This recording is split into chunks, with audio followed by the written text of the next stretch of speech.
Chapter 1. All he could do was look at her legs. Uncle, it hurts. It hurts too much, you're pushing too hard. Qin Xiaoyang held the girl's ankle and pressed down a few times. A wave of pain came, and the girl couldn't help but scream. The sound of her scream was mesmerizing, and it made some people's hearts tremble slightly. I'm a little strong, so bear with me.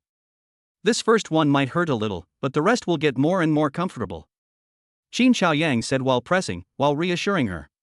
It was just after 5 in the morning, and it was still dark. He had just got off the plane and was coming out of the airport when he saw a few punks groping a beautiful young girl of 18 or 19. The girl had also sprained her ankle and was limping pitifully. Out of compassion for her and a sense of justice, he decided to help and eventually chose to intervene and drive away the punks. After chasing away the punks, he naturally treated the young girl's sprained foot. It was a delicate, snow-white foot, which could be called a work of art. Qin Xiaoyang massaged the young girl's foot while admiring the foot and the long, snow-white leg above it with an aesthetic eye. Oh, uncle, it really feels better and better. Uncle, you're so good, you're so amazing. Uncle, what do you do for a living, are you a doctor? Feeling the pleasant sensation radiating from her ankles, the young girl tilted her head slightly, her mouth slightly open, her beautiful eyes half closed, intoxicated, clearly enjoying the comfort. I'm not a doctor. You're just a young girl. What are you doing in a place like this so early in the morning? The security around here isn't that good. Qin Xiaoyang spoke in a flat tone, and inadvertently glanced at the young girl. It was only then that he noticed the girl's stunning appearance. Although her face was dirty and disheveled, it did not in the least affect her peerless beauty. He had just been looking at her legs and had forgotten to look at her face, and had not realized that this little girl was so enchanting. Me. Upon hearing this, the girl's expression suddenly pouted, and she wanted to explain, but before she could say a word, she was about to burst into tears. What are you crying for?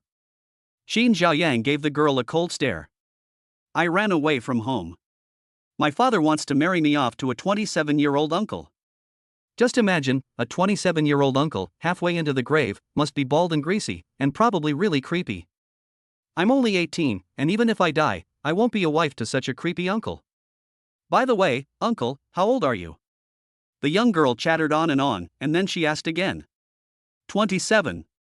Qin Xiaoyang looked at the young girl and felt offended. 27 is already halfway into the grave, that's a bit of an exaggeration. Huh? What a coincidence. Then why is your hair so thick, you don't feel wretched, and you're even a bit handsome, what's going on? I'll just call you handsome. The young girl was taken aback for a moment, blinked her beautiful eyes, and was a little surprised. As she spoke, she also extended her delicate jade hands and grasped Qin Xiaoyang's dark, thick hair. Okay, you can walk on your own now, go home. I'm leaving, see you if we're destined to meet again. Qin Xiaoyang ignored the young girl and stood up, carrying his pack on his back, limping away. At this time, she realized that this uncle was actually a cripple. However, this did not affect her impression of this man. The morning sun shone on Qin Xiaoyang, coating him in a golden light. At this moment, the young girl suddenly felt that the man's back had seen a lot, and even felt that this man was full of stories. The stubble on his chin, the deep and distant gaze in his eyes, the angular face, and the damn vicissitudes of the world behind his back. A cripple can actually be so manly. She quickly stood up and followed him, afraid that he would run away. What are you following me for? After limping for a while, Qin Xiaoyang turned around and looked at the young girl. I have nowhere to go and I don't have any money left. The young girl lowered her head, looking aggrieved. Qin Xiaoyang heard this and had no choice but to feel around his body, and finally found 200 yuan from somewhere. Take a taxi and go home. Qin Xiaoyang slipped the 200 yuan into the girl's hands, then he waved his hand to stop a taxi and limped inside. Before the girl could react, the taxi carrying Qin Xiaoyang had already driven off. No, what does it mean to give me 200 yuan? Why was he so skilled at paying? What kind of person does he take me for? The girl froze in place, dumbfounded. Qin Xiaoyang's actions of paying the fare had the air of rewarding a pretty young lady in the alley. Sir, are you going somewhere? The taxi driver asked Qin Xiaoyang in the back seat as he drove. Just drive. I haven't been back to Linjiang City for many years, so I want to take a look around. Don't worry, I have money. Qin Xiaoyang said with a meaningful look. Okay. The taxi driver responded. Qin Xiaoyang heard this and did not say anything, but looked at the face of the taxi driver through the rearview mirror. A cold light flashed in his eyes that was difficult for others to detect. A moment later, he took out a brick-like mobile phone with an old black and white screen. Qin Xiaoyang operated it a bit, and a long series of numbers appeared on the black and white screen. He pressed the dial button, and a call was placed. In a short while, the call was through. Number 1, welcome to return to the embrace of the motherland after traveling through 47 countries. On behalf of the organization and the motherland, I welcome you. A deep voice came from the other end of the line. Thank you, organization, thank you, motherland. Qin Xiaoyang said sincerely. He spoke loudly, without avoiding the driver in front of him in the slightest. Number 1, I have some bad news to tell you. The voice on the other end of the line hesitated, as if there was something difficult to say. What bad news? Just tell me. Qin Xiaoyang asked calmly. Lao Longwang passed away last month. Now I'm the only one who can confirm your identity. Although you have made great contributions to the country, you have been exposed and arrested. You are the most outstanding student since the establishment of the Special Operations Department of the National Military Academy. You should know that there are only two outcomes for exposed spies, being executed by the enemy or by their own people. I am not the old Dragon King, and my power is not enough to prove your innocence or to protect you. I believe in you, but the rest of the country's leaders will not. Right now, all the people of China believe you have been secretly executed by Japan. So, the real number 1 is dead forever. You have been in Japan for 7 years, and you have repeatedly achieved great feats. 6 months ago, you even assassinated the Japanese emperor and several military leaders, causing chaos in the Japanese army and helping us to win a major battle on the southeast border. Unfortunately, for various reasons, I cannot personally award you the medal. The state has erected a monument to you in the Martyrs' Cemetery, but it does not have your name or a picture of you on it. The voice on the other end of the line sounded a little ashamed. It's fine. When I chose to serve my country in this way, I never thought that I would live to receive the country's award. Compared to those nameless ancestors, I am lucky because I escaped. Japan sent 178 assassins to kill me and chased me through 47 countries, but I am still alive. They can't kill me, Qin Xiaoyang, and I, Qin Xiaoyang, will always be their nightmare. Qin Xiaoyang said while watching the direction the car was heading. At the moment, the car was already heading out of the city, and it was getting more and more remote. Let's not chat for now, I have some things to take care of here, give me a song's time. Qin Xiaoyang looked deeply at the taxi driver in front of him through the rearview mirror before speaking. Okay. There was a response on the other end of the line before the call was hung up. Brother, this phone of yours is quite unique, it's so big. The taxi driver spoke to Qin Xiaoyang. Really? You speak Mandarin surprisingly well. Qin Xiaoyang put the phone away with a smile. What are you talking about, brother? I'm Chinese, how could I not speak Mandarin well? The taxi driver was stunned by the words and said with a smile. Really? Chinese? Do you know Imperial Jade Liquor? Qin Xiaoyang asked slowly. Chapter 2, A Conspiracy That Will Plague the World. What kind of wine is Imperial Jade Liquid? The taxi driver didn't seem to realize the gravity of the situation. Don't pretend, you're not even Chinese. Qin Xiaoyang sneered and said coldly. Upon hearing this, the taxi driver's face changed drastically, and he slammed on the brakes hard, bringing the car to a stop in a very remote location on the outskirts of the city. The assassins chasing me from behind shouldn't be able to enter Chinese territory so easily. Then, you should be the Japanese secret agent planted in China, right? You clumsy Japanese, it's an insult to me to let a lowly little thug like you kill me. I'll give you a chance to tell me who your contact and point of contact in China is, and I'll consider giving you a full corpse. Qin Xiaoyang calmly sat in the back seat, crossing his legs. Nishiuchi, baka. The young driver instantly became enraged, pulled out a pistol, and pointed the black muzzle at Qin Xiaoyang. In the blink of an eye, Qin Xiaoyang also made a move. In the extremely cramped space, Qin Xiaoyang, who was originally sitting, leaned over and kicked the taxi driver in the hand holding the gun. Boom! A gunshot rang out, and the taxi driver's shot ended up hitting the roof of the taxi, shooting a hole in it and sending smoke billowing out. After the shot, Qin Xiaoyang moved very quickly. He deftly disarmed the driver's pistol and then grabbed him whole and threw him into the back seat. The driver was not going to give in so easily, and the two of them exchanged punches and kicks in the extremely cramped space. But when it came to fisticuffs, how could he possibly be Qin Chaoyang's match? Boom! After just 2 or 3 rounds, Qin Chaoyang landed a punch in the driver's abdomen. The driver's body was blasted backwards, slamming into the left door, and both the man and the door were blown away. It was clear just how terrifying the power of this punch was. The Zayarizi driver fell to the ground, spitting out a mouthful of blood. As he was about to get up, a black muzzle was pressed against his head. Say it! I'm going to count to 3. Qin Chaoyang's face wore a sneer. Ah! The little day's driver screamed and prepared for a desperate fight. But the next moment, Qin Chaoyang kicked him in the chest, sending him several meters away. What's all the fuss about? You Japanese people have this bad habit of either not speaking at all or speaking in a loud, raspy voice. When are you going to change it? Qin Chaoyang looked disgusted, limping towards the little day's driver. After being tossed around like this by Qin Chaoyang, Zayarizi driver was already powerless to resist.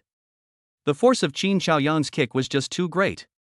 He could only see him crawling up with difficulty, kneeling on the ground, and taking out a short knife from somewhere. He held the short knife in both hands and was about to stab it into his abdomen. Qin Chaoyang couldn't help but smile at this gesture. This familiar scene, is he going to disembowel himself? Long live the Holy Lord of the Cherry Blossoms! Zayarizi driver shouted, and he was about to stab himself in the abdomen. Damn you! You want to pull this on me? Tokugawa Yasui is already dead, idle. You want to kill me? I have earned my reputation as the Japanese island butcher, literally cut out with a knife. Qin Chaoyang kicked the short knife out of Zayarizi's hand, then stepped on Zayarizi's neck. Long live the Lord of the Cherry Blossoms! Zayarizi's eyes were fixed on Qin Chaoyang. It seems you won't say anything anymore. Then die. Qin Chaoyang looked at the little day driver, and the foot on the little day driver's neck gradually increased in strength. Crack! The little day driver's neck was broken by Qin Chaoyang, and his eyes were still open, his gaze straight. After disposing of the Japanese driver, Qin Chaoyang briefly dealt with the scene and erased all traces. Finally, he took out a bottle from his backpack, opened it, and poured the liquid inside onto the body of the little day driver. Then he lit a fire, and in an instant, the body of the little day driver evaporated as if into thin air, disappearing instantly. On the ground, there was only a pool of burnt remains. After doing everything, Qin Chaoyang continued to carry his backpack and left on foot. After walking for a while, he took out his brick-like phone again and dialed the very long phone number. After a short while, the call was connected again. I just took care of a tail, it should be Japan, and I also got nothing out of the Japanese secret agents planted in the country. The location is outside the western suburbs of Linjiang City. Take care of the follow-up trouble for me. After the call was connected, Qin Chaoyang spoke first. No problem with that. By the way, number 1, what are your plans after you return to China? The voice came again from the other end of the line. First, I want to take care of my mother. 26 years ago, my biological parents died in the war with Japan. My foster parents took me in and raised me as their own. They have been a role model for me my whole life, and I have now followed in their footsteps. My foster parents gave me a warm family. They were kind, forgiving, and loving, and they taught me by example. I have been deeply influenced by them my whole life. My adoptive father passed away 3 years ago, and unfortunately I didn't even get to see him one last time. Now that I'm back, I hope to be a good son to my old mother. Qin Chaoyang said with some emotion. I can understand that, and the organization will support you.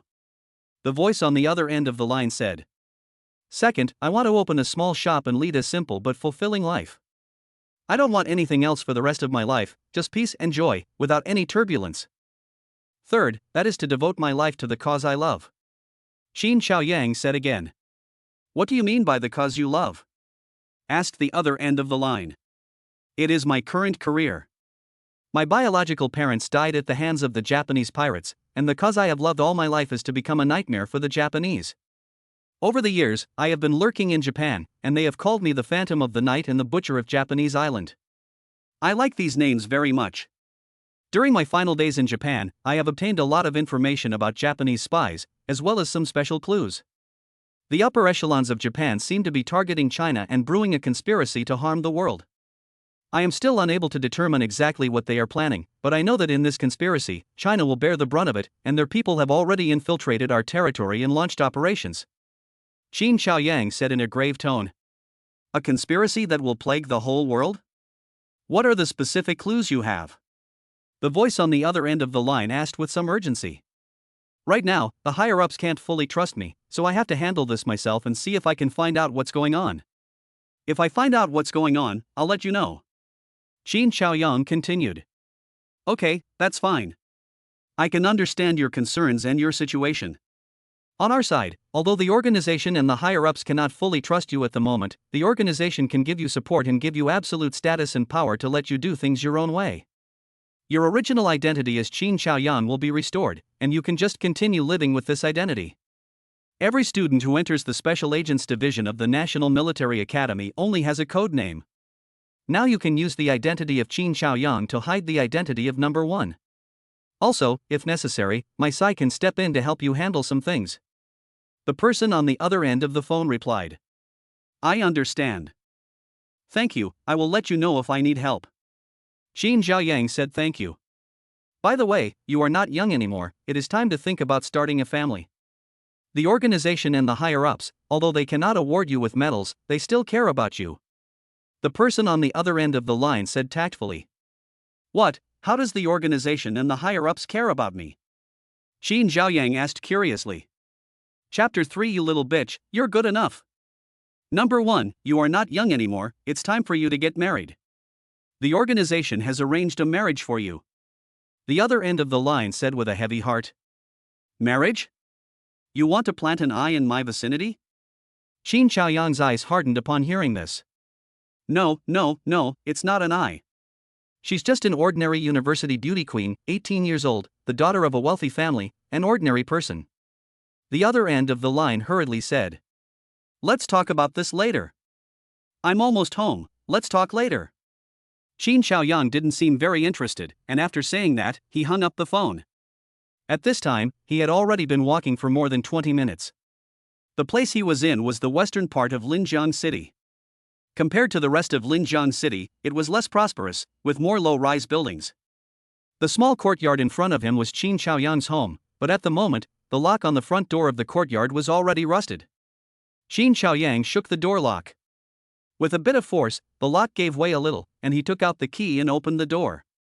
He opened the door and saw that the courtyard was a bit run down, and it was obvious that no one had lived there for a long time.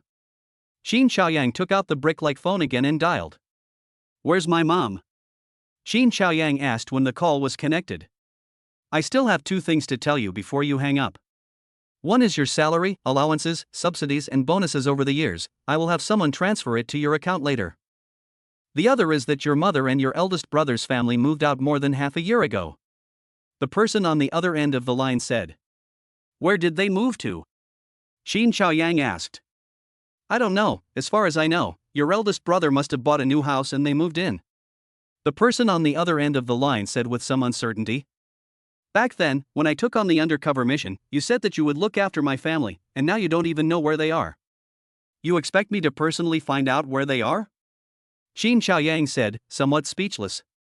No, I'll have someone look into it right away and let you know when I find out. By the way, do you really not want the ordinary 18-year-old university beauty queen? The other end of the line asked again. Get lost. Qin Xiaoyang was a little angry. Hearing this, the person on the other end of the line hurriedly hung up the phone. After hanging up the phone, Qin Xiaoyang walked around the courtyard. It had only been uninhabited for a little over half a year, but generally speaking, it was still habitable. A little tidying up would do the trick. Now that he was back, there was no way he could live with his brother's family. His brother was quite nice, but his sister-in-law had a sharp personality, and he didn't want to stay with them. Moreover, he is currently being chased by assassins from Japan, and staying with his family may not be a good choice. After much consideration, Qin Xiaoyang decided to spend some time tidying up the courtyard and temporarily live here. The courtyard was originally very nice, with many rooms. With some repairs, it would definitely be comfortable to live in. If he had no choice, he also planned to ask his mother to move in with him. After all, his sister-in-law's personality was such that she would definitely not give his mother a good face. He also wondered if his mother had suffered any grievances living with her over the years. Thinking about this, Qin Xiaoyang put down the luggage on his shoulders and started packing. Inside the courtyard were a total of 3 houses on the left, center, and right, each with 1 floor. They were all ordinary houses, but they had not fallen into disrepair over the years and looked quite new. The courtyard was very large. In the past, when his father was still alive, he liked to raise flowers and grass in the courtyard, but unfortunately, things were different now. He had the keys to the house, and although the locks in some rooms had been changed, as a top-level secret agent, picking a lock was no big deal for him. So he spent 2 or 3 hours tidying up, and before he knew it, it was almost 12 noon. The inside and outside of the courtyard had been cleaned up and given a new look, and finally, there was some life in the place. Qin Xiaoyang had changed into a pair of baggy trousers. He stood in the courtyard, crossed his arms, and looked at the house and courtyard he had cleaned up, quite satisfied. "Go away, all of you, go away quickly, or I'll scream." At this time, outside the courtyard, the sound of a girl crying came. "Shout, shout as loud as you can, no one will be able to save you even if you shout till your throat is hoarse.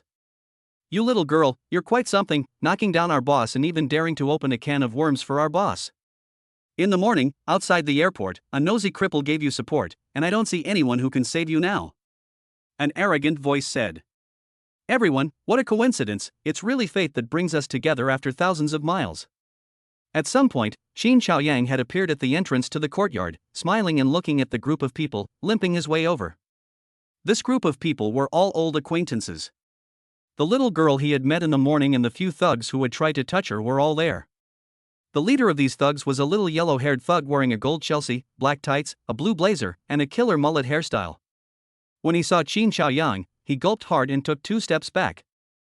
"Wow, uncle, it really is you, it's so good to see you again." "Oh no, it's these guys again, bullying me, help me." Seeing Qin Xiaoyang, the girl ran over and grabbed Qin Xiaoyang's arm tightly, as if she was afraid that he would run away. "Cough cough, misunderstanding, misunderstanding, it's all a misunderstanding. My grandmother is about to give birth in the hospital, I have to go first." Little Huangmao couldn't even speak properly, and as soon as he finished speaking, he turned around and tried to escape with his younger brother. However, the next moment, Qin Xiaoyang moved, and in just the time it took to breathe, he caught up to little Huangmao, grabbed him by the collar, and lifted him up. The speed of this made the young girl beside him dumbfounded. Wasn't he a cripple? Why did he suddenly run so fast? What's the hurry? Let's talk? Qin Xiaoyang carried little Huangmao, his face wearing an icy smile. "Big brother, we really made a mistake. I promise you, we will never trouble her again. We didn't mean to trouble this chick either. She bumped into our big brother and even hit him with a brick." Little Huangmao said with a pout. "You hit big brother with a brick?" Qin Xiaoyang looked at the young girl. "I just accidentally bumped into his brother, and I apologized, but his brother was still being mean to me. I was so angry that I gave him a brick and ran away." The girl looked aggrieved. Upon hearing this, Qin Xiaoyang rolled his eyes helplessly, put Xiao Wangmiao down, and this little girl really didn't seem to be in the right. "Couldn't you just talk nicely? And you even gave someone a brick. Cough, have you heard of the name Linjiang City Little Cannon?" Qin Xiaoyang asked with a light cough. Linjiang City Little Cannonball? The group of punks were all dumbfounded when they heard this. They had been in the underworld for so long and had never heard of this name. "Well, it doesn't matter if you haven't heard of it before, but now you should have heard of it, right?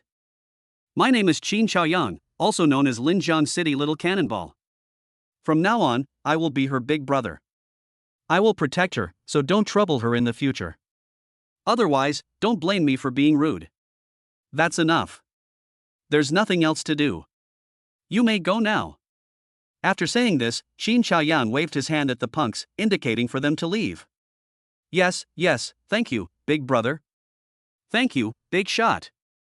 After thanking the punks profusely, the group of punks quickly took off. Phew, they finally ran away. The girl let out a sigh of relief. "Thank you so much, mister." The girl excitedly gave Qin Xiaoyang a big hug, and Qin Xiaoyang felt the huge softness in front of his chest. For a moment, his body became a little stiff. I never thought that this little girl, although she didn't look old, had developed so fiercely. These pectoral muscles are so exaggerated. You really can't judge a book by its cover, and you can't measure the sea with a pint pot. Chapter 4, a little disability in the legs, but you can still run in a hurry. Hey, girl, can you untie me first? I feel a little suffocated. Qin Xiaoyang said a little embarrassedly. He was also a hot-blooded man, but he couldn't stand such tossing and turning by such a young girl in the flower season. Suffocated? Ha! What are you poking me with? At this time, the girl also felt something was wrong. She let go of Qin Xiaoyang and looked down unconsciously. It didn't matter to look, but she blushed when she looked. I'm sorry, I'm young and impetuous, I couldn't help myself, I'm sorry. Qin Xiaoyang looked embarrassed. Pfft, as expected, men are all bad. The young girl spat out her words and looked at Qin Xiaoyang disdainfully. Cough, well, you can go now, they promised they won't trouble you anymore. Qin Xiaoyang said to the young girl with a slightly serious expression. As soon as the young girl heard this, her face immediately changed, looking aggrieved, and she looked like she could cry at any minute. What are you doing? I didn't do anything to you. You were the one who came on to me. You can't blame me for this. Just go. If you had just hugged me like that in Japan, I would have turned around and punched you. Luckily, this is China, so I'll let it slide this time. I won't hold it against you for harassing me, but don't do it again. Although the girl in front of him was very pretty, he, Qin Xiaoyang, was not some lustful fool who let his emotions get the better of him. If he had just been a man who thought with his lower body, he would not have been able to stay in Japan for so many years. Uncle, I really have nowhere else to go. Can you take me in? I used the money you gave me to buy some food and take a taxi to look for you everywhere, but I've already spent it all. The girl lowered her head and pouted. What do you mean by sheltering me? You're living in a strange man's house. Do you think you're safe? Come on, go home. You're young, what are you running away from? Qin Xiaoyang said impatiently, and then turned around and walked back to the courtyard. But the next moment, the young girl pounced and threw herself onto Qin Xiaoyang's lap. Uncle, please, I really have nowhere else to go. Uncle, please take me in. The young girl clung to Qin Xiaoyang's thighs, her face full of pleading, her eyes brimming with tears. Don't give me that. Let me tell you, I've had countless women fall at my feet, and you're just one of them. Let go of me. Qin Xiaoyang struggled a few times. I don't care, once I leave here, I don't know where I'll go. Uncle, I know you're a good person, please take me in, I beg you. If you don't take me in, I'll just hold on to you so tightly that I won't let go, even if I die. The girl said, and her hands holding onto Qin Xiaoyang's thighs tightened even more. Qin Xiaoyang felt a tingling sensation in his scalp at this remark. Fine, I'll take you in, just let go of me, it hurts. Qin Xiaoyang was at his wit's end and could only reluctantly agree. Wow, that's great, thank you, uncle, you're really a good person. I knew you definitely wouldn't ignore me. Upon hearing this, the girl stood up from the ground with a thud and gave Qin Xiaoyang another fierce hug. This left Qin Xiaoyang speechless. It was a pity that this woman didn't go into Sichuan opera, she was really good at it. She could express joy, anger, sorrow, happiness, playing the fool, rolling around, being entangled, and all kinds of emotions, and switch between them quickly. 1 second she was about to die, and the next she was beaming with joy. Do you think I want to control it? Qin Xiaoyang muttered, limping back. Uncle, take it easy, your legs aren't working well, let me help you. The girl looked very attentive, walked up to Qin Xiaoyang, and just went into the yard. Say, uncle, your leg is disabled, why were you able to run so fast just now? The girl asked curiously. My leg is a bit disabled, but I can run in a hurry. Qin Xiaoyang said with a serious face, and sat down at the stone table in the courtyard. No, who said I'm disabled? My leg is just injured. Qin Xiaoyang suddenly woke up. What the hell, I'm fine, but I got caught up in this girl's words. Ha? So that's it, I thought you were a cripple. If I'm not a cripple, that's great. The girl felt relieved. Go to the back room and pour me a cup of hot water, I'm a little thirsty. Qin Xiaoyang pointed to the back room. Okay. Hearing this, the girl obediently went to get the water. In no time, she brought out a teapot and 2 teacups. She sat opposite Qin Xiaoyang, first pouring a cup for him, then another for herself, gulping down the first cup and then pouring another. What's your name? Qin Xiaoyang asked, glancing at the young girl. My name is Lu Jiwan. Lu is from the Lu family of the Water and Land Dojo, Ji is from the word no, and Wan is from the word evening. The young girl introduced herself seriously. Lu Jiwan, is that it? My name is Qin Xiaoyang. Qin is from the Qin Emperor, Xiaoyang is from the word morning sun, and Yang is from the word morning sun. Qin Xiaoyang took a sip of water and introduced himself. Ha! Qin Xiaoyang, Lu Zhiwan? Lu Zhiwan blinked her beautiful eyes. What? Is there a problem? Qin Xiaoyang looked at Lu Zhiwan in puzzlement. Xiaoyang and Wanxia, they have such a sense of CP. Uncle, do you believe in fate? Lu Zhiwan's face wore a smile as she gave Qin Xiaoyang a sly glance. What nonsense about a sense of CP? I'm not some random guy, so you can't have any bad thoughts about me, or I'll scream. Qin Xiaoyang looked at Lu Zhiwan warily. Hey, you old man, what do you mean by that? I'm a college girl, and I'm willing to give you what, so you can just smirk. Of course, I mean if. Lu Zhiwan stood up in anger when she heard Qin Xiaoyang's words. She was about to let fly with a tirade, but she held back. After she finished speaking, she couldn't help but blush at the words she had almost let fly. What are you willing to give me? Tell me in detail. Qin Xiaoyang gave a half smile. You have no shame, I know that, but I didn't say anything. Lu Zhiwan's pretty face turned red, and she sat down, covering her pretty face tightly. If she wasn't in a hurry, how could she have said such things? This uncle is really infuriating. Don't worry, I'm not interested in little bean sprouts like you. Qin Xiaoyang took another sip of tea. What little bean sprouts? Who are you calling little bean sprouts? Where are my little bean sprouts? Lu Zhiwan was agitated again. She puffed out her chest, as if challenging Qin Xiaoyang. If not little bean sprouts, then are you a little bun? Qin Xiaoyang glanced at Lu Zhiwan's slightly developed breasts and deliberately said. What little bun? You old fart, are you blind? It's a big bun. Lu Zhiwan was quite stubborn. A big bun is still a bun, isn't it? Qin Xiaoyang shook his head in disappointment. You stinky old man, I don't like anything you say. Lu Zhiwan felt like exploding with anger, but he couldn't lose his temper. After all, he was now living under someone else's roof and had to look to their faces. Okay, let's talk about something useful. If you want to stay, it's not impossible. But I have conditions. Qin Xiaoyang put one leg over the other stone chair and said seriously. What condition? Uncle, you're not going to make things difficult for me, are you? Upon hearing this, Lu Zhiwan put on a pitiful expression again, and tears could be seen in her eyes. Chapter 5. You failed miserably in your attempt to escape the marriage. Seeing Lu Zhiwan's pitiful expression again, Qin Xiaoyang became a little angry. Classmate Lu Zhiwan, stand up for me. Qin Xiaoyang said lightly. Yes. Lu Zhiwan was startled and stood up directly. Attention. Qin Xiaoyang said again. Yes. Lu Zhiwan instinctively stood up straight. Do you think that as long as you throw a tantrum and roll around, your family will agree to everything you want? Qin Xiaoyang asked. How did you know? Lu Zhiwan instinctively asked back, even a little surprised. Never mind how I know. Now, I'll set a rule for you first. I don't care what kind of person you are at home, but here, if you want to talk to me, you can't cry and whine, because I don't buy that. Qin Xiaoyang said to Lu Zhiwan quite sternly. I got it. Lu Zhiwan's body suddenly softened. It's true that she is living under someone else's roof and has to bow her head. Okay, go wash your face and come back out and talk to me. Qin Xiaoyang waved his hand. Oh.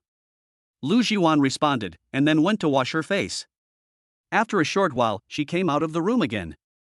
After washing the dirt off her face, she looked even more delicate and pretty. In terms of appearance, heaven really favored this little girl. Even Qin Xiaoyang felt amazed again when he looked at her. What's most deadly is that heaven not only gave her a stunning appearance, but also a perfect figure, which really makes people jealous. Uncle, I'm done washing. Lu Zhiwan sat down rather reluctantly. Then let's continue from where we left off. I was just saying that you can stay, but I have conditions. Qin Xiaoyang said slowly. So, what are the conditions? Lu Zhiwan was a little curious. You can stay, but I don't keep idle people here. You need to do the laundry, cook, fold clothes, and clean. In addition, if I start a small business in the future, you will also need to help me. Qin Xiaoyang said directly. What? So I'm not a maid anymore? In my family, these things are done by maids.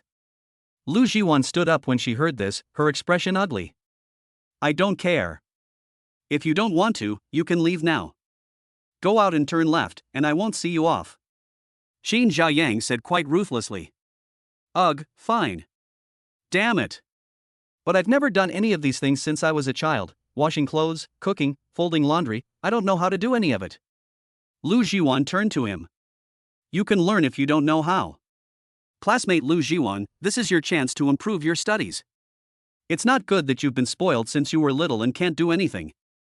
You can live without the skills of life, but you can't live without them. Qin Xiaoyang looked at him with a kind and persuasive manner. Okay, I'll try, but you can't send me away. Then what do I do next? Lu Jiwan asked. Next, go out to dinner with me. It's past dinner time. I'm starving. Qin Xiaoyan looked at the time and said. At the mention of dinner, Lu Jiwan's stomach grumbled, and she was indeed hungry. Good, great, finally there is food to eat. Lu Jiwan was quite happy to hear this, and the smelly uncle finally said something she loved to hear. Okay, let's go. Qin Xiaoyang stood up and went out first, and Lu Jiwan followed obediently. I'll say, you failed pretty badly at escaping the marriage. What do you mean? You've been floundering for half a day, and you haven't even walked out of Linjiang City. Isn't that a failure? Pfft, all my bank cards have been frozen at home, and I've spent all the money I have. I can't even pay the phone bill now, so where can I escape to? But this place is quite nice, a bit remote, and my dad and the others probably won't find their way here so quickly. I hope so, but I think it's better if you go home and communicate with your family. No, I don't want to go back. The two of them walked out the door, talking as they went. As they walked and talked, they walked around the block and eventually entered a noodle restaurant. Hey, uncle, I thought you were taking me to a fancy restaurant. I've never eaten in a place like this before. Can I really eat here? Lu Jiwan followed behind Qin Xiaoyang, a little disgusted. If you don't want to eat, you can go stand in the doorway. Qin Xiaoyang found a seat and then casually pointed at the doorway. Eat, I can eat, can't I? I'm starving, I can eat anything when I'm hungry. Lu Jiwan patted his stomach.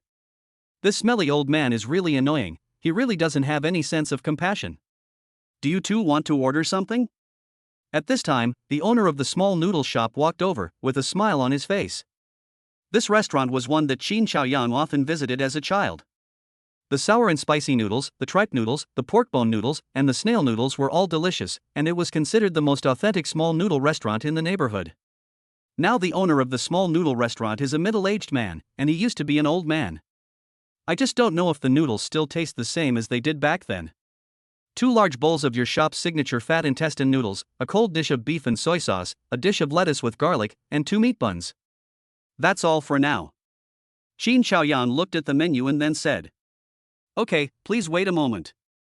The owner of the small noodle shop had a smile on his face, and then he went about his business. Wow, uncle, fat intestine noodles? Fat intestine, internal organs, I don't eat internal organs. Do you have abalone, lobster, sea cucumber, or anything like that?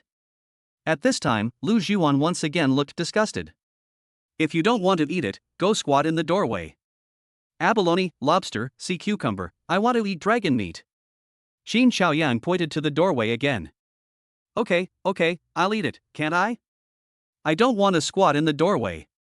Lu Jiwan looked aggrieved, but dared not act up. Everyone else can eat it, why can't you? You're just a nuisance. Qin Xiaoyang gave Lu Jiwan a cold stare. Oh. Lu Jiwan felt completely manipulated. In no time, 2 large bowls of fat intestine noodles were served, with a delicious aroma, but Lu Jiwan still looked disgusted. Qin Xiaoyang, on the other hand, immediately started eating. The moment the noodles entered his mouth, they were tangy and spicy, and had a particularly good texture. In particular, the fat intestine inside the fat intestine noodles had removed most of the fishy smell of the fat intestine itself, but retained a part of the very original flavor, so that one knew at once that one was eating fat intestine. It tastes just like it did when I was a kid. Qin Xiaoyang ate with relish. Why aren't you eating? Qin Xiaoyang looked at Lu Jiwan. Is it really delicious? Lu Jiwan looked disgusted. If you're not going to eat, go stand in the doorway. Qin Xiaoyang pointed to the doorway again. Eat. I'm starving anyway, I can eat anything when I'm hungry. Lu Jiwan had no choice but to say. She forced herself to do so, picked up a chopstickful of noodles, took a bite, and as soon as the noodles entered her mouth, she tasted them and her face suddenly changed. What? It's not good. You don't like it? Forget it, I was just teasing you. If you can't eat it, I'll get you something else. Qin Xiaoyang noticed Lu Zhiwan's expression and said, he's not an unreasonable person. If you really can't get used to it, just don't eat it. Chapter 6. Your boyfriend must be very happy. After hearing Qin Xiaoyang's words, Lu Zhiwan gave Qin Xiaoyang a stop sign, and then took a few more bites. No, it's delicious. It's so fragrant, sour and spicy, so delicious. This fat intestine is also very fragrant and chewy. This is much better than the abalone, sea cucumber, shark's fin and other delicacies at my house. I've never eaten anything so delicious. It's delicious, so delicious. After taking a few bites, Lu Zhiwan exclaimed in admiration. She was also hungry, so she didn't care about her appearance at the moment and just gobbled it up. I always say that the so-called bad taste is just a rare case. Bad tasting things are the same no matter what, but good tasting things are all different. In fact, I'm not forcing you to eat these things. You've never had a problem eating well since you were little, but you can't be detached from the masses and ignorant of the suffering of the world. You can't look down on the general public with condescending eyes. For example, saying that you can't buy a pair of socks for 699 yuan is essentially a sign of self-importance and a kind of pathological self-indulgence. Qin Xiaoyang paused and rambled on. You're such a chatterbox, uncle. You're a teacher, so you can talk so much? Lu Zhiwan said while eating. So you're not going to listen to what I have to say? Qin Xiaoyang glanced at Lu Zhiwan. Listen, I can't listen? You're a good person, you have a high level of ideological awareness, I'll listen to you.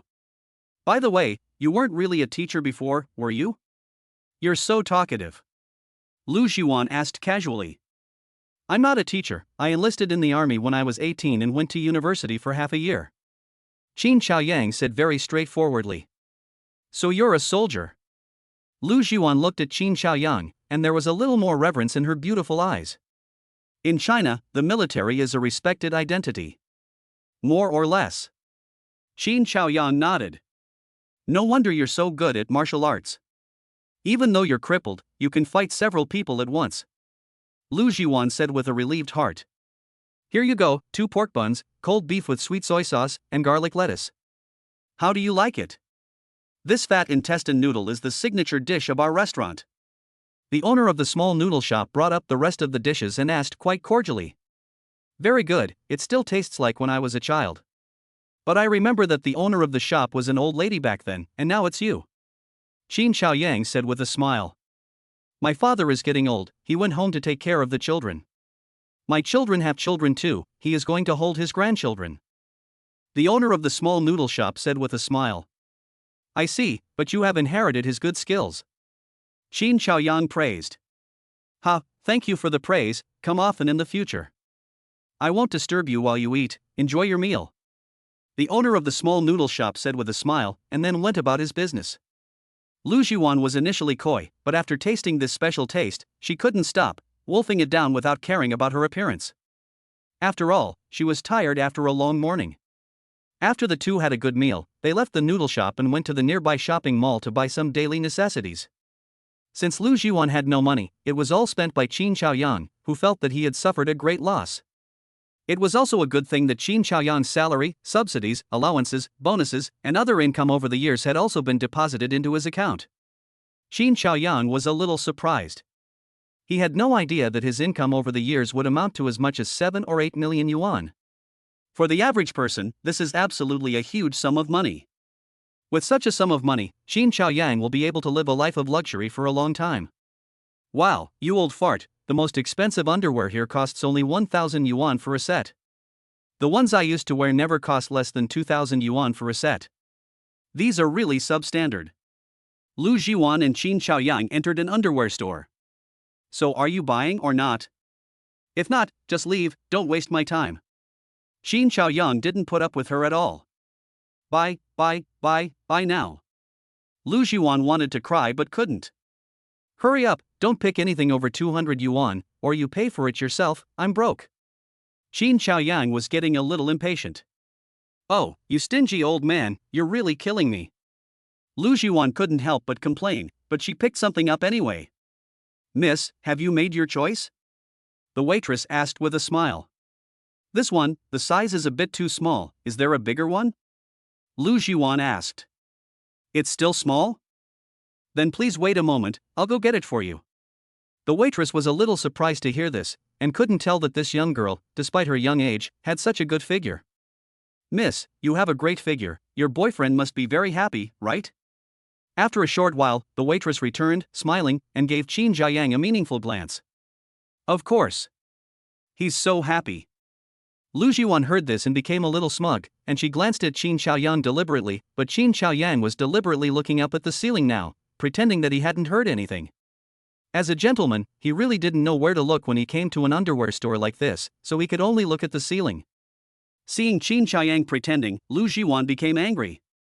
The next second, she stomped on the instep of Qin Xiaoyang's foot. Hiss. Are you sick? Qin Xiaoyang let out a cry of pain. We need to pay the bill, hurry up, did you hear what I said? What are you looking at the ceiling for? Lu Jiwan said rather discontentedly, this bastard really doesn't let her be satisfied with anything, moreover, he even despises her figure. She took note of this grudge. Qin Xiaoyang, upon hearing this, rather reluctantly paid the bill. Meeting this kind of woman who was like a deadbeat, he felt that he really had a bad luck.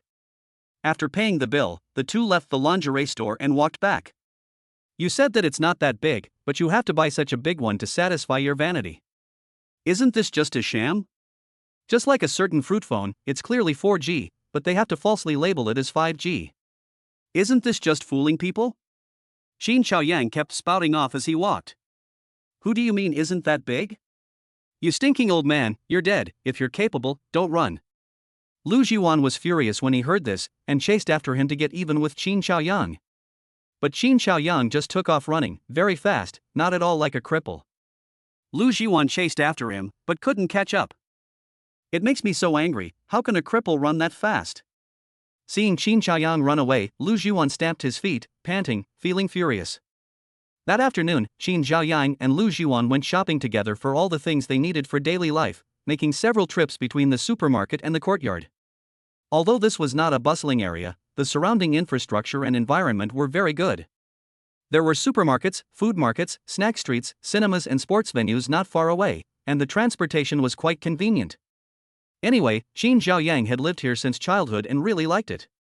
After a long afternoon of tidying up, Qin Xiaoyang had sorted out the 2 rooms they would be living in, and also checked the water and electricity in the courtyard. Most of the appliances in the rooms in the courtyard were also working. After tidying up a bit, the house and courtyard had a homely feel to them. Although it wasn't luxurious, it was refined enough that they would definitely feel comfortable living there. You don't have anything to do here, so don't go out to eat tonight. Cook at home. We have rice at home, so you go buy some vegetables, meat, and so on, just follow the specifications of 4 dishes in 1 soup. Qin Xiaoyang said to Lu Jiwan while repairing a stool. Okay. Lu Jiwan heard this and held out his hand in front of Qin Xiaoyang. What now? Qin Xiaoyang glanced at Lu Jiwan. Chapter 7, we're way ahead. I don't have any money. How can I buy food and meat? Pay up. Lu Jiwan said matter-of-factly. Upon hearing this, Qin Xiaoyang gave Lu Jiwan a dirty look, pursed his lips, and with some reluctance, took out 200 yuan from his body and handed it to Lu Jiwan. Go ahead, 200 yuan is enough. Keep the rest for yourself. Qin Xiaoyang said. Uncle, can I have 50 yuan more? My old SIM card doesn't work anymore, and since my father and the others can locate me, I have to keep it turned off. I want to ask for an extra 50 yuan to get a new SIM card. Lu Jiwan felt a little embarrassed. Okay. 250 yuan. Qin Xiaoyang took out another 50 yuan from his pocket and handed it to Lu Jiwan. Well, it seems like you're scolding me. Lu Jiwan looked at the 250 yuan in his hands and always felt that Qin Xiaoyang was implying something. Aren't you a 250 yuan idiot? Qin Xiaoyang glanced at the 250 yuan in Lu Jiwan's hand. That is indeed 250. Lu Jiwan felt speechless for a moment. That's right, go on, hurry up and go buy the groceries, don't dawdle. Qin Xiaoyang continued to busy himself with his own affairs. I'll be going then, uncle. Lu Jiwan took the money and went to buy groceries. Although the Xiqing area is not the bustling city center, it is still full of cars and people at rush hour in the afternoon. On the way to the market, you have to walk through a pedestrian street with many mobile phone stores on both sides, shouting at each other to sell their goods. The epic-making technology tap interface is only 9,999 yuan, so don't miss it if you walk by. Way ahead, way ahead. We are way ahead. Rival companies are stupid, rival companies are stupid. Rice Technology was born to make money. At the moment, the shouts from the mobile phone stores and the sounds of the crowd mixed together, creating a lively atmosphere. Lu Zhiwan found a telecommunications store that could activate a SIM card and went in. She spent 50 yuan to activate a new SIM card and install it, and her phone was finally able to connect to the internet. After doing all this, she went to buy groceries. "Auntie, this cabbage doesn't feel very fresh," Lu Zhiwan asked as she approached a stall. "Huh? What did you say, young lady?" "Auntie's ears aren't very good." Auntie felt a little embarrassed. "Okay." Lu Zhiwan felt a little helpless. "This cabbage doesn't have any pesticides, right?" Lu Zhiwan raised her voice and asked again. "No, you can put it on yourself if you want to eat it." Auntie answered loudly and seriously. "Okay, Auntie." Lu Zhiwan heard this and was a bit confused. It seems that this woman really has a hearing problem. She picked some fresh vegetables from the woman's stall, paid the bill, and left to buy other things. At this moment, in a corner that was difficult for others to notice, a man in his 50s saw this scene clearly. The man in his 50s was wearing a long robe and old-fashioned glasses, giving him an appearance of maturity and stability. Butler Lu, the young lady, has even gone to the market to buy food herself. When has she ever done anything like this when she was at home? The young man next to Butler Lu said. It must be that cripple who has bullied her. Why don't we take the young lady back with us? The other young man next to Butler Lu also said, and he was about to go after Lu Zhiwan. Hey, what's the rush? Butler Lu grabbed the young man.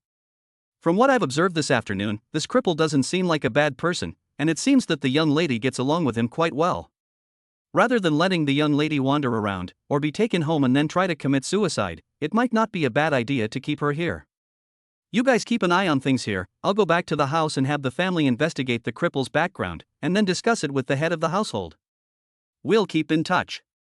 Don't take any action without my order. If you scare the young lady away, I'll hold you responsible. Butler Lu gave them a lecture. The two young men just nodded repeatedly. After a while, Butler Lu left first. Lu Zhiwan wandered around and bought a lot of ingredients. Since she was young, she had always lived a life of luxury, with food and clothes brought to her. She had never been to a place like the market before. For a moment, she actually felt a little amused.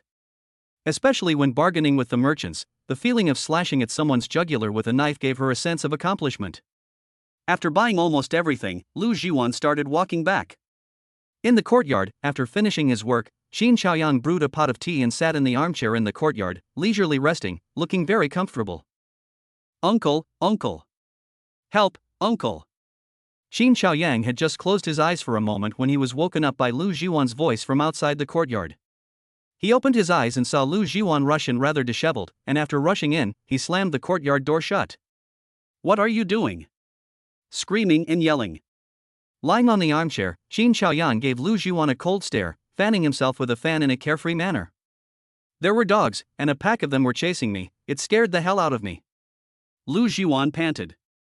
The ones chasing you were just a pack of dogs. Do you know what's chasing ordinary people? What is it? It's life. Qin Xiaoyang said slowly, fanning himself with a fan. Lu Zhiwan almost fell to the ground when he heard this. Can this motherfucker forcefully ascend? Woof woof woof. A few dog barks came from outside. Cut the crap, get up and help me get rid of them. Lu Zhiwan was furious at Qin Xiaoyang's attitude, and ran over to drag him up. Fine, fine, it's just a dog. Qin Xiaoyang walked to the courtyard door with some impatience and opened it. He saw 7 or 8 dogs hovering quite a distance away from the courtyard, looking at the door from afar. The lead Chinese garden dog was licking its tongue, looking at Qin Xiaoyang and wagging its tail gently. Lu Yusin. Is that you? Lu Yusin? Qin Xiaoyang was instantly excited when he saw the lead dog. Uncle, you're crazy, what Lu Yusin? That's not a person, that's a dog. Lu Xiuan hid next to Qin Xiaoyang. Hearing Qin Xiaoyang's words, she felt that Qin Xiaoyang had gone crazy.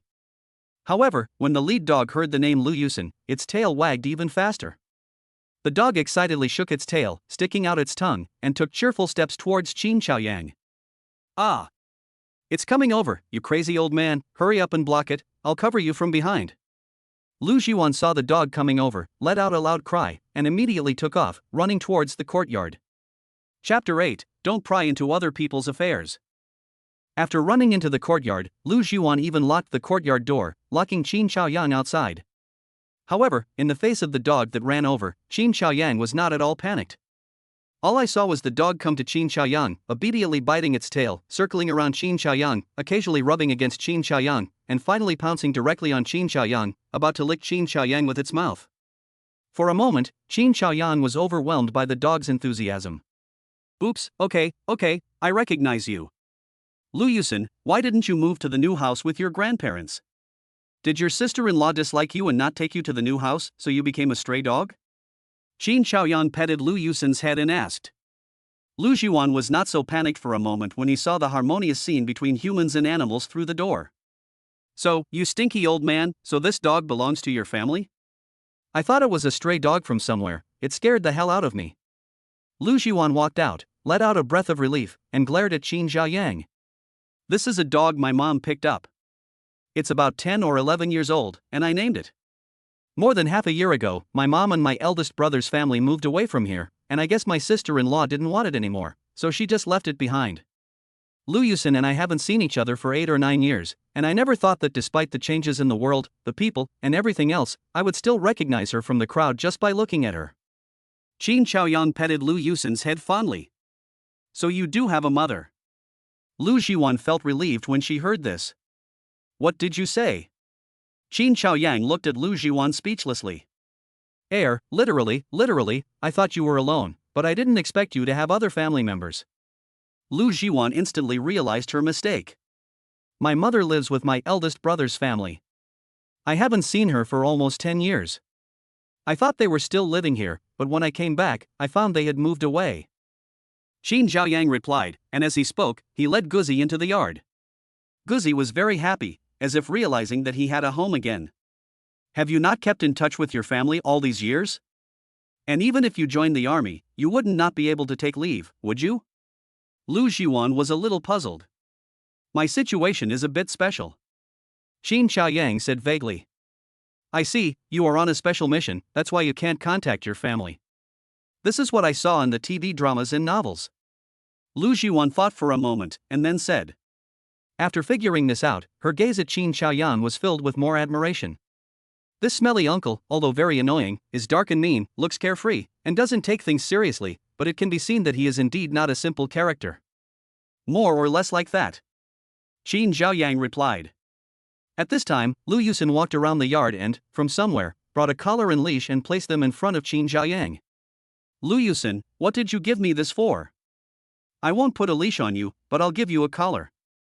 This is still your home, and I won't abandon you in the future. Qin Xiaoyang squatted down and helped Lu Yusen put on the collar. After putting on the collar, Lu Yusen was even happier and wagged his tail frantically. Your dog is quite understanding and smart. But why did you name him Lu Yusen, and it seems like he's a boy? Lu Xiuan was puzzled. You should mind your own business. Qin Xiaoyang said casually. Whatever, if you don't want to tell me, I don't want to hear it. Lu Xiuan rolled his eyes. Go wash the rice and cook dinner. Qin Xiaoyang ordered. I can't do that. Lu Xiuan said defiantly. Just rinse the rice, fill it with water up to the top of the rice, wipe the inner pot of the rice cooker clean, plug it in, and press the button to start cooking. Qin Xiaoyang petted Lu Yusen while saying to Lu Xiuan. Oh, I'll give it a try. Lu Xiuan replied, and then went to cook the rice. Qin Xiaoyang, on the other hand, continued to play with his dog. He took out Lu Yusen's dinner and drinking water plates and put them back in their original places. Lu Yusen is a Chinese pastoral dog, so she doesn't need any dog food.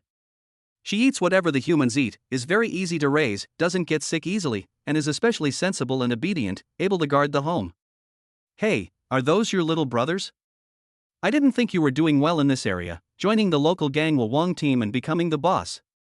Qin Xiaoyan looked at the few dogs hovering not far from the door, feeling a little emotional. Lu Yusin heard this and wagged her tail, as if Qin Xiaoyang's words made her feel particularly happy. You let them go play elsewhere, and in this house, the leftovers and whatever else are to be put out here for them to eat. Qin Xiaoyang stroked his chin and then said. Lu Yusin seemed to have understood Qin Xiaoyang's words, and walked towards her little friends. After a few dogs had exchanged words like this, the dogs that were wandering outside did leave. After finishing this task, Lu Xinyu returned with a smile on her face. Uncle, is that enough water? Lu Jiwan came out holding a rice cooker and asked. That's enough. Qin Xiaoyang said after taking a look. Oh, I'll go then. Lu Jiwan heard this and went back to the kitchen with the rice cooker. Uncle, the rice is already cooking. After a while, Lu Jiwan came out again. Then cook, said Qin Xiaoyang. I really don't know how to cook. Lu Jiwan looked troubled. If you don't know, learn. Learn the basics first, learn one dish at a time, and take your time. Qin Xiaoyang stood up and walked towards the kitchen. Oh, okay. Lu Jiwan wanted to cry, but she had no tears. At home, when had she ever done any of this? This smelly old man felt like her nemesis. You are now self-reliant, using the value of your labor to offset your room and board and daily expenses here. Don't look so reluctant. Qin Xiaoyang said again. I know, smelly uncle, can't I learn? Lu Jiwan said with a small, collapsed face. Go wash the vegetables and potatoes, and tonight I'll teach you to make one of my signature dishes, dry fried potatoes. Qin Xiaoyang instructed Lu Jiwan, who reluctantly complied. But what could she do? She was now living under someone else's roof, and it was already very good to have a place to stay, to have food to eat, and not to have to wander around outside. From here on, Qin Xiaoyan was still the main cook, because Lu Jiwan, this rich young lady, really knew only a little about cooking. Qin Xiaoyan could hardly imagine how rich Lu Jiwan's family had to be for her to have never been in the kitchen until now. After about an hour of toiling, the rather sumptuous 4 dishes and 1 soup were finally ready. Technically speaking, there should be 5 dishes and 1 soup, because there was a dish of stir-fried potatoes, which Lu Jiwan had made under the guidance of Qin Xiaoyang. It looked a bit dark, as if it had been stir-fried a bit too much, and the color wasn't quite right. Hey, I've cooked for the first time and it's actually done. Oops, what a sense of achievement, I'm actually so good. Lu Jiwan looked at the rice in the pot, full of a sense of accomplishment. Why don't I praise you? How simple is cooking rice? Qin Xiaoyang rolled his eyes. He really couldn't understand these rich kids. Pfft, you don't understand at all. Lu Jiwan gave Qin Xiaoyang a glare. Here, try the stir-fried potatoes I made. Lu Jiwan took the lead and picked up a piece and put it on Qin Xiaoyang's plate. Qin Xiaoyang saw this and stopped eating, staring at the stir-fried potatoes in his bowl, and shifted his body back a bit. I haven't done anything to offend you, have I? Qin Xiaoyang looked at Lu Jiwan. No, why? Lu Jiwan felt something was wrong when she saw Qin Xiaoyang's reaction. Then why are you trying to harm me? Qin Xiaoyang asked in return. Hey, you old fart, what do you mean? I was just being nice by offering you some food, how have I harmed you? Lu Jiwan was unhappy at this remark. Chapter 9, MILFs, Still Charming. Do you think you can eat this? Qin Xiaoyang looked troubled. Why not? It won't kill you. Lu Jiwan said matter-of-factly. Whether it can kill you is hard to say. But I can be sure that what you've made, not even a dog would eat it. Qin Xiaoyang coughed lightly. You're full of shit. Lu Jiwan was still stubborn. You don't believe me, do you? Lu Yusin, bring your plate over here. Qin Xiaoyang shouted at Lu Yusin at the door. In a short while, Lu Yusin came over with her own rice bowl, and placed it in front of Qin Xiaoyang with a smile on her face. Qin Xiaoyang picked up a piece of stir-fried potatoes and threw it into Lu Yusin's rice bowl. Lu Yusin lowered her head, smelled it, and then walked away disgusted. You see, I was right, even dogs won't eat it. Qin Xiaoyang said to Lu Jiwan. Oh, I'm so angry, you two are both dogs, you must be in cahoots. You bad dog, you're just as bad as your master. Lu Jiwan felt great inner hurt when she saw this. There were so many ways to insult someone, why did she have to do it this way? Lu Yusin seemed to realize that Lu Jiwan was scolding him and his owner, so he stood up slightly and pushed the dry fried potatoes on the table onto the floor. Oh, I'm so angry, even a dog is bullying me. Lu Jiwan wanted to cry but had no tears. It's okay, it's not bullying you, it's just afraid that you'll eat this and spoil your health. What bad thoughts could a dog have? Eat. Qin Xiaoyang said to Lu Jiwan. Really? Lu Jiwan was doubtful. Really, eat. Qin Xiaoyang said, eating on his own. Then you are still a good dog. Lu Jiwan glanced at Lu Yusen and had to say that the dog really looked very smart and had a lot of spirit. After saying that, Lu Jiwan tasted Qin Xiaoyang's cooking, saying, Uncle, your cooking is really good, it's comparable to those chefs at my house. The food you make seems to have a more home-cooked taste, I haven't tasted such meals for many years. Lu Jiwan gave Qin Xiaoyang's cooking enough recognition. Eat more if it's delicious, don't starve. Qin Xiaoyang said while eating. Hey, Uncle, I feel that you are actually a pretty nice person, even though you can be really annoying sometimes. It would be great if you could control your big mouth. Lu Jiwan gave a little laugh. She felt very satisfied just being able to eat a hot dinner. My mom said that I wasn't born to make someone happy, she wants to see how I make myself happy. If I'm not happy, how can I make someone else happy? Qin Xiaoyang said while eating. What my aunt said seems to be quite right. Lu Jiwan heard this and thought about it for a moment, making a rational judgment. Okay, don't talk with your mouth full and don't sleep with your mouth open. Let's eat. Qin Xiaoyang said, and continued eating. At this moment, it was after 7 p.m. In Linjiang City, in an extremely luxurious villa, a middle-aged man in his 40s was sitting in the study busily working on something. This man is none other than Lu Ziyuan, the father of Lu Jiwan. He is well dressed, with a comb-over, and has the air of a successful man. It is also at this time that there is a knock on the door. Master, it's me, Butler Lu. Lu Zhongliang's voice comes from outside the door. It's Lao Lu, the door is not locked, come in. Lu Ziyuan shouted out to the door, and in a short while, Butler Lu walked in. I told you to keep an eye on Xiaowan's movements and protect her safety. What's the situation now? Lu Ziyuan asked as soon as Lu Butler entered. Miss is still very safe. This morning, she provoked a group of punks and was saved by a cripple.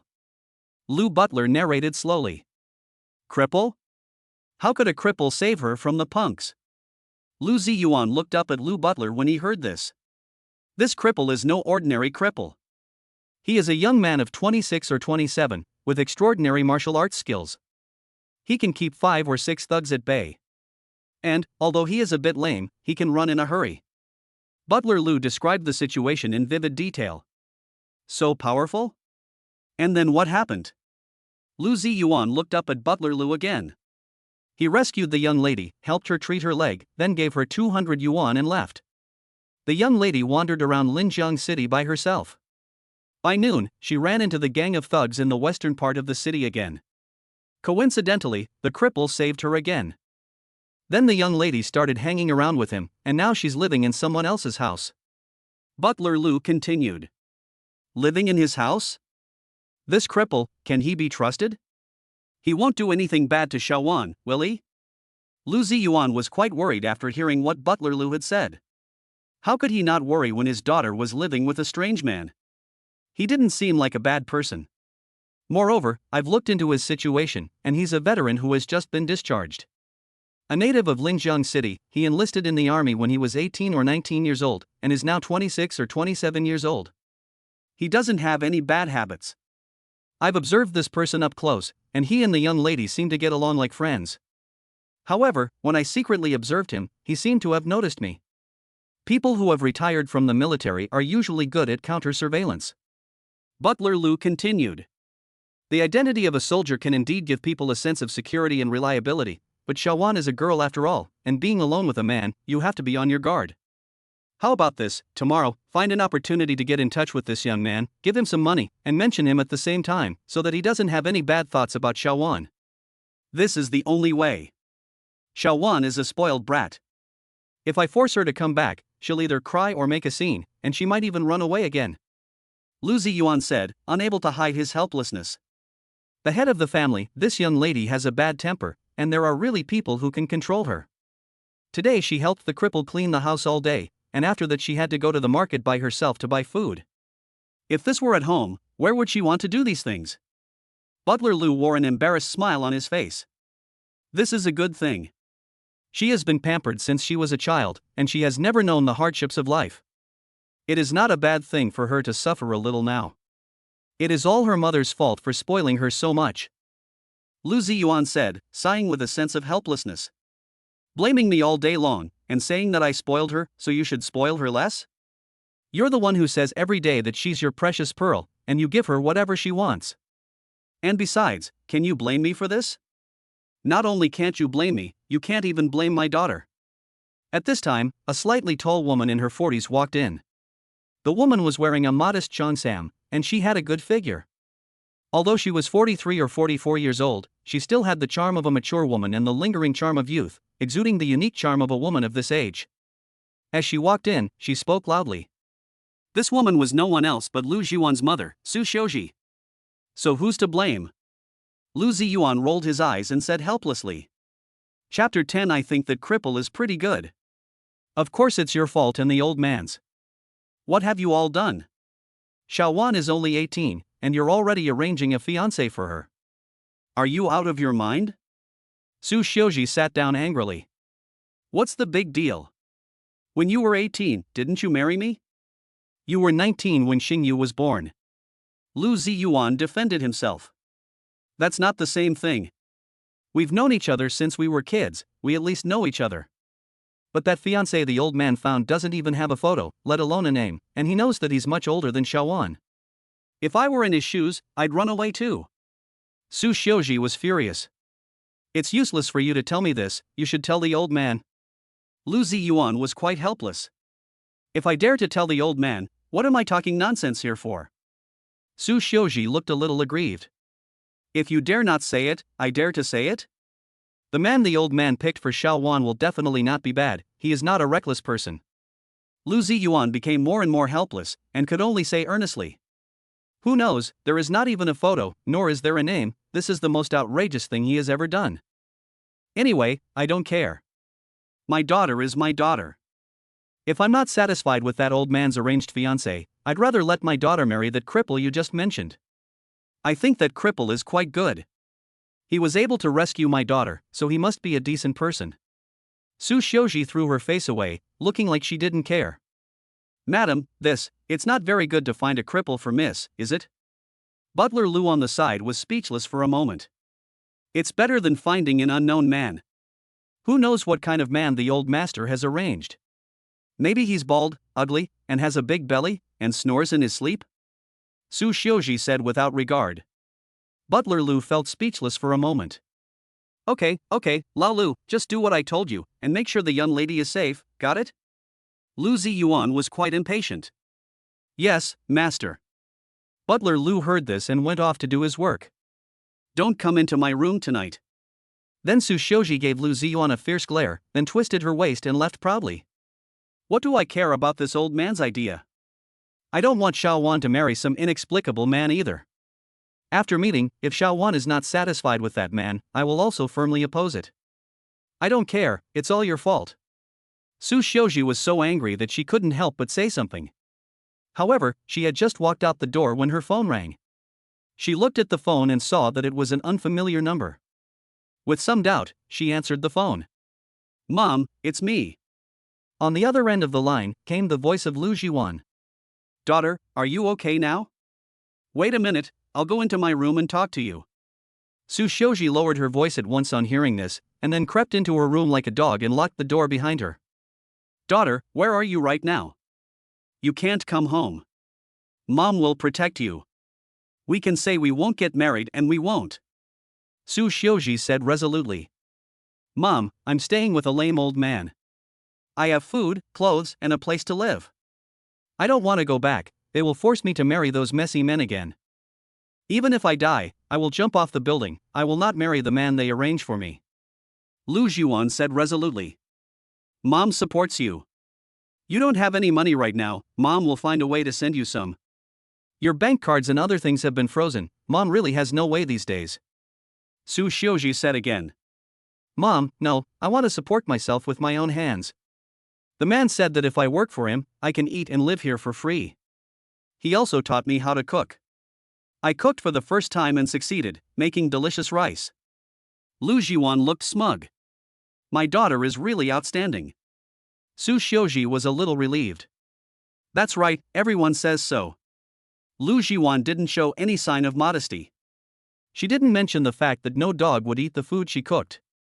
Daughter, do you think that crippled old man has no bad intentions towards you? He is a good person, right? Su Xiuji asked with some concern. Apart from being a smartass, a backstabber, crippled, lazy, arrogant, conceited and overbearing, he is basically fine. Lu Jiwan said as if she knew him well. That's good. You have to protect yourself out there, especially since you're living with a strange man. Mom can't sleep at all. It's all your grandfather and father's fault, they've really made me mad. Su Xiuji was so angry that she didn't want to speak. Mom, it's fine, I'm doing well. I'll talk to you later, I'm going to take a shower, I haven't had a place to shower for the past few days, wandering around outside. Lu Jiwan said on the other end of the phone. Go ahead, go, and keep in touch with Mom. Su Xiuji hung up the phone worriedly, then walked around the room, sighing and cursing from time to time. Linjiang City, Xiqing District. After dinner, Qin Xiaoyang went out for a stroll, walking around the neighborhood, buying some tools for woodworkers and carpenters, and some medicine for treating wounds. He didn't return home until half an hour later. As soon as he entered the courtyard, he saw Lu Jiwan lying on his chaise longue playing with his mobile phone, leisurely. Uncle, you're back, what did you buy? Lu Jiwan asked when he saw Qin Xiaoyang. Some tools and wood. I plan to make a trough for Lu Yusin and his friends tomorrow. In the future, we can put leftovers or other trough scraps outside to feed the stray dogs. Qin Xiaoyang replied. I can't tell that you, stinky uncle, are quite caring. Lu Jiwan played with her phone and didn't even look at Qin Xiaoyang. Didn't I tell you to wash the dishes? Hurry up, I'll be out of the shower soon, and if I still see that you haven't washed the dishes, I'll fix you. Qin Xiaoyang saw that the bowls and chopsticks were still on the stone table in the courtyard, so he said to Lu Jiwan. I know, I'll go now, you're really annoying. Lu Jiwan reluctantly got up from the armchair and started tidying the table. At home, she had never done any housework like washing the dishes. Seeing that Lu Jiwan had already started working, Qin Xiaoyang went to take a shower. He had difficulty moving his legs and feet, so the shower took a little longer than usual, more than 20 minutes before he came out. Uncle, if you don't come out soon, I'll think you've been poisoned by gas, Qin Xiaoyang said. Lu Jiwan was lying on the armchair at the moment, wearing a facial mask. This was the cheap mask that she had begged Qin Xiaoyang to buy for her today. Under the current circumstances, she could only use it. Get away, this chair is mine. Qin Xiaoyang walked over and said to Lu Jiwan. I won't, it's mine now, I'm not leaving, I'll see what you can do about it. Lu Jiwan lay there dead still, even looking a little smug. Chapter 11, If It Hurts, Scream. Looking at the shameless woman in front of him, Qin Xiaoyang was speechless and could only head towards the other room. After a while, he moved another armchair and placed it next to Lu Jiwan. Why do you have so many comfortable chairs in your house? It's so comfortable to rock back and forth like this. Lu Jiwan rocked the armchair and said thoughtlessly. Why do you act like a fool? Qin Xiaoyang glanced at Lu Jiwan. You're the idiot, you're the biggest idiot. Lu Jiwan retorted. Qin Xiaoyang ignored her and lay down in the armchair.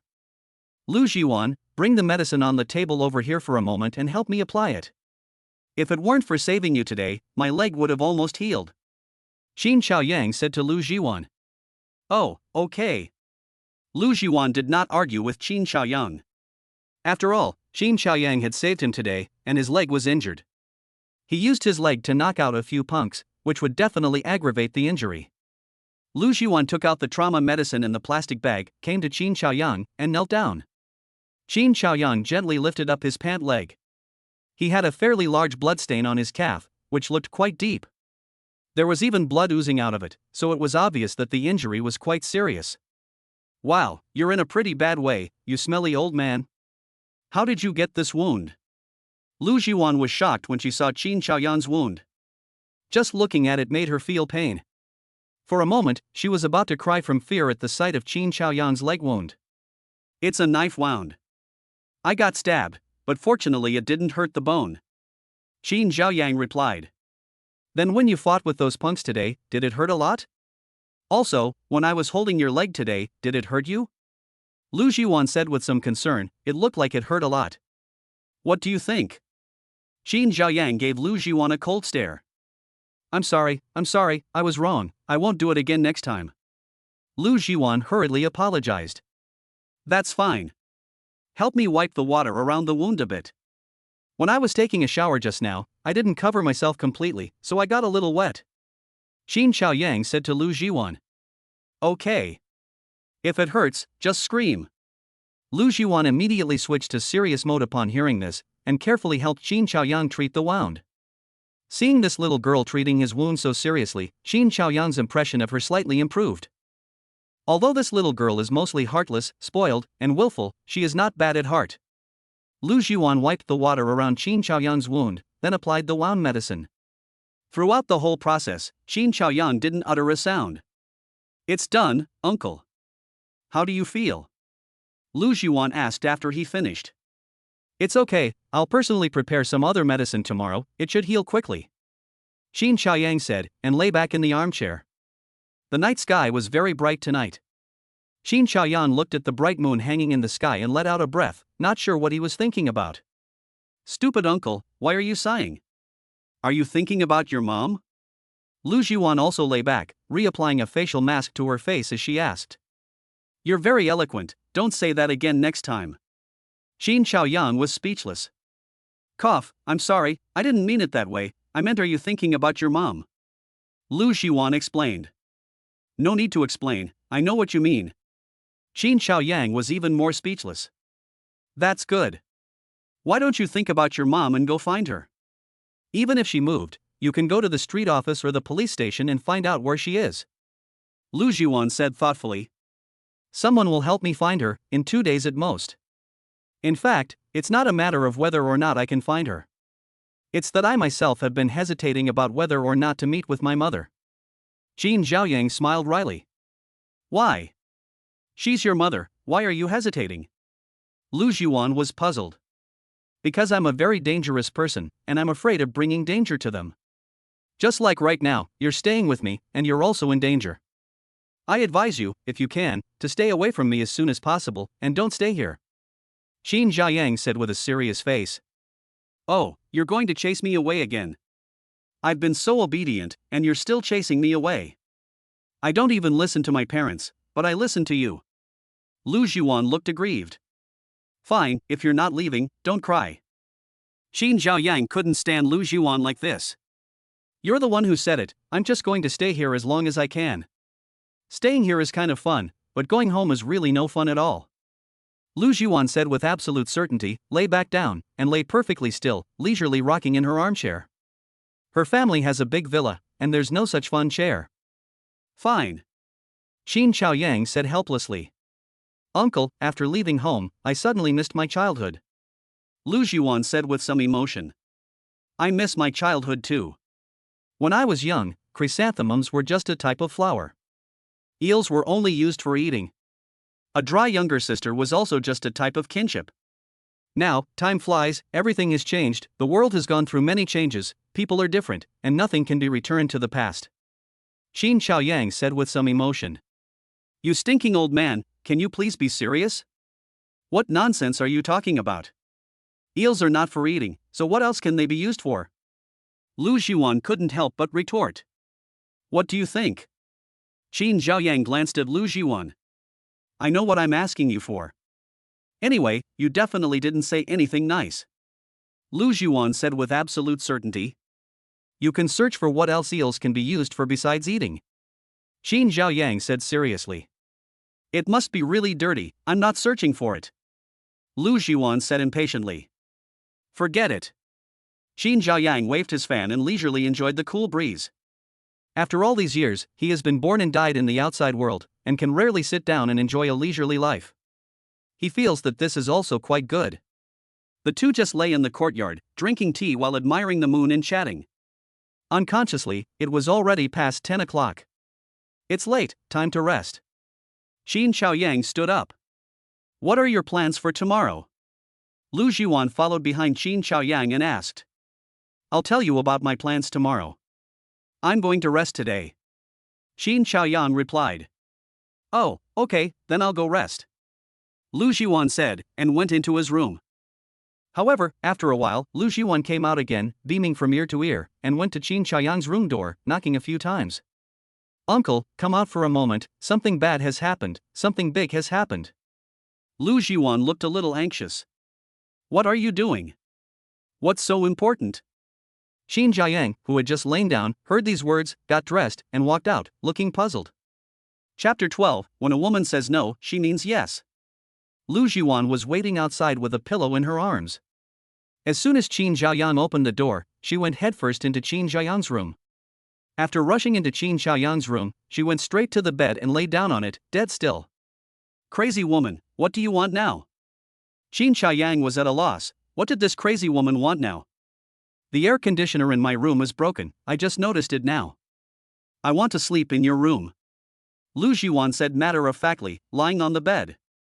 "What about me?" Qin Xiaoyang froze.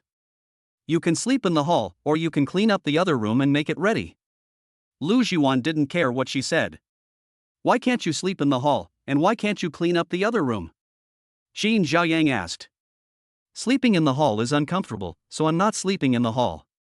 It's already so late, and it would take at least 2 or 3 hours to clean up the other room, in which case I wouldn't need to sleep tonight," Lu Jiwan explained. "Get up," Qin Xiaoyang said sternly. This woman is really selfish, he felt angry. "I don't want to." Lu Jiwan still lay there motionless. "No? Fine. When a woman says no, she means yes. I'll sleep with you tonight, in the same bed." Qin Xiaoyang's face broke into a teasing smile. "I don't want to, you old pervert. You dirty rascal." Lu Jiwan became nervous at this sight, hugging a pillow and hiding in the corner of the bed, then using the pillow to block her head. Qin Xiaoyang, however, did not care about Lu Jiwan's reaction at all. He walked over to her while taking off his clothes. However, the next moment, he suddenly stopped his actions. At the same time, a cold light appeared in his eyes. Lu Jiwan did not feel Qin Xiaoyang's next move, and for a moment, she felt a little strange, so she peeked at Qin Xiaoyang. "You hide here and don't move, I'll be out for a while." Qin Xiaoyang's face changed drastically, and even his tone of voice changed. "What are you doing going out at night?" Lu Jiwan asked in puzzlement. "I'm going to buy you some tangerines." Qin Xiaoyang pushed open the door and replied casually. "Are you crazy?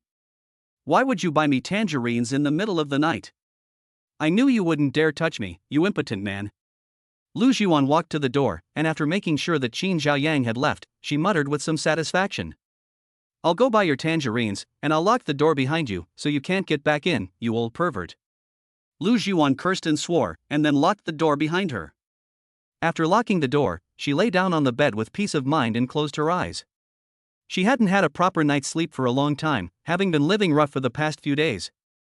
Although Qin Xiaoyang's bed was a bit hard, she felt really comfortable falling asleep. She was soon asleep, and before long, she drifted off into a dream.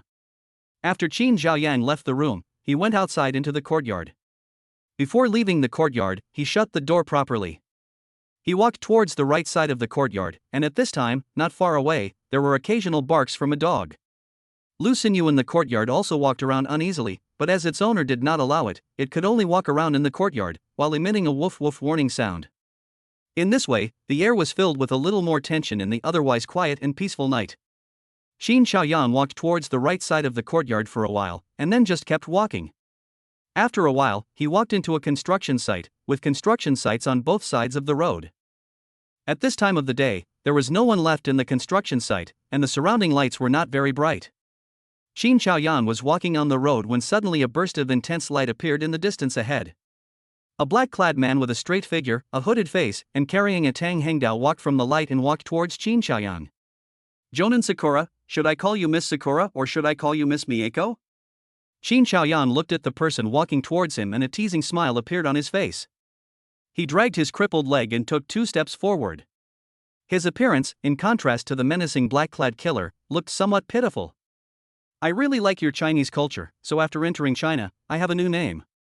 From now on, please call me Tokugawa Aoi." The black-clad man stood still, his gaze cold as he stared at Qin Xiaoyang. The black-clad man was speaking Chinese, but with a strong accent from Xia Rizi, it was clear that her Chinese was not particularly good. Miss Tokugawa Aoi of the Tokugawa family, the ruling family of Japan, you really have been a persistent nuisance along the way. Qin Xiaoyang's face wore a helpless smile. Xiaoyang-kun, you are the top master of Huaxia, the most outstanding secret agent in Huaxia history. And everyone says I am the strongest shonen in Japan.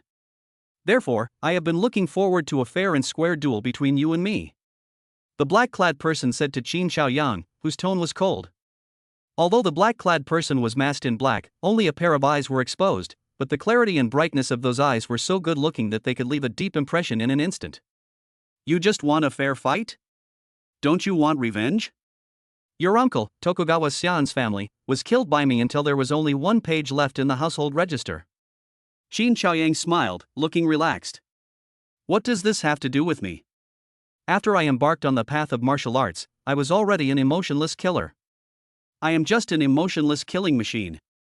Emotions will only affect the speed with which I draw my sword. The man in black said, holding the Tang Hung Dao in his hands in front of his chest. His eyes revealed a cold, murderous intent. Cough cough, I was trying to have a fair fight, but unfortunately my leg doesn't listen to me. Now I'm a useless person, not a top master anymore. Besides, you've been chasing me all the way, aren't you tired? Qin Xiaoyang was quite helpless. Who is the woman you live with? The black-clad man asked again. I don't know either. I picked up that woman on the way. Qin Xiaoyang answered casually. I will kill her. The black-clad man said coldly. Ahem, Miss Aogaz, don't be impatient, let's talk it over. Qin Xiaoyang's submissive manner did not in the least resemble that of a top martial artist. But Tokugawa Ai knew that if she simply regarded this man as a slacker and a cowardly coward, she would definitely suffer greatly. Over the years, many high-ranking Japanese people have been deceived by Qin Xiaoyang's face, and all of them have lost their lives. This bastard even gave himself the Japanese name Yamagami Asano, and spoke with an authentic Osaka local accent.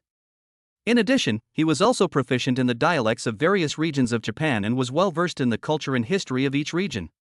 No one would have guessed that such a young Japanese elite was actually a Chinese spy lurking in the Japanese upper echelons.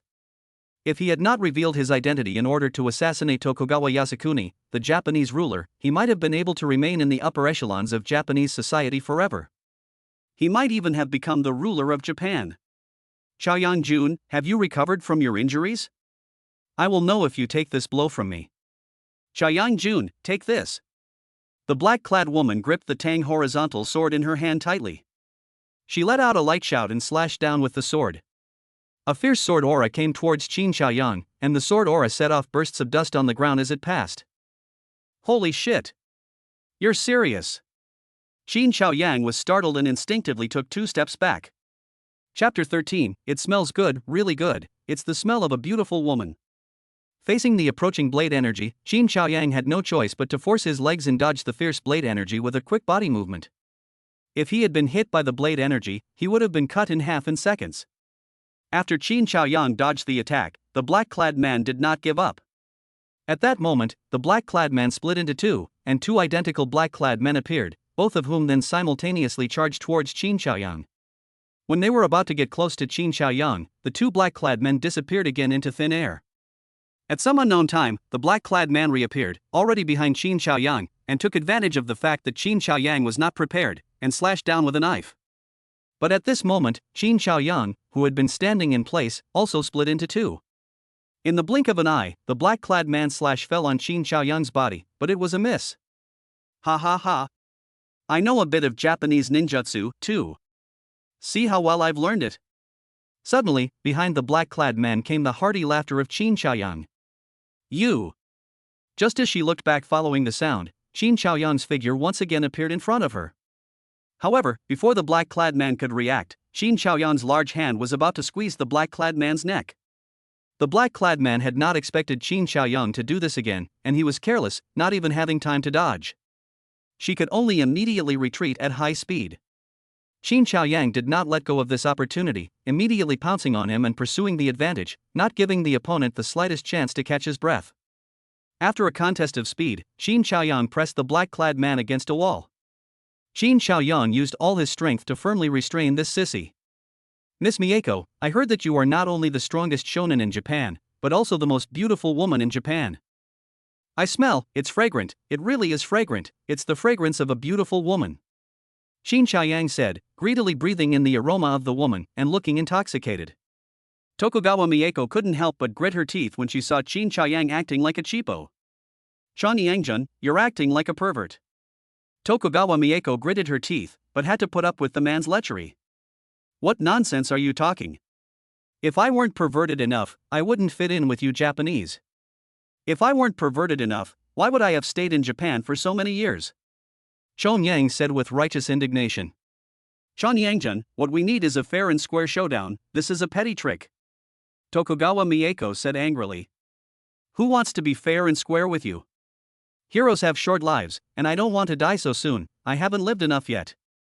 I heard that you are the most beautiful woman in Japan, and today I will lift your veil to see your true face.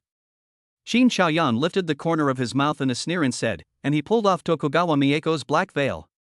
Tokugawa Mieko panicked, instinctively tilting her face to the side to avoid Qin Xiaoyan's gaze, but it was already useless. After the veil was removed, a pale and delicate pretty face appeared in front of Qin Xiaoyang, and Qin Xiaoyang was stunned when he saw it. Beautiful, it was really beautiful. The eyes were good looking, the nose was good looking, and this small cherry mouth was even better looking. This woman's appearance was simply blessed by heaven. Her temperament is a little cold, her eyelashes are long and slightly trembling, but she looks very smart and has a lot of spirit. Xiaoyang Jun, you. Mieko Tokugawa frowned, her pretty face flushed slightly. Perhaps because she was angry, her chest rose and fell with each breath, and because the black clothes she was wearing were very close-fitting, it looked as if her breasts were about to burst out of her clothes. Not only is she so pretty, but she also has such a great figure. This is very rare among Japanese women. She is worthy of being the most beautiful woman in Japan, Qin Xiaoyang sighed in his heart. He stared at the woman's rising and falling chest, unable to take his eyes off it for a while. Sizzle! It was also at this time that an accident suddenly occurred. The clothes on Tokugawa Mieko's chest suddenly couldn't bear the pressure and directly collapsed. Holy cow! This scene made Qin Xiaoyang dumbfounded. He witnessed with his own eyes two huge spherical objects suddenly popping apart. Damn it, pervert! This humiliating scene finally made Tokugawa Mieko unable to hold back any longer. She desperately broke free from Qin Xiaoyang's restraints, flashed her body, and quickly left. If she didn't leave, she would be seen by this bastard. Xiaoyang, sooner or later, you and I will have a desperate battle. I hope that you can be upright and honorable at that time. Please take good care of your injuries. I hope to challenge you when you are at your peak. Until I have recovered to my peak state, I will not let anyone kill you, because you can only die by my hand. Mieko Tokugawa disappeared, but his voice came from the air. It's so big. It smells so good. It looks so good. Qin Xiaoyang sniffed the scent of the woman in his hands and said with some admiration. That scene just now has been playing in his mind over and over again, which really made him feel endless aftertastes. However, after sighing, he sat down on the ground with a loud cry of pain. This crazy woman, every time my leg is about to get better, she comes to me and injures me. There's no way I can recover my peak strength. Qin Xiaoyang was a little puzzled. After he left Japan, this woman haunted him, chasing him all the way, and she could only kill herself, not others. Several times, Qin Xiaoyang was in danger, and it was this woman who came to his aid, helping him to repel the other assassins. Her reason was that she wanted to fight the peak of Qin Xiaoyang, and Qin Xiaoyang could only die at her hands. Damn, this woman doesn't like me, does she? But she's so pretty, I don't seem to have lost out. A woman like this, she's not a waste. She's also the #1 beauty in Japan, hey. Qin Xiaoyang sat on the ground, talking to himself, and at the end, he giggled foolishly. He checked the injury on his leg and shook his head, feeling a little helpless. After a short rest, he stood up and headed home. He limped along, not walking fast. He wanted to walk faster, but the injury in his leg wouldn't allow it. This crazy woman really knows how to torture people. Fighting a master of her caliber requires going all out, and going all out will definitely aggravate the injury. If this continues, I'm afraid this leg of mine will never heal. If it never heals, I'll become a real cripple for the rest of my life, thought Qin Xiaoyang, cursing her in his heart. It took him 20 minutes to limp the short distance of a few hundred meters. Back at home, he changed his clothes and then went to his room. He twisted the door handle, but found that it was locked. Qin Xiaoyang was speechless. He looked around the hall and found the same tool. He took the tool, poked it into the door lock, and poked it a few times skillfully. The door lock made a clicking sound. Then, he twisted it and the door opened. After entering the room, he did not turn on the light. With the moonlight shining in through the window, he saw Lu Zhiwan sleeping like a dead pig on the bed. "Oh, uncle, no, there, it's dirty." At this time, Lu Zhiwan's body flipped uneasily, and he was still talking in his sleep. Hearing the content of this dream talk, Qin Xiaoyang almost fell to the ground. Chapter 14. The cherry blossoms in his hometown have bloomed. "Uncle, there, it's dirty, you can't sit there." At this time, Lu Zhiwan mumbled again. Qin Xiaoyang was again at a loss for words. "I've already taken off my pants, and you're telling me this? Wake up, wake up." Qin Xiaoyang kicked the bed lightly, and Lu Zhiwan finally woke up groggily. She rubbed her eyes, looked at Qin Xiaoyang, and then looked at the door lock, her face full of confusion. "Stinking uncle, how did you get in here?" "I clearly locked it from the inside." Lu Zhiwan asked, rather puzzled. "If that broken lock could stop me, would I still be called Qin Xiaoyang?" Qin Xiaoyang said disdainfully. "Damn it, why did you come in?" Lu Zhiwan bit her silver teeth lightly. "What else could I do? Of course I slept. I couldn't sleep in the lobby, could I?" Qin Xiaoyang said, and then went straight to sleep and pushed Lu Zhiwan hard, pushing her into the corner. "Hey, how can you do that? I'm a girl, how can I sleep in the same bed as a man like you? If this gets out, how will I ever live with myself?" Lu Zhiwan got up, looking aggrieved. "That's your business, what does it have to do with me? Why don't you go sleep in the hall?" Qin Xiaoyang said, pulling the quilt over to cover himself. "I don't want to sleep in the hall, there are a lot of mosquitoes in the hall, and those mahogany chairs are hard to sleep on, how can I sleep?" Lu Zhiwan hit Qin Xiaoyang with a pillow, quite helpless. This man is really annoying, stingy, calculating, backstabbing, all kinds of cheap. If in the future his boyfriend is like this, she would rather jump off the building. "Then sleep here, I'm not going to do anything to you." Qin Xiaoyang lay there dead still. "You fart, none of your men are good, can you believe what you say? I've never had a boyfriend, but I've always watched TV, what's shown in TV dramas, that's what you said at the beginning. At first, nothing will happen to you, then it will just be a little, then it will be a lot, and finally it will get out of hand. You are all 1,000-year-old foxes, so don't even talk to me about chastity. If you dare to do that kind of thing to me, you are an animal." Lu Zhiwan threw the pillow on Qin Xiaoyang's body again. "I have a woman I like, I won't touch you. Besides, to do that kind of thing, don't you have to use your feet to push? My feet are so injured right now that I can't push anymore." Qin Xiaoyang turned around, closed his eyes, and said rather helplessly. "You stinking old man, you're driving me crazy, and you're still using your feet." Lu Zhiwan was very helpless. For a moment, she had a picture in her head. "Believe it or not, if you don't believe it, go sleep in the lobby." Qin Xiaoyang looked completely unconcerned. "I'll believe it for now." Lu Zhiwan could only say, and she looked around the room again, finally settling her gaze on a pair of scissors. She got off the bed and brought them over. "If you dare to do anything messy to me, I'll cut off your thing," Lu Zhiwan said fiercely. "Boring."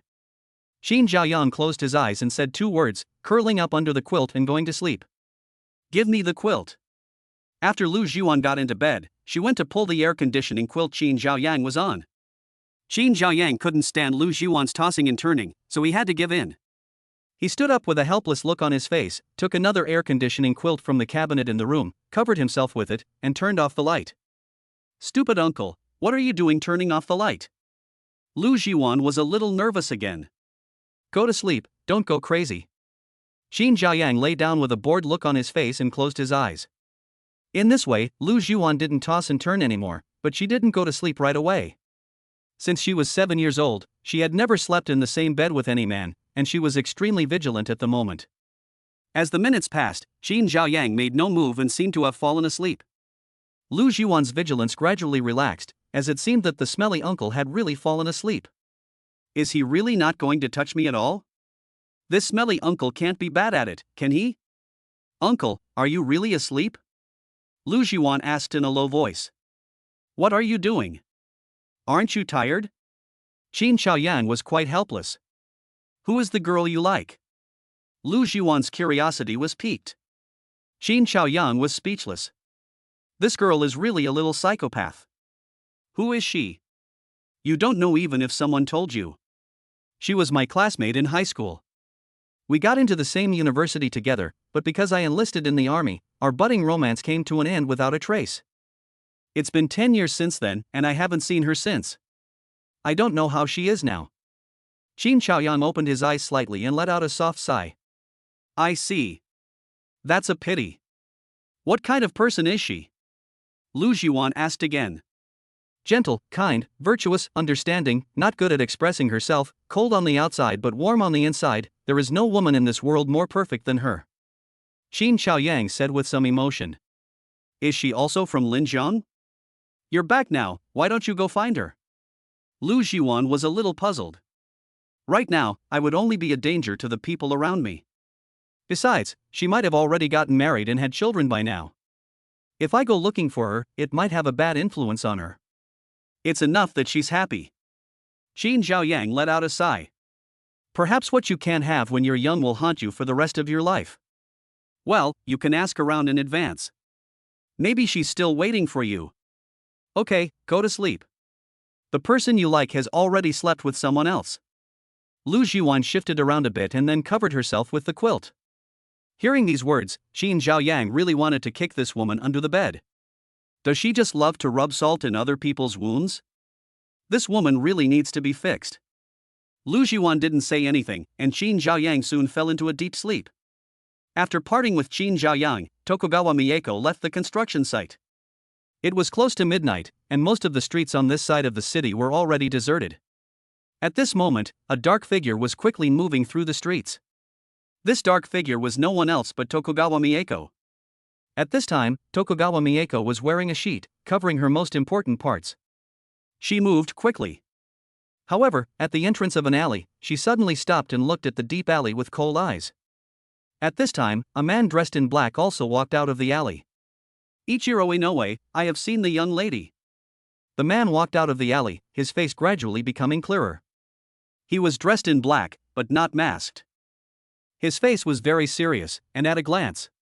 Ichiro, the cherry blossoms in my hometown have bloomed. Won't you go back and take a look? Tokugawa Mieko looked at Ichiro Inoue and asked coldly. Chapter 15. You are protecting him in disguise. The old emperor's blood feud has not been avenged, so how can I have the face to go back? 178 Japanese assassins have hunted down the Chinese spy Qin Xiaoyang, but he has repeatedly escaped. As a result, it is becoming more and more difficult for us to take action. Inoue Ichiro said in a small voice. Then what? Tokugawa Mieko didn't think it was a big deal. Miss, this Qin Xiaoyang is indeed very strong, and can be said to be the strongest single combatant in China. But we have come out in full force, and along the way, we have had many opportunities to succeed, but you have come out to stop us every time. Why is that? Ichiro's brows furrowed together. I still have a duel with him in top form, and he cannot die yet. No one can touch him, because he can only die at my hands. Tokugawa Mieko still gave the same set of arguments. Qin Xiaoyang has been lurking in the upper echelons of our country for more than 7 or 8 years, and he knows many of our secrets. Please, miss, put our country's interests first. Please kill him, or don't stop us. A sneer appeared on Inoue Ichiro's face. I will reside in this city of China for a long time as a foreign envoy of Japan, until Ko Yangjin has fully recovered his strength and we can have our final duel. During this time, I will diligently study the culture of China and collect intelligence that will be useful to the empire. Tokugawa Mieko glanced at Inoue Ichiro. In that case, I'm afraid you won't be able to explain yourself to the higher-ups. Inoue Ichiro said with a serious face. How I explain myself is my business, so don't worry about it. Tokugawa Mieko didn't take it seriously. I don't understand, is the duel really that important? Inoue Ichiro tilted his head slightly. Of course. Tokugawa Mieko said matter-of-factly. I think you've fallen for this Qin Xiaoyang. You are not letting us do anything to him, which is a disguised way of protecting him. Ichiro stared at Mieko coldly. Upon hearing this, Mieko's fierce gaze turned to Ichiro, and the long horizontal sword in her hand suddenly moved. Ichiro saw this and hurriedly went to block. However, after just a few rounds, a finger fell to the ground. Ichiro looked at the place where his little finger on his left hand was bleeding profusely, his face full of pain. This is a punishment for your nonsense. If there is a next time, I will just kill you. Tokugawa Mieko said coldly, and then she left, disappearing under the night sky in no time. She left Inoue Ichiro behind, looking miserable. It was almost 1 o'clock in the morning. A meeting room in the Guizha building in the Chinese capital was still brightly lit. In the meeting room sat an elderly man in his 60s, the only person in the entire room. The elderly man has a comb-over and is wearing a Zhongshan suit, giving him a decent and refined appearance. It is clear that when he was young, he must have been a handsome young man. At the moment, he is crossing his legs and rolling the cigarette in his hands. After rolling the cigarette, he takes out a match, strikes one, lights it, and takes a drag. Bang bang bang. It is also at this time that there is a knock on the door outside the conference room. Come in. The old man shouted, his voice carrying a distinct regional accent. Mr. Zhou, you wanted to see me. The door to the meeting room opened and closed again, and a man in his 40s walked in. The man wore black framed glasses and had a refined appearance, but there was also a certain smoothness to it. Upon seeing the old man, who was called Mr. Zhou, he revealed caution, respect, and awe in his eyes, and even bowed slightly to show his respect. Sit down. The old man pointed to the chair next to him. Thank you. The man sat down on the stool, but he was a little restless. Agent 99, codename Mockingbird. Over the years, you have been responsible for maintaining a single line of communication with Agent 1, haven't you? The old man tapped the ashtray and asked. That's right. Of course, there is also Old Dragon King, who can also contact Agent 1 directly, but Old Dragon King is now dead. The man carefully wiped his glasses and replied. Have you learned everything about the Kitasayama project? The old man nodded and asked. I have read the relevant documents. This is a very ambitious and important plan that concerns the fate of the Chinese nation. At my level, I am not qualified to read such top-secret documents. In the organization, there are 99 top-level agents on the payroll, and I rank 99th. Over the years, the only thing I have done is to maintain a single line of contact with number 1. If Mr. Zhou asks me to implement the Qian Kaishan plan, I am afraid I do not have the ability to do so. Number 99's eyes flickered, and he said cautiously, his words and actions revealing a lack of confidence. In your opinion, who is the right person to carry out this plan? The old man took another deep drag on his cigarette, as if he was a heavy smoker. Of course it's number 1. Number 99 said without hesitation. Besides him? The old man asked again. There's only him. There's no shortage of outstanding agents in the organization, but only number 1 is different from the others. But, Mr. Zhou, number 1 has now been exposed. Once an agent's identity is revealed, it means the end of his career as an agent. Number 1 is not suitable to carry out this plan now. It is already very remarkable that he has returned alive. Moreover, he has not yet been cleared of suspicion. As we in this line of work know, an exposed spy will either die at the hands of the enemy or at the hands of his own people. Although number 1 is alive now, it is not much different from being dead. At this last, number 99 sighed with regret. However, he had done everything he could, and in any case, he was the greatest agent the organization had ever seen. Then, number 99's eyes brightened slightly, and he added. If he hadn't been exposed, he would have taken over Loan's position, not me. You should know that I'm good at managing the country's economy and people's livelihood, but I'm not good at intelligence work. Therefore, it is more appropriate for someone who is good at intelligence work to do the job. The old man said with some helplessness. Mr. Zhou, your abilities are beyond doubt. Number 99 looked deeply at the old man in front of him with great respect. However, the old man waved his hand. I know what I am good at and what I am not. Nowadays, I cannot do much to take over the work of intelligence. If a person who is not competent takes over, and if they do not have the confidence to make their work better, then they will stick to the previous approach and strategy. This is what is happening to me now. This is called following the old ways.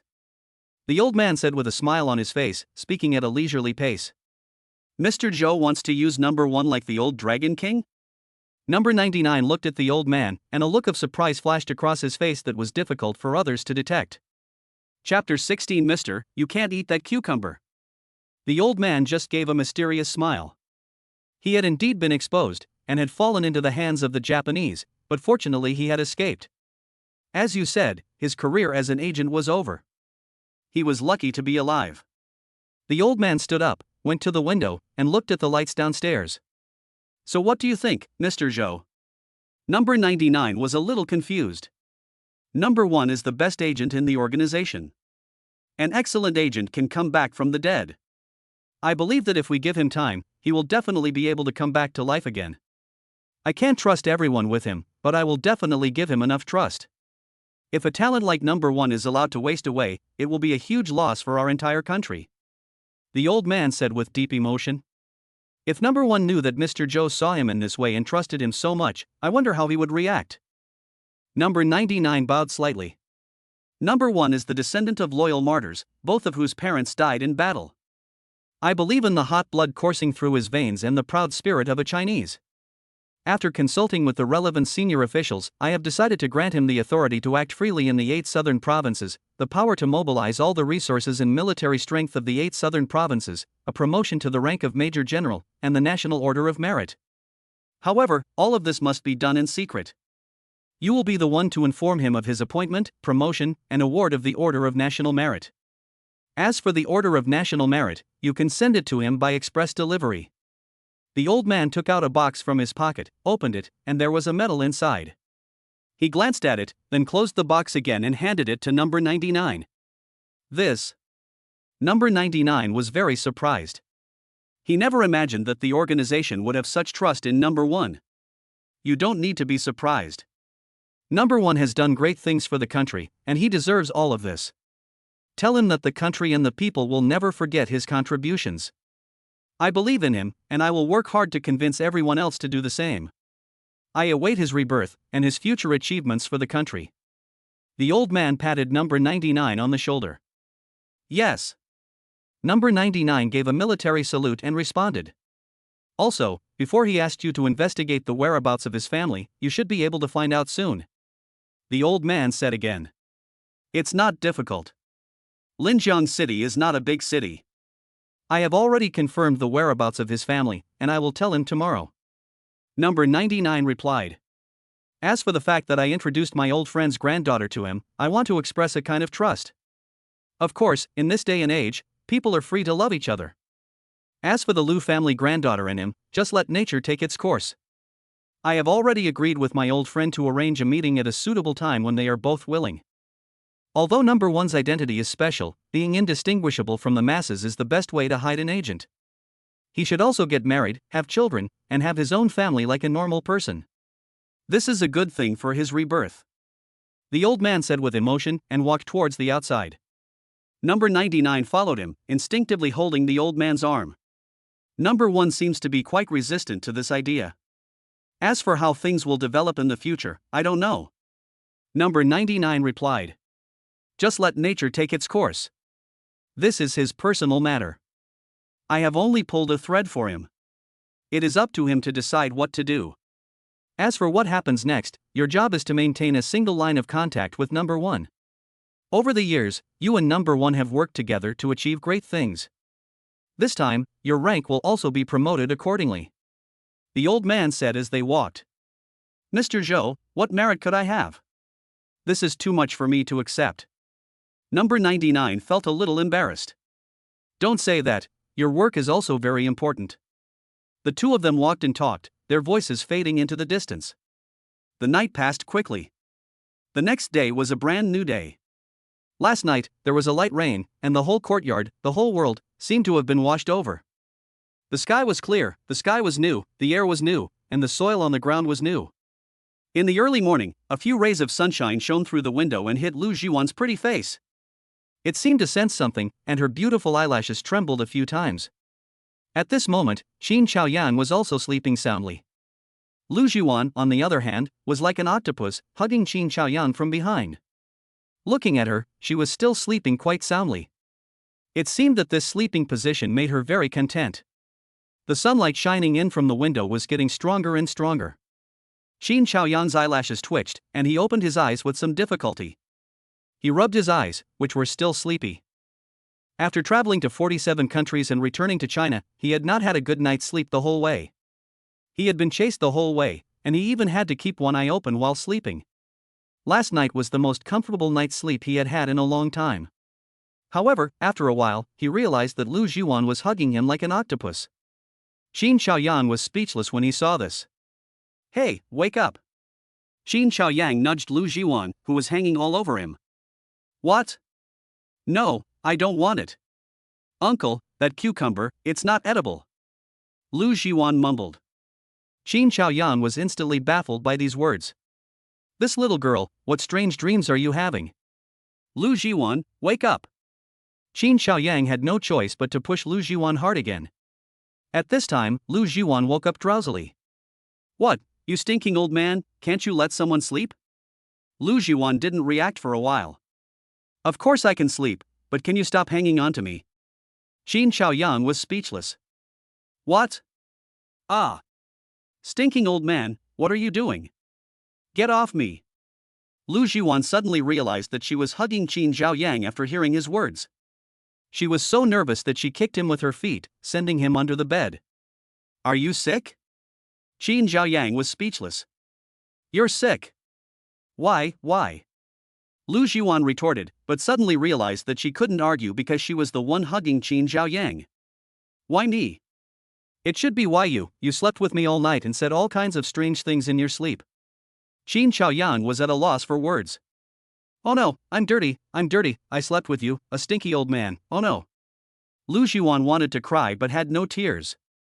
What are you dirty for? I'm the one who's dirty, okay. You're both old enough to know better, talking in your sleep is one thing, but drooling is another. Look, my collar is wet, all wet. Qin Xiaoyang showed Lu Jiwan his collar. You're talking nonsense, how could I have drooled in my sleep? Lu Jiwan was being stubborn. Oh, it's dirty, I'm dirty, you dirty old man, you don't have any sexually transmitted diseases, do you? Lu Jiwan wanted to cry but couldn't. Venereal disease? No way, it's the warts. I've only had a few hundred girlfriends, and I go to the Japanese brothels every day, so it's not a big deal. They're all good girls. Qin Xiaoyang said seriously. Wow, you even went to a place like that, why didn't you tell me last night? Lu Jiwan burst into tears. Chapter 17, Hate Me, I don't care what you think. You didn't ask me last night either, so how was I supposed to tell you? Qin Xiaoyan looked innocent. Damn you. Lu Jiwan threw the pillow at Qin Xiaoyang.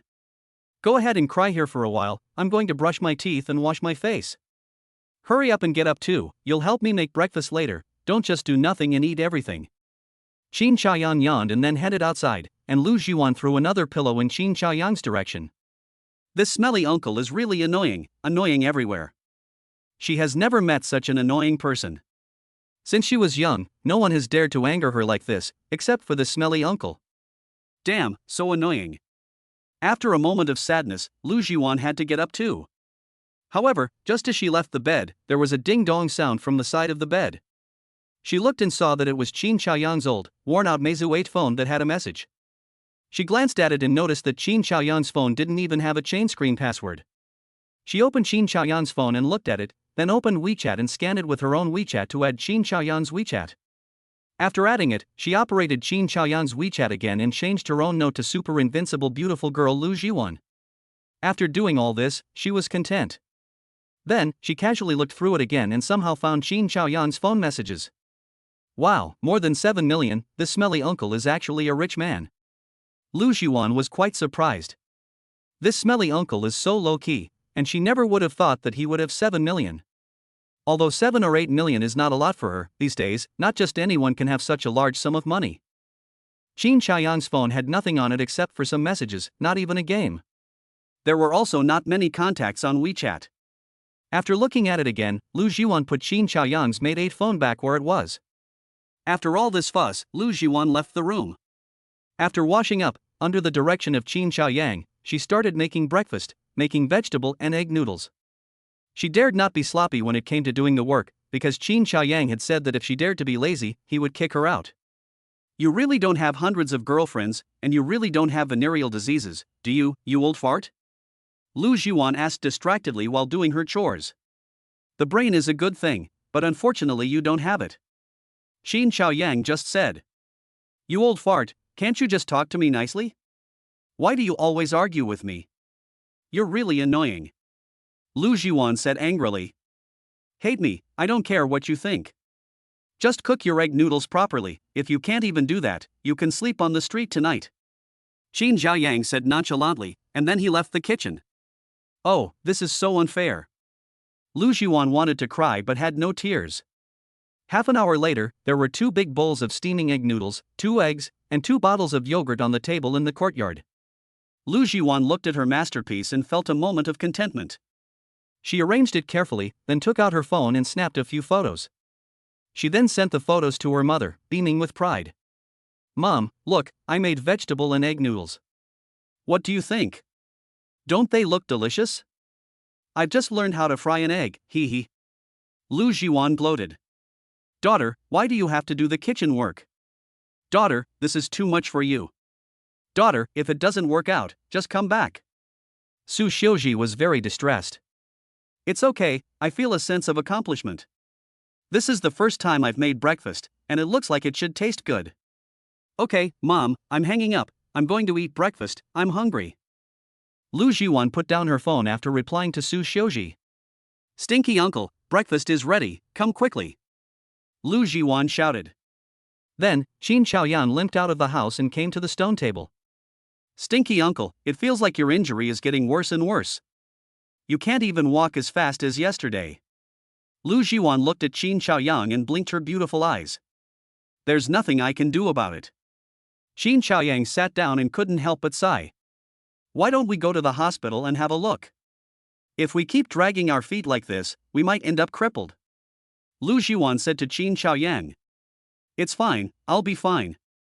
Qin Xiaoyang said casually. You should try my cooking and see how the egg noodles are. Lu Zhiwan beamed. Qin Xiaoyan lowered his head and took a bite. Lu Zhiwan had an expectant look on her face, waiting for Qin Xiaoyan's praise. How is it? Is it good? Lu Zhiwan asked. It's okay, it's edible, and the taste is not bad. Qin Xiaoyan gave a very pertinent evaluation. Heh, let me try it. Lu Zhiwan was quite satisfied with Qin Xiaoyan's evaluation, and she lowered her head and tasted it. This egg noodle, although it doesn't taste particularly good, the taste is quite good. It's delicious, it's so delicious, I'm really amazing. Lu Zhiwan exclaimed. Qin Xiaoyang glanced at Lu Zhiwan and just rolled his eyes. It's not like she's done anything special, just made some egg noodles. After breakfast, Qin Xiaoyang dragged out a breakfast cart from somewhere and was cleaning it in the courtyard. Uncle, what are you doing again? What's this for? Lu Zhiwan asked, watching Qin Xiaoyang busy about his work. This is a breakfast cart, I just push it around and sell breakfast outside. My parents used to make money with this thing and raise my 2 brothers and me. Qin Xiaoyang replied while he was busy. You're not thinking of selling breakfast, are you, you old fart? Lu Zhiwan asked in surprise. What else? I've got nothing to do these days, so I want to start a small business and earn some living expenses. Qin Xiaoyang answered casually. You old fart, do you need to start a small business to make money? Don't think I don't know. You have 7 million, I saw it all. There's a message about the deposit in your phone. I really can't tell that you old fart, have so much money. Didn't you say you enlisted in the army all these years? How could you have so much money if you enlisted? Lu Zhiwan said with a meaningful tone while eating an apple and sizing up Qin Xiaoyang. Spending money without earning it, no matter how much you have, you will spend it all. Don't you understand that you are living off the interest? Qin Xiaoyang was speechless and looked at Lu Zhiwan in disbelief. Okay, everything you say makes sense. Lu Zhiwan was a little unable to refute. This thing has been left for too long and is almost broken. I need to go buy some parts and fix it properly. After inspecting the dining car, Qin Xiaoyang said. By the way, uncle, haven't you forgotten something really important? Lu Zhiwan said with a mischievous smile. What's so important? Qin Xiaoyang asked after looking at Lu Zhiwan. Chapter 18, The Pretty Girl in the Alley Who Welcomes Guests with Passion. The air conditioner in my room is broken. Can you fix it? Lu Zhiwan pointed in the direction of her room and said to Qin Xiaoyang with justification. I thought it was something important, but it turns out you're talking about this trivial matter. Just pack up again and move to another room. Qin Xiaoyang didn't think it was a big deal. I don't want to. I want to sleep in that room. That room has the best location, and I like it. If you don't agree, I won't let go of you. Lu Jiwan said rather stubbornly, and as she spoke, she walked over and held Qin Jiayan's arm tightly. Qin Jiayang felt his arm suddenly caught between two deep grooves, soft and supple, very elastic, and quite comfortable, to say nothing of the situation. However, under such circumstances, he couldn't help it for a while. After all, he was a man of strong passions, and who could withstand this? Okay, don't go crazy. Can't I just go over there and take a look? Qin Xiaoyang said rather helplessly. Hey, go ahead. After Lu Jiwan got what she wanted, a look of smug satisfaction appeared on her pretty face.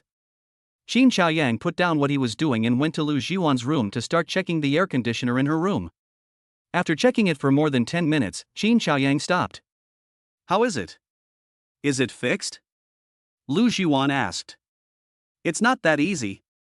Several important parts are broken, so I have to go out and buy them. There should be some for sale nearby. Qin Xiaoyang said impatiently. I'll go buy them, you give me the money. Lu Jiwan once again held out her palm to Qin Xiaoyang, but this time, she was slapped by Qin Xiaoyang. The pain made Lu Jiwan let out a cry, and the sound was very beautiful. You just want money, you know nothing else. Do you know what spare parts to buy? Just money. Qin Xiaoyang said helplessly. How would I know if you don't tell me? Lu Jiwan retorted. You wouldn't understand even if I told you. Qin Xiaoyang didn't care. How would I know if you don't tell me? Lu Jiwan and Qin Xiaoyang got into an argument. People who understand. Forget it. What am I talking to you for? You stay at home, I'll go out and buy it myself. I'll buy some parts for repairing the breakfast trolley on the way, and see if I can fix it. By the way, remember to cook dinner around noon. Qin Xiaoyang said, and then left the house, finally giving a final reminder. Understood. Lu Jiwan nodded as she watched Qin Xiaoyan leave. After Qin Xiaoyang left, Lu Jiwan entered Qin Xiaoyan's room, lay down on the bed, and played with her phone, leisurely. These days, she has been wandering around, and now that she has a place to stay, she couldn't be happier. This place, Uncle Stinky's, although it's not a luxury villa, it's no worse than a luxury villa to live in. How should I put it? Living in a villa is a luxurious life, a big life. But living here is also a particularly refined life. It's quite nice to live a small life and enjoy the little things. As he thought about this, Lu Jiwan felt a special sense of contentment. After leaving the house, Qin Xiaoyang headed towards the pedestrian street. There isn't much else around here, just lots of pedestrian streets. If you want to experience the so-called high-end celebrity life, you should go to the east side of Linjiang City or the city center, but if you want to appreciate the local customs of Linjiang City, buy cost-effective goods, visit famous residences, and find delicious food, then you have to go to the west side. Although the west side is not prosperous, it has everything you need. Qin Xiaoyang remembered that there is a hardware district and air conditioning repair shops on the pedestrian street nearby. But if you want to buy a better air conditioner, you have to go to the central business center. Qin Xiaoyang planned to find out how much it would cost to buy the parts, and if it would cost a lot, then he would just buy a new one. Thinking this, Qin Xiaoyang walked on, and before long, he had walked a long way. Handsome guy, come on, come over here. Suddenly, a voice came. Qin Xiaoyang heard it and looked in the direction the voice came from. He saw a man in his 50s wearing a robe and old-fashioned glasses standing at the mouth of the alley, waving at him. This scene reminded Qin Xiaoyang of the pretty girl in the alley who treated her guests warmly, but this guy is a man. Coffee tue, are people nowadays playing around so much? He's even wearing a robe. What the hell is this handjob? Role-playing, retro kudai pure, and he's still a South Copper. There are really many tricks in the alley economy. Handsome guy? The man in his 50s shouted again. Old man, you're already an old man, so why don't you just stay home and take care of your grandchildren? How disgusting is this whole thing? You have hands and feet, you look like a talented person, there are many ways to make money, why do you have to rely on selling your ass to make money? Qin Xiaoyang really couldn't bear to watch anymore.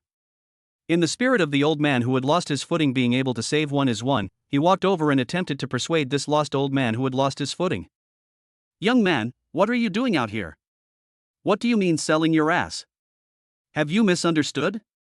I'm looking for you because I have something to say. Can you lend me your ear for a moment? The man grabbed Qin Xiaoyang's hand, lowered his voice, and said in a sneaky manner. If you have something to tell me, tell me. What? I don't know you. Qin Xiaoyang frowned, a little puzzled. Come, you go over here. The man pulled Qin Xiaoyang and they walked towards the alley. Mr. Qin, my name is Lu Zhongliang, I am the butler of the Lu family in Linjiang City, you can call me Butler Lu. Butler Lu had a smile on his face. Lu family? As soon as Qin Xiaoyang heard the name Lu family, the first person he thought of was Lu Jiwan. Yes, it's the Lu family. Our young lady is called Lu Jiwan, the girl you took in yesterday. Butler Lu smiled. Then you've come at the right time. You go and take away that annoying person in your family now, hurry up, I want some peace and quiet. Qin Xiaoyang pointed in the direction of his house. I can't take him away yet. Butler Lu was a little embarrassed. What? Your family, the Lu family, is such a big family, and you're relying on me? Upon hearing this, Qin Xiaoyang was at a loss for words. It's not that we're relying on you. Mr. Qin, please listen to me. We have our own difficulties. The thing is, isn't our young lady currently running away from her marriage? Even if we take her back, she'll just cry, make a scene, and hang herself when she gets back. Moreover, we have a spy in our midst. No, there are actually multiple spies in our midst. Every time we catch the young lady, someone lets her out. We really don't know what to do anymore. So, we're now settling for the second best. If she can just behave herself and stay with you, that'll be fine. So, we'd like to ask you to please take good care of our young lady. Butler Lu spoke in a submissive manner. No way. I'm a decent man. If your young lady lives with me, how dangerous would that be for me? I'm still a young man. If this gets out, how can I face people in the future? No, absolutely not. You must hurry and take your young lady back. Qin Xiaoyang said resolutely. Mr. Qin, don't be anxious. We won't let you take care of our young lady for nothing. Butler Lu said, and from somewhere he produced a bank card and slipped it into Qin Xiaoyang's hand. What are you doing? Giving me money, trying to bribe me? Is that what I'm like? I tell you, don't even think about impressing me with money. The education I received since childhood does not allow me to do so. Take it back. What do you take me for? Qin Xiaoyang pushed back the hand of Butler Lu holding the bank card with righteous words. He raised his head slightly, looking dignified. Chapter 19. You guys really know how to judge people. Mr. Qin, please listen to me first. There are 200,000 yuan in this card, and the password is 6 sixes. The money in here is all yours, it's our reward for you. Butler Lu patiently said. That much? Qin Xiaoyang was a little surprised. It seems that the Lu family is really quite wealthy, and they casually give away 200,000 yuan. This is just a small token of our appreciation. If we cooperate well, there will be more to come. Of course, we also know that Mr. Qin treats money like dirt and is not swayed by it. Butler Lu smiled and patted Qin Xiaoyang's chest. Upon hearing this, Qin Xiaoyang's eyes showed some hesitation, and he looked troubled. Okay, since you have difficulties, I will reluctantly accept the money. You really know how to judge people, I really am a man who regards money as dung. Qin Xiaoyang said, and handed over the bank card, which he then put in his pocket. Lu Jiwan, this little girl stays in her own home, can help with the housework, and I can still get paid. Where in the world can you find such a good thing? That's right. Please take care of the safety and living conditions of the young lady. Oh, and here's 100,000 yuan for your young mistress's expenses while she's staying at your home. Butler Lu bowed and said, and then he slipped another bank card to Qin Xiaoyang. Your family is truly a big one, and you know how to get things done. Don't worry, if anything happens to your young mistress while she's staying with me, you can hold me responsible. Qin Xiaoyang patted Butler Lu on the shoulder. Very well, that's good. Oh, Mr. Qin, there's one more thing. Yesterday, didn't your lady have a little conflict with some punks outside the airport? I'm planning to spend some money to settle the matter. Although the other party are punks, after all, it was your lady who was in the wrong. Besides, it's better to offend a gentleman than a villain. Spare some money to settle things and avoid any trouble in the future. What do you think of this approach? Butler Lu asked. Absolutely no problem. You're thinking along the right lines, just do it. Qin Xiaoyang nodded. Okay, I'll go take care of this now. After this is done, those punks won't come looking for trouble with you. Lu's butler said. The two men exchanged a few more words before Lu's butler left. After Lu's butler left, Qin Xiaoyang took out 2 bank cards, held them up and looked at them, then gave them a kiss. They smell so good. I love shit. Qin Xiaoyang was content, put the cards away, and continued walking. Half an hour later, Butler Lu appeared at Linjiang City's Xiqing District Hospital. Linjiang City, Xiqing District Hospital, a hospital room. A man with a big head and a slightly overweight body was lying on the hospital bed, with a thick bandage wrapped around his head. To the left and right of his hospital bed, there were several small thugs standing and sitting, all of them with bruises and swollen faces, looking a little disheveled. Big brother, the doctor said you might have a concussion and need to be observed overnight. If you're fine the next day, you can be discharged. Big brother, how do you feel now? Do you feel any concussion? Xiao Huangmao sat in front of the bed, quite concerned. Fuck you, do I feel a concussion? I've been in the gang for so many years, and I was almost knocked out by a brick from a little bitch. Are you all a bunch of losers? I can't even deal with a little bitch. I've never suffered such a big loss in my life. Big Head's brain heard this and was furious. Brother, it wasn't the little girl who was awesome, it was the cripple. Damn, that cripple is like a ghost. We attacked twice and both times we ran into him. And he's so strong, we're no match for him at all. One of the brothers was quite aggrieved. Then you guys are even more useless, you can't even deal with a cripple, how strong can a cripple be? The big head man was furious. Brother, he really was strong. Yes, very strong, very fast, like a ghost. Yes, he was right there in front of us, said the group of young men. Bullshit, you motherfucker, he's a cripple, how can he run so fast? The man with the big head obviously didn't believe it. Brother, you really shouldn't disbelieve it. The cripple was a bit lame, but when he was in a hurry, he could run, and he ran really fast. You haven't seen it with your own eyes, so of course you don't believe it. There are just such strange people and strange things in this world. Xiao Huangmao spoke with great enthusiasm. Do I believe you? Get out of here. When I get better, I'll go and deal with him myself. The man with the big head was no match for him. It was also at this time that the door to the ward suddenly pushed open. A man in his 50s wearing a robe and glasses walked in.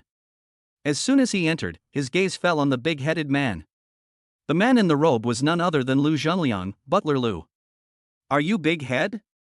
Butler Lu asked in a cold tone. I am. Who the hell are you? I don't know you. Big Head said arrogantly as soon as he saw the person. My name is Lu Zhenliang.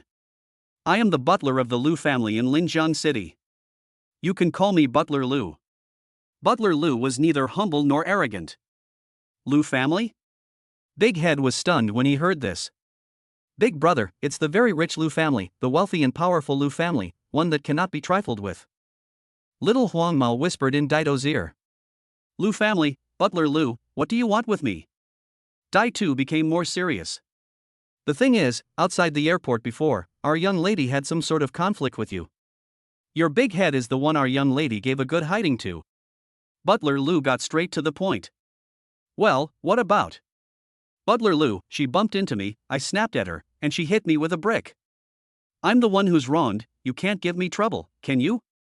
Big Head looked really embarrassed. Nowadays, the rich and powerful can really do whatever they want. I'm not saying you're not wronged. Our family is reasonable, and our young lady acted rashly and was at fault in the first place. But I hope that this will be the end of it between you. Here is 150,000 yuan for your medical expenses and compensation. From now on, please leave my daughter alone. Butler Lu said, and took out a cashier's check for 150,000 yuan. Big brother, we didn't come here to cause trouble, we came to give us medical expenses and compensation. As soon as Xiao Wangniu heard this, he was immediately excited. Ouch, it hurts so much. I'm so wronged, I was walking with my little brother, humming a little tune, and all of a sudden I got hit in the head. I've got a concussion, my brain is shaking and reeling, what can I do with 150,000 yuan? Last month, a guy surnamed Wang who punched someone else in the face was offered 2.09 million yuan in compensation, and I got hit in the head and only got 150,000 yuan.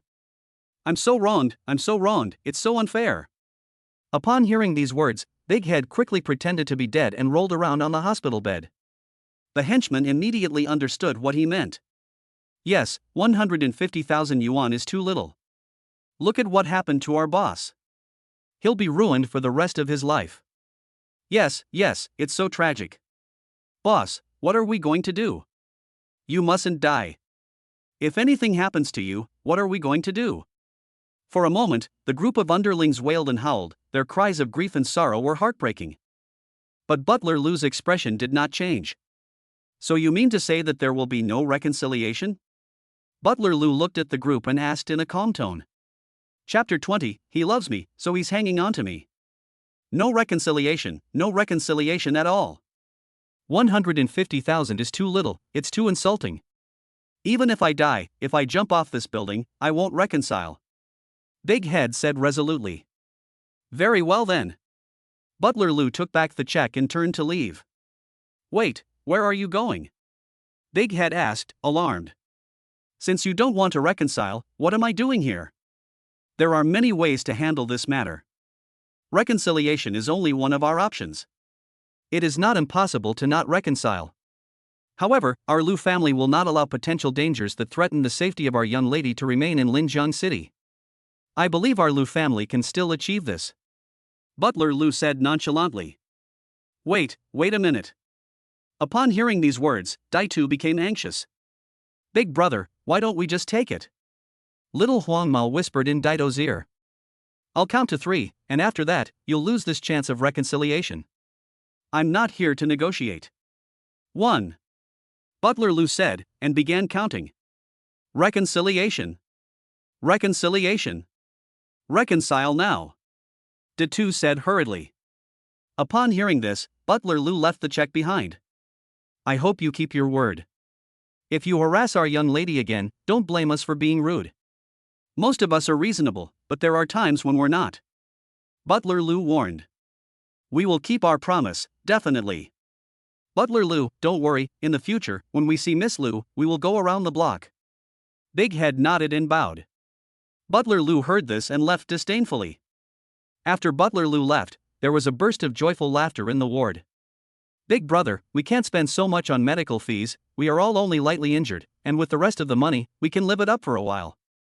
This time, we've made a killing. Xiao Huangmao said excitedly. In the end, we did make a profit. I was thinking of asking for more, but unfortunately the Lu family is no pushover. Dai Tu said with some regret. This is already quite a lot of money. Big brother, then our grudges with that chick are settled. Xiao Huangmao said with a smile. Of course the grudges with that Miss Lu can be settled, but I still have to take care of that cripple. I don't believe that a cripple can't make it to heaven. I must try. Big Head said with gritted teeth. Everyone's expression froze for a moment when they heard these words. Big brother, the cripple is the stronger one. We can't beat him even if we all fight together. Yeah, what did you go and provoke the cripple for? Now that you've got the money, why not go and have a good time? Yeah, that cripple is really super awesome. A group of underlings persuaded him with earnest words. Look at the way you're acting, being manipulated by a cripple like this, how are we going to hang around in Linjiang in the future? We have to fix this cripple. If we just fix the cripple and leave Miss Lu alone, won't it be over? Dai Tu looked at the group of people with disdain, and when they heard this, they still had a look of fear on their faces, really hard to persuade damned ghosts. Fine, discharge me from the hospital, let me rest for 2 days, and then I'll go trouble the cripple. Dai Tu said again. Yes. Upon hearing this, the group of subordinates just obediently agreed. They went to discharge Dai Tu from the hospital. After parting from Butler Lou, Qin Chaoyang first went to the hardware district of the pedestrian street for a stroll, and asked around in several stores. He found that the prices of the various parts he wanted to buy were almost as much as buying a new air conditioner. So, he simply walked some more, and went to the nearby Central Plaza. After entering the Central Plaza shopping mall, Qin Chaoyang strolled around the first floor, and then picked an air conditioning store and went in. The first floor of this plaza is full of stores selling mid to high-end home appliances and high-end digital products. Upstairs are restaurants, entertainment, clothing, and luxury goods. At this time, in a luxury clothing store on the 4th floor of the plaza, a tall, beautiful woman was trying on clothes in the mirror. The woman is about 25 or 26 years old, has a great figure, and has a somewhat cold temperament that is also somewhat gentle. Hey, my Lin Ruoxue Lin president, this outfit suits you perfectly. Not only are you good looking, but you also have such a great figure, with the right amount of curves in all the right places. I'm so jealous. Any man who marries you would be so happy, they'd never want to get out of bed. At this time, another woman walked over. Compared to Lin Ruoxue, this woman was slightly less attractive, but she was also considered a rare beauty. You're so shameless, Xu Yuqing, what nonsense are you talking about, this is outside. Upon hearing this, Lin Ruoxue gave Xu Yuqing a cold stare, and her pretty face turned slightly red. What are you afraid of? This is a women's clothing store, and there's no one else here right now. Am I wrong? Unfortunately, Qin Xiaoyang, that dead scumbag, is not going to have that kind of luck anymore. Xu Yuqing said angrily. What do you mean by a dead scumbag? I forbid you to say that about him. Lin Ruoxue glanced at Xu Yuqing, looking a little unhappy. Isn't he a dead scumbag? He left without a word back then, and over the years, he hasn't even written you a letter. He said he enlisted in the army, but how could he not even call you or write you a letter? I don't think he ever had you in his heart. All those sweet nothings he said to you back then were just lies, meant to string you along. Xu Yuqing's mouth kept going, and she felt like she couldn't stop. Nonsense, he wouldn't lie to me, he'll definitely come back. And even if he did dangle me, so what? He dangled me because he likes me, loves me. Otherwise, why would he dangle me and no one else? Isn't it because he loves me? Lin Ruoxue said stubbornly. It's been so many years, maybe he's somewhere else, married with kids already. Are you stupid? It's been so many years. You're 26 now. How many more years are you going to wait for him? A woman's youth will be gone before you know it. Xu Yuqing said with a sad heart. What can I do? What I couldn't get when I was young will haunt me for the rest of my life. Stop it, I know what's going on in my heart. Lin Ruoxue heard this and smiled bitterly. You're so stubborn. Forget it. What's so good about Qin Xiaoyang? What kind of magic potion did he pour into you? Xu Yuqing was a little exasperated. I'll buy this suit. Wait for me, I'll change. Lin Ruoxue didn't respond to Xu Yuqing's words, but turned and went into the fitting room. A few minutes later, she came out of the fitting room. I'll take this suit. Help me pack it up, thanks. Lin Ruoxue said to the waiter. Okay, miss, please wait a moment. The waiter smiled when he heard this. In a short while, the clothes were packed and the bill was settled. I'll wait for you outside, hurry up. After settling the bill, Lin Ruoxue said to Xu Yuqing, so at the moment, the things that Xu Yuqing bought were still being settled. After saying that, she went outside. When she arrived outside the clothing store, she stood in the corridor, looking at the people coming and going on the floors of the square. After a moment, she looked at the clothing store again. Xu Yuqing was still not done and had not come out yet. She could only turn around and look bored as she looked around. Suddenly, however, a limping man walked out of a shop on the first floor. Although Lin Ruoxue couldn't see the man's face from her angle, the limping man's back instantly caught her attention. Seeing this back, another familiar back in his mind surfaced, and the two backs instantly overlapped in her mind. A strong sense of familiarity instantly invaded her heart, causing her to stand stupidly in the same place, her body a little stiff. Because of the excitement, bright tears had already appeared in her beautiful eyes. What are you standing here stupidly for? Xu Yuqing came to Lin Ruoxue's side and poked her. Yuqing, it's him, he's back. Lin Ruoxue gently covered her mouth, looking at the hobbling figure walking towards the door downstairs, her eyes filled with tears. Him? Who is he? Qin Xiaoyang, he's back, I'm not wrong, absolutely not wrong. Hey, don't rush, slow down, wait for me. Without waiting for Xu Yuqing to say anything more, Lin Ruoxue had already headed towards the escalator downstairs, hurrying downstairs. Seeing this, Xu Yuqing hurriedly chased after her. Chapter 21, Thinking about him all the time. However, Lin Ruoxue was in such a hurry that Xu Yuqing simply couldn't keep up. Before long, the two of them arrived at the entrance to the first floor. However, there were people coming and going at the entrance to the first floor, and the hobbling back of that person had long disappeared into the crowd. Lin Ruoxue stood at the entrance, looking around, searching everywhere, but the familiar back seemed to have evaporated from the world. The world is full of people, but none of them is the person she has been thinking about. There is no Qin Xiaoyang here, you must have made a mistake. Xu Yuqing was panting. I won't make a mistake, it really is him. I will never forget whose back it is, not his. Is he deliberately avoiding me? Why is he avoiding me? Lin Ruoxue crouched down, took a deep breath, covered her pretty face, and sobbed unconsciously. Well, since you're so sure he'll come back, you'll find him sooner or later. Didn't you go see his mother a while ago? If he comes back, he'll definitely go see his mother. Don't cry. Chu Yuqing crouched down next to Lin Ruoxue and gently patted her back to comfort her. I miss him, I've thought about him every moment for so many years. Lin Ruoxue wiped away her tears and murmured. Ordinary people might not even think about it, but inside the company, the female president, who can stand on her own and is so cold that people can't get close to her, actually has such a weak side. As Chu Yuqing thought this, a wry smile appeared on her face. Why are you doing this? Maybe he's not your salvation, and breaking free is the best choice. Chu Yuqing said again. If you can't break free, you can't break free in this life. In this life, I will only recognize him. Lin Ruoxue shook her head, forcibly wiped away her tears, and stubbornly said. If you don't break free, then don't. But you have to be happy. Chu Yuqing hugged Lin Ruoxue and then patted her back gently. At that moment, Qin Xiaoyang had just left the central plaza not long ago. As he walked along the road, he suddenly felt a slight pain in his heart. At the moment of the slight pain, he suddenly remembered the summer when he was 17 years old. On the bench under the sycamore tree at school, the girl rested her head on his lap and asked him if she believed that people in love could have telepathic communication.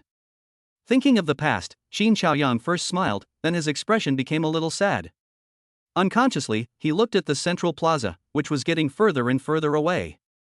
For some reason, his heart felt as if it was being pulled in a certain direction, and that direction seemed to be from the central plaza. He hesitated in place, shook his head, and continued walking. Lin Ruoxue crouched at the entrance to the square for a while, finally calming down, and then stood up. Let's go back. Chu Yuqing sighed. I'm fine. Tomorrow, I'll go see Auntie and ask. If he has returned, then Auntie should know. Lin Ruoxue whispered, and with Chu Yuqing's company, she left the spot. But every now and then, she still looked back. Just now, she clearly saw him, she was very sure. She was very sure that just now, that back figure was the person she had been thinking about. Perhaps, Chu Yuqing was right. Since he had returned, as long as he was in Linjiang City, it would not be difficult to find him. In no time, the two of them also gradually disappeared into the crowd. After leaving Central Plaza, Qin Xiaoyang walked back. This Central Plaza was not very far from where he lived, nor was it very close. The basic situation was that if you took a taxi, it seemed too close, and if you walked, it was a bit far. In the end, he still chose to walk. Although he had an injury on his foot, it was not a big problem. His body's ability to recover was inherently stronger than that of an ordinary person. After a night's rest, the condition of his leg had improved a lot. However, if that Japanese woman came looking for trouble again, his injury would return to its original state in no time. He had to find a way to let the injury recover as soon as possible. I'll mix up some special medicine myself and make my leg recover unexpectedly. Qin Xiaoyang muttered to himself as he walked. After a while, he arrived at an open-air parking lot with a large number of parked cars. Although there were many cars parked here, Qin Xiaoyang knew that this was not an ordinary parking lot, but a used car lot. Seeing so many cars in front of him, Qin Xiaoyang suddenly had an idea. Now that he was back in Linjiang City, it would be much more convenient if he had a car. With that in mind, he walked towards the used car lot. What can I do for you, young man? The owner of the lot asked, seeing someone walk in. The owner of the lot was a middle-aged man, dark and skinny. You have all these used cars, right? Qin Xiaoyang asked. Yes, they are all used cars. What do you think, boss? Are you interested in getting one? The price is affordable, the quality is guaranteed, and they are all good cars that are at least 70% new. There are all kinds of prices and brands. The yard boss had a smile on his face. I want to get one, but it shouldn't be too expensive. It should have a lot of space and be powerful. It would be best if it could climb mountains and cross rivers, and be able to drift. Qin Xiaoyang looked around and then answered. Then I recommend our domestically produced Wuling Shenche. It's cost-effective and of great quality. Not to mention drifting and climbing mountains and wading through water, it can run with one wheel missing. The owner of the field spoke with great enthusiasm. So, get one? Qin Xiaoyang was tempted to do so upon hearing this. Although the owner's words were a bit exaggerated, they weren't too far off. The Wuling Shenche has always had a good reputation, focusing on being practical and able to take a beating. Okay, young boss, please follow me. This side is full of Wuling Shenche. The new price of the Wuling Sunshine is between 40,000 and 60,000 yuan. Here we have 70% new ones for 20,000 yuan, 80% new ones for less than 30,000 yuan, 90% new ones for 30,000 yuan, and 95% new ones for a bit more, between 35,000 and 40,000 yuan. The owner of the yard took Qin Xiaoyang to another area and introduced them enthusiastically. These cars may look new, but they are not new. What if they are refurbished and I end up with a whole fleet of scrapped and refurbished cars? Qin Xiaoyang walked back and forth, looking at the Wuling Shen cars placed around him. Hey, young boss, don't worry about this. We are in business to be trustworthy. You don't need to worry about the cars at all, because after you pay the deposit and leave your information, we will go to the Vehicle Administration Office to help you with the various procedures. During this process, there will be an inspection report. If the car is scrapped or assembled, these procedures cannot be completed, right? The yard owner said very frankly. They can even help with the procedures, which is quite a good service. So, which one should I choose? Qin Xiaoyang also felt that it was reliable when he heard this. Go ahead, you can choose whatever you like, young boss. The yard owner smiled. Qin Xiaoyang heard this and looked around at the cars again, looking at each one and comparing them. Chapter 22, Super Invincible Beautiful Girl. He looked very carefully. In his experience, the yard boss was not lying, and these cars were all good cars. After picking for a while, Qin Xiaoyang finally picked one of them. In fact, the cars here are all similar, the difference is just the age. This one will do. Qin Xiaoyang patted a Wuling Shengche, a 95% new Wuling Sunshine. Young boss, the price for this one is 37,000 yuan. The owner of the lot replied. No problem, it's 37,000. Qin Xiaoyang said very readily. That's fine, the owner is really a straightforward person. In that case, you pay a deposit of 10,000 first, leave your personal information, contact details and home address, and we'll help you go through the formalities and deliver the car to you. The owner of the lot also said. Fine, my home is not far from here. Qin Xiaoyang responded. After the two men had reached an agreement, Qin Xiaoyang went to pay the deposit and then filled in some information. After all this, he was ready to leave. When will the car be delivered? Qin Xiaoyang asked.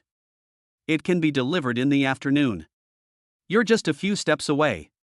We don't have a lot of paperwork to do, and we'll deliver it to you as soon as it's ready. The yard owner promised with a smile. Okay. Qin Xiaoyang nodded slightly. After saying goodbye to the yard owner, he left the used car yard and headed home.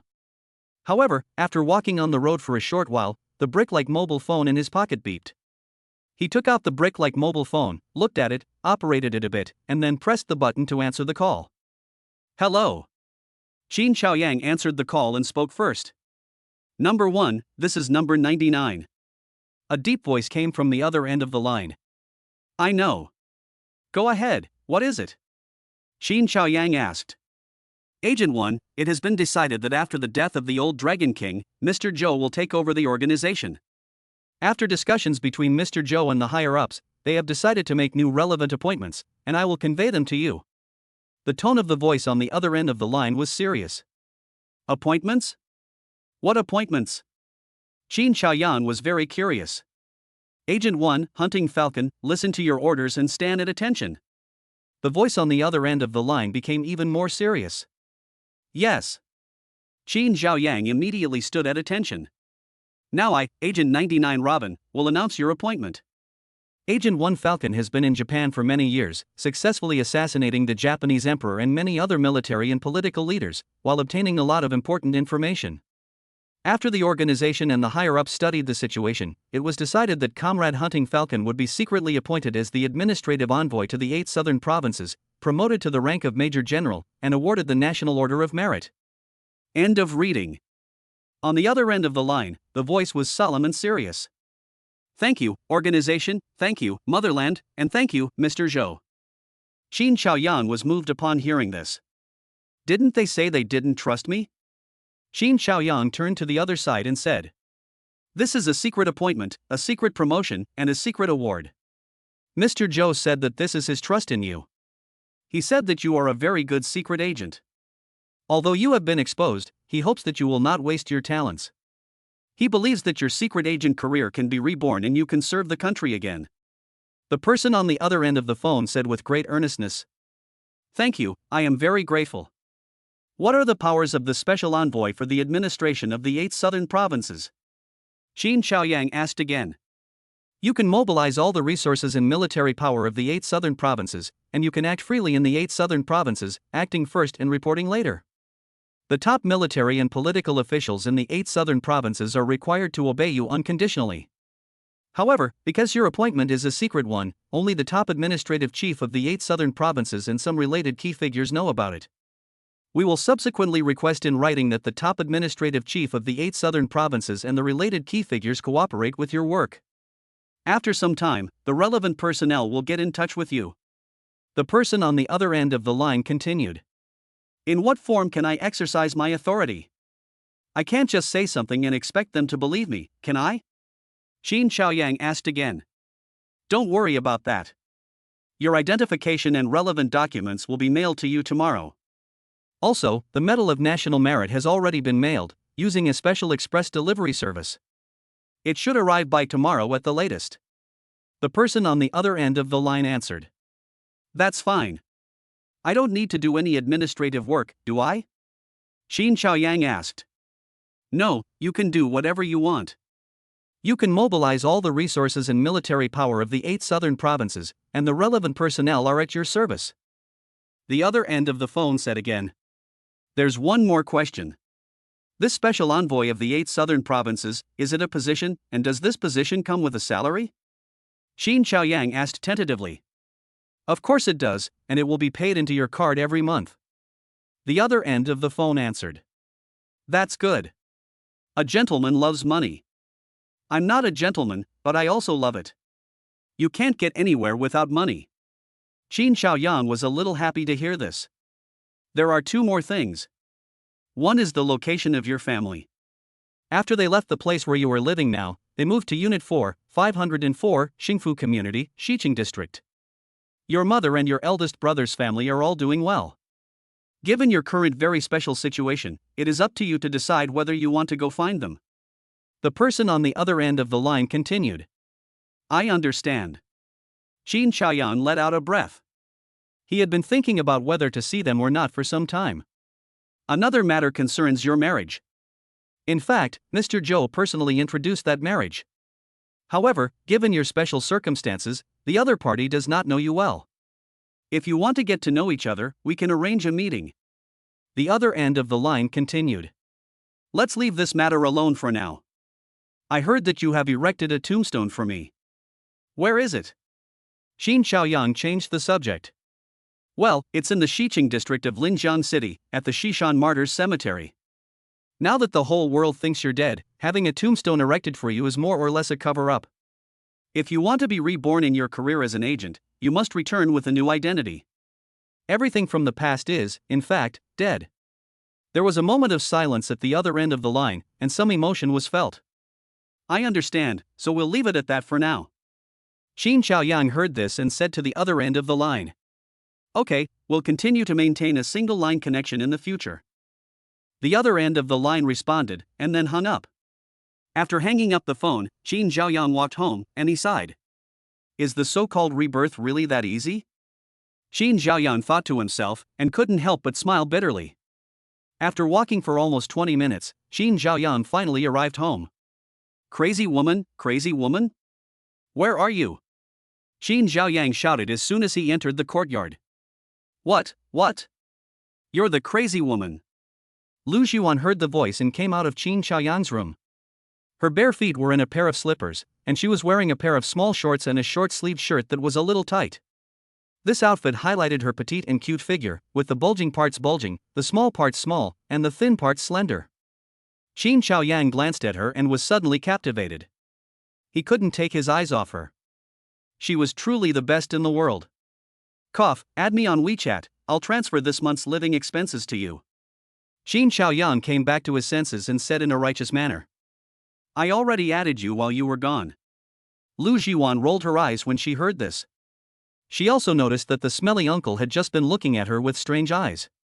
But for some reason, she didn't dislike this kind of gaze from Qin Xiaoyang, and she even enjoyed it a little. This damned smelly uncle, didn't he despise my figure before? How about now, are you charmed by your great auntie? Little brat, I'll charm you to death. Lu Zhuan was elated and deeply satisfied. Cough, is it added? Let me see. Qin Xiaoyang looked away, took out his somewhat worn-out Mate 8 phone, opened WeChat, and looked at it. Super invincible beautiful girl, Lu Zhuan? Qin Xiaoyang looked at the comment and then at Lu Zhuan, blinking. What, is there a problem? Seeing Qin Xiaoyang's unconvinced look, Lu Zhuan glared at him fiercely. Chapter 23, The Plan to Raise a Virtuous Wife and Good Mother. It's not that I don't agree, it's just that I've never met such a brazen person before. Can you be more mature like me? Qin Xiaoyang said with a slight serious expression. Who are you calling brazen? Who's immature? I'm going to leave this comment as it is, so don't worry about it. Hurry up, don't waste any more time, transfer the money for the groceries. Lu Zhuan was fierce. Whatever. Qin Xiaoyang looked indifferent. After saying that, he pressed the phone and transferred 10,000 yuan to Lu Zhuan. Wow, 10,000 yuan? A month's worth of groceries is 10,000 yuan? Lu Zhuan couldn't help but scream out in surprise when she saw the amount she received in WeChat. 10,000 yuan is a whole month's worth of expenses. Food is of course the main expense, and you have to take care of all the other miscellaneous expenses as well. Then, the money that is left over belongs to you. Do you understand what I mean? Qin Xiaoyang said to Lu Zhuan. I understand. Lu Zhuan was a little happy. 10,000 yuan, although it could not buy luxury goods, it was enough to improve her living standards a little. As for the various expenses of food, it would not even take 10,000 yuan. What was wrong with this smelly uncle today that he was so generous? It was as if he had changed his personality. And, you can save money, but you can't save money for your own gain. We have to maintain our quality of life, understand? A meal with 4 dishes and a soup is not enough, and the household expenses for water and electricity, daily necessities, and so on, are all included in the 10,000 yuan. Qin Xiaoyang said to himself. Don't worry, I will definitely be careful with the budget and ensure our quality of life. What's wrong with you today, uncle? You're so generous. Lu Zhuan felt incredulous. Don't worry about it, just do whatever I tell you. It's almost noon, go cook with the rice and then go buy the groceries. Qin Xiaoyang told Lu Zhuan. Okay, I'll go right now, I love cooking and I love grocery shopping. Lu Zhuan was in a great mood, elated. Seeing Lu Zhuan's elated expression, Qin Xiaoyang also felt at ease. The Lu family has given the family a living allowance of more than 100,000 yuan, but it's not reasonable to give it all to this little girl. Since the Lu family wants this little girl to stay here, they definitely don't want to know that she's here. Therefore, after considering all aspects, Qin Xiaoyang decided to give Lu Zhuan only 10,000 yuan. As for the remaining 90,000 yuan, he can only reluctantly manage it on her behalf. Who would have thought that after just one trip, one could have an extra 200,000 to 300,000 yuan in their pocket? Qin Xiaoyang was in a great mood. Of course, Lu Zhuan was also in a great mood. Both were in a great mood, and it was a beautiful day. After drinking a few mouthfuls of water, Qin Xiaoyang went to work, building a trough for Lu Yusin and her friends. The trough would be placed by the wall outside the courtyard. Qin Xiaoyang had specially designed it to be easy to clean and use. But soon it was lunchtime, and Qin Xiaoyang had to stop and teach Lu Zhuan how to cook while he cooked. He was determined to train this willful, spoiled young lady to be a virtuous wife and good mother who could hold her own in the kitchen as well as the living room. Thus, a grand plan to train a virtuous wife and good mother took root in Qin Xiaoyang's mind. At this moment, in a luxurious villa in the east of Linjiang City, after Lin Ruoxue returned home, she went straight to her room and locked the door. In the living room downstairs, Lin Guozhang was reading the newspaper while Lin's mother Jian Lan looked at Lin Ruoxue's room and frowned. What's wrong with her? As soon as she got home, she locked herself in her room. Jian Lan said helplessly. What can I do? You invited the Zhao kid over for dinner, and she's not happy about it. Lin Guozhang said, without looking up from the newspaper. She's already at an age where a woman's youth can be gone in an instant. When it comes to finding a partner, she always says she has someone she likes, but why hasn't she ever brought anyone back? My boy Zhao Tianhao is a good choice. He's handsome, has good character, and is responsible. He comes from a good family, and is considered a suitable match for our family. He also genuinely likes our family and our daughter Ruoshue. But this stubborn child, why is he so single-minded? Lin's mother Jianlan became more and more angry as she spoke. She has already made it clear that she doesn't like this Zhao Tianhao, so why are you forcing her to do it? Lin Guozhang glanced at Jianlan through his glasses. You have spoiled her since she was little. She is 26 years old this year, 27 next year, 28 the year after next, 29 the year after next, and 30 the year after next. She is approaching 30, getting old. Jianlan became even more agitated when she heard Lin Guozhang's words. She has someone she likes in her heart, so what can you do? Young people nowadays have changed their minds, and they won't get married just for the sake of it. She herself has someone she likes, so why isn't that a happy thing? If you force her to marry someone she doesn't like, she'll be miserable for the rest of her life. Lin Guozhang said with a face of indifference. I'm too lazy to talk to you two, neither of you is a worry to me, I'll talk to her myself. Jianlan was so furious that she stormed upstairs. In a short while, she arrived at Lin Ruoshue's door. She didn't knock immediately, but took a deep breath to calm herself down. Daughter, it's almost time for dinner. What are you doing hiding in your room? Jianlan said softly. You guys eat, I'm not hungry. Lin Ruoshue's voice came from inside the room. How can you not be hungry? Tianhao will be here for dinner soon, and you can't keep hiding in your room. Jianlan spoke gently. Mom, you don't need to matchmake me with Zhao Tianhao, he and I are not a good match. Besides, I've already told you, I have someone I like. Lin Ruoshue said resolutely. You child. Upon hearing this, Jianlan could no longer control her emotions. It was also at this time that the door opened. Mom, I had lunch outside, and I still have things to do at the company, so I'm going back to work overtime. After saying this, Lin Ruoshue went downstairs. You, my daughter, what kind of overtime work is this on a weekend? Jianlan was anxious and hurried downstairs. Dad, I'm going back to work overtime and I won't be back tonight or tomorrow. I'll be staying at the apartment. After going downstairs, Lin Ruoshue said to Lin Guozhang, who was reading the newspaper. Go. Just follow your heart and live your life. If you can't hold on any longer, you can always give up and let yourself go. But follow your heart, do your best, and have no regrets. Dad, as long as you are happy, that's all that matters. Dad will always support you and stand by your side. Lin Guozhang put down the newspaper, looked at Lin Ruoshue, and a warm smile appeared on his face. Thanks, Dad. I'll go then. Lin Ruoshue's pretty face broke into a smile, and she turned and left the house. You old fool, why didn't you stop her? Jianlan chased after her, furious. Why should I stop her? It makes me feel worse that she is unhappy than I am that she is single. Lin Guozhang picked up the newspaper again. You guys, you're killing me. Forget it, I don't care, just do whatever you want. Jianlan was so angry that she turned around and went into the kitchen. Lin Guozhang shook his head and let out a soft sigh. After leaving the villa, Lin Ruoshue went to where she had parked her car. However, just as she was about to drive off, a luxury sports car pulled up. A well-dressed man with a straight figure got out of the sports car. Ruoshue, are you going somewhere? The man straightened his suit and smiled with a composed face. He thought he looked very suave and handsome at the moment. Chapter 24, The local driver is so rude. Go back to the company and work overtime. Lin Ruoshue replied. Isn't this Saturday? What overtime? Moreover, today is when my aunt asked me to come over to your house for dinner. What are you going to do overtime for? The man was very puzzled.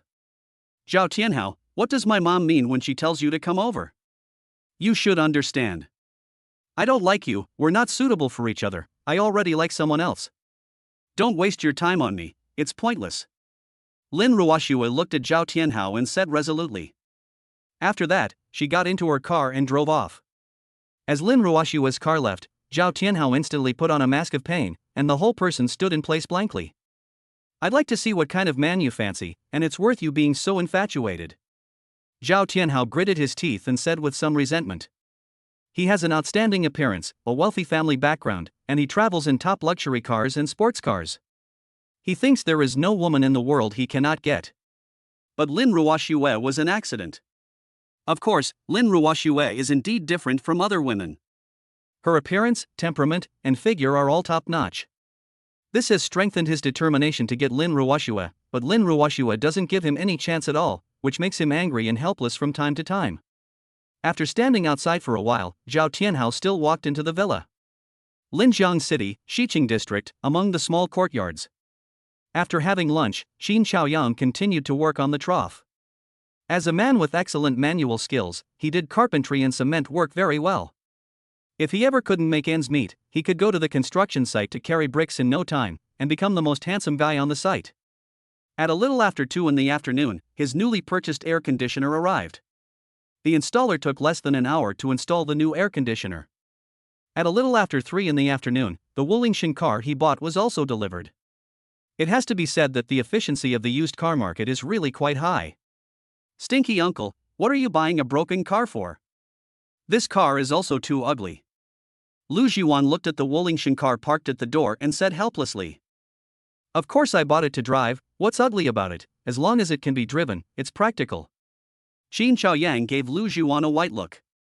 How could the words coming from the mouth of this rich girl make people so angry? Are you sure this car can be driven? The cars in my family all start at the million level. I have really sat in a car like this before. Lu Zhiwan looked around the car twice, very curious. Do you want to take a ride? Qin Xiaoyang asked while tossing the car. Yes, how about you take me for a ride? Lu Zhiwan was overjoyed, she loved to join in the fun. Let's go, I'll take you somewhere.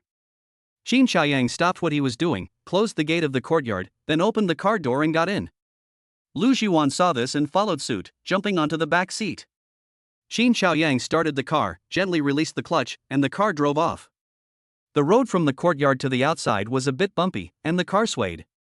It's so much fun, swaying back and forth, so much fun. Lu Zhiwan seemed to feel a sense of novelty about everything. Qin Xiaoyang could not imagine how this woman grew up. How could someone be so removed from the hardships of the world? How rich her family must be, and how well protected, that she has never even ridden in a Wulingshan Che. Looking at Lu Zhiwan in the rearview mirror, Qin Xiaoyang felt that she was acting like a fool. After a while, Qin Xiaoyang drove onto the main road. Uncle, you're going out of town. Where are you going? Lu Zhiwan looked at the direction the car was heading and asked curiously. Let's go to Xishan. Qin Xiaoyang replied. What's the point of going to Xishan? The road there is difficult to drive on, and there's only the Xishan Martyrs Cemetery on the mountain.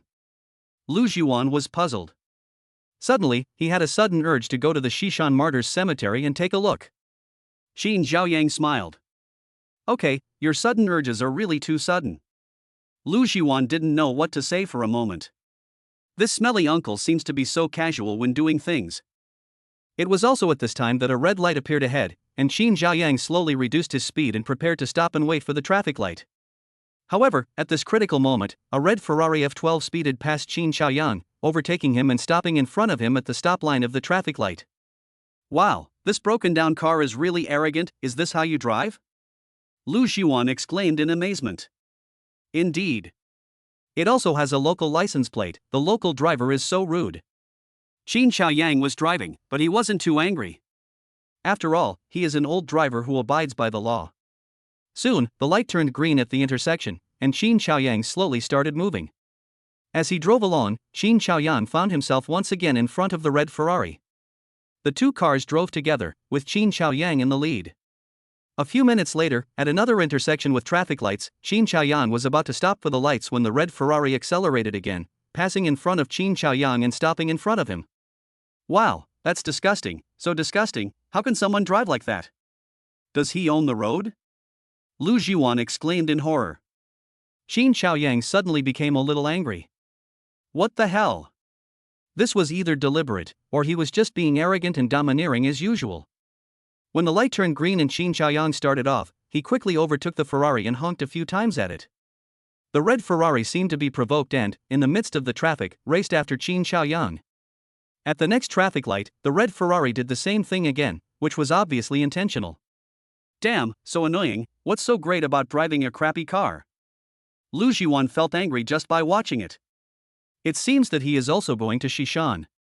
After this road, it is the winding Shishan Road, and the speed advantage of his car will not be able to be brought into play.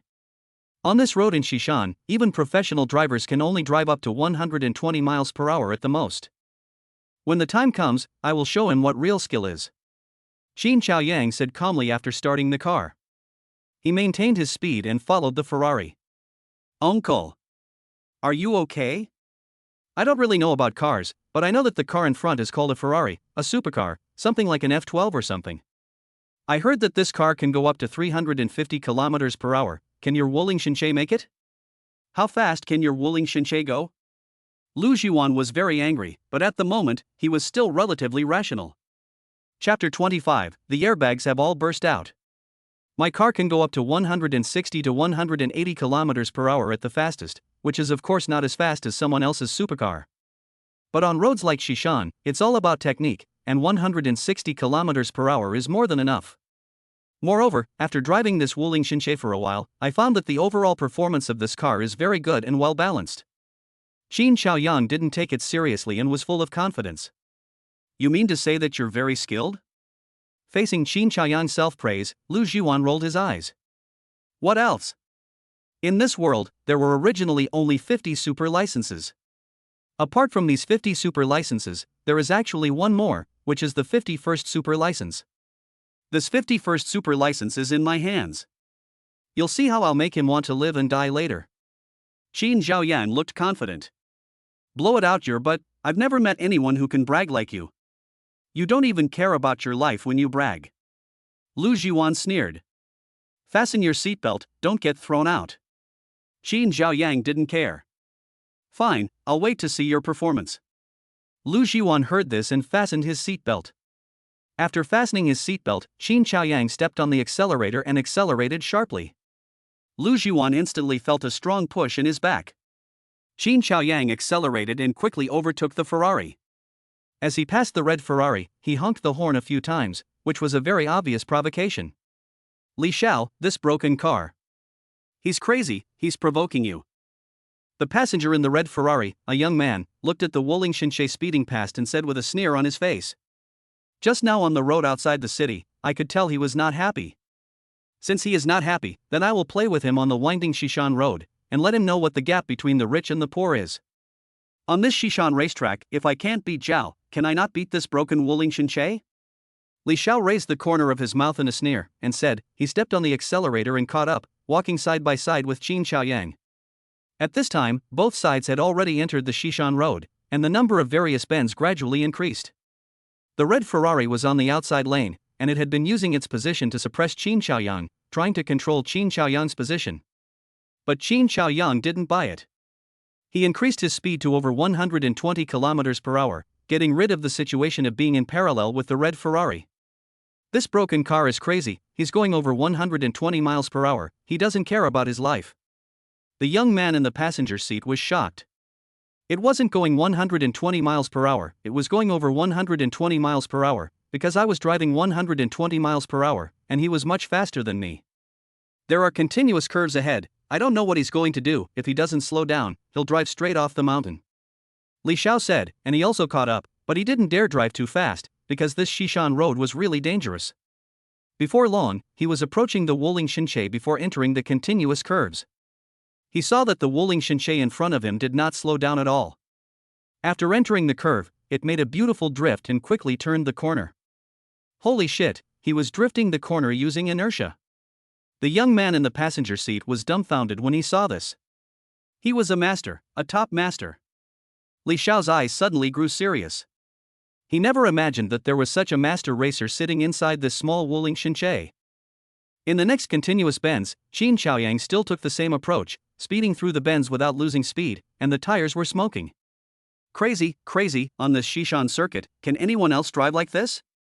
And, driving a damn Wuling Shen car. The young man in the passenger seat's mouth opened slightly, his eyes wide. The silky smoothness of the turns without stopping showed that the technical details had been handled very well, and only a top racer could do this. But how did a top racing driver end up here, and in a Wuling Shen car at that? Li Xiao was very puzzled. Li Xiao, I can't believe my eyes. The young man in the passenger seat looked incredulous. Sit tight, I'm going to speed up. I'm going to bring my A game and compete with him, Li Xiao said, accelerating suddenly and catching up. Wow, that old man is awesome, so exciting. Ha ha ha, he's left that broken down car far behind, that was awesome. They won't even be able to breathe the exhaust fumes, huh? Lu Zhuan was quite excited. It was also at this time that Qin Xiaoyang slowed down a little. In a short while, the red Ferrari appeared behind Qin Xiaoyang again. Li Xiao, he's slowing down on the straightaway, what does that mean? The young man in the passenger seat said. He's waiting for us. Li Xiao frowned. Knowing that they were waiting for them was not just provocation, it was humiliation. Arrogant, so damn arrogant. The young man in the passenger seat was quite excited and blushing. At this time, the Wuling Shenche in front suddenly raised a thumb from the depths of the driver's window and then fell back. This is a weak hand gesture. Damn it! Seeing the little broken car in front of him so arrogant, Li Xiaofei was furious. He gritted his teeth and slammed the steering wheel hard, which made his hand ache from the dense diamonds on the steering wheel. He finally caught up with Qin Xiaoyang, but there was another continuous curve ahead. Before entering the continuous curve, the two cars raced after each other, repeatedly overtaking each other. Li Xiaofei never dreamed that his multi-million supercar would actually fight with a Wuling Shenche. Strictly speaking, it wasn't even close, because in the next continuous corner, he was suppressed by Qin Xiaoyang. After the corner, Qin Xiaoyang was waiting for him, and the competition continued in the corner. Every time they competed, he was suppressed. It's no fun, I'm not playing with him anymore, just stop. Qin Xiaoyang drove the car to the outer lane and used delicate techniques to force the Ferrari into the inner lane. In the end, the Ferrari was forced onto a sand track. Li Xiaomeng slammed on the brakes, but he still crashed into the sand track. After entering the sand track, the four wheels of the Ferrari sank into the sand, the wheels spun idly, and the car did not move. The airbags all burst out. Bang! Li Xiaomeng was furious and punched the steering wheel. Who the hell is this? What kind of road car is this? Li Xiaomeng felt aggrieved like a 200-pound child. This is so bullying, so humiliating, and so damn discouraging. Li Xiao, it's okay, as long as you're okay. Which top driver is this shithead, driving a broken-down car here to pretend to be cool? The young man in the passenger seat was indignant. Ha, wow, awesome, so awesome, ha, you're awesome, uncle. Lu Zhuan looked at the red Ferrari in the back, which had fallen into the sand track, and cheered for a while. This car is fast, it's awesome, it's awesome. Li Xiao and the young man in the passenger seat got out of the car, and looked at the Wuling Shen car that was speeding away, both of them fuming. Damn it, this is outrageous. Li Xiao, do you want to find out where this piece of junk came from? The young man in the passenger seat narrowed his eyes, panting, and didn't know if he was tired or just angry. Chapter 26, I lost to a Wuling Shen car. Upon hearing this, Li Xiao did not say anything, but took out his phone and dialed a number. After a short while, someone answered the phone. I lost to a Wuling Shen car on Xishan Hill Road. Can you find out where this car comes from? Li Xiao said angrily. What? On the other end of the line, there was a moment of silence as he doubted he had heard it correctly. I said, I lost to a Wuling Shen car on the Xishan Mountain Road, can you help me find out who was driving it? Li Xiao repeated again. Okay. It was a Wuling Shen car, are you sure you didn't make a mistake? On the other end of the line, he still couldn't believe it. Why are you talking so much nonsense, didn't I make it very clear? Li Xiao was getting impatient. Okay, I got it. On the other end of the line, he quickly said. Also, see if there is any way to get the video of this road at this time of day. I want to know how I lost. Li Xiao continued.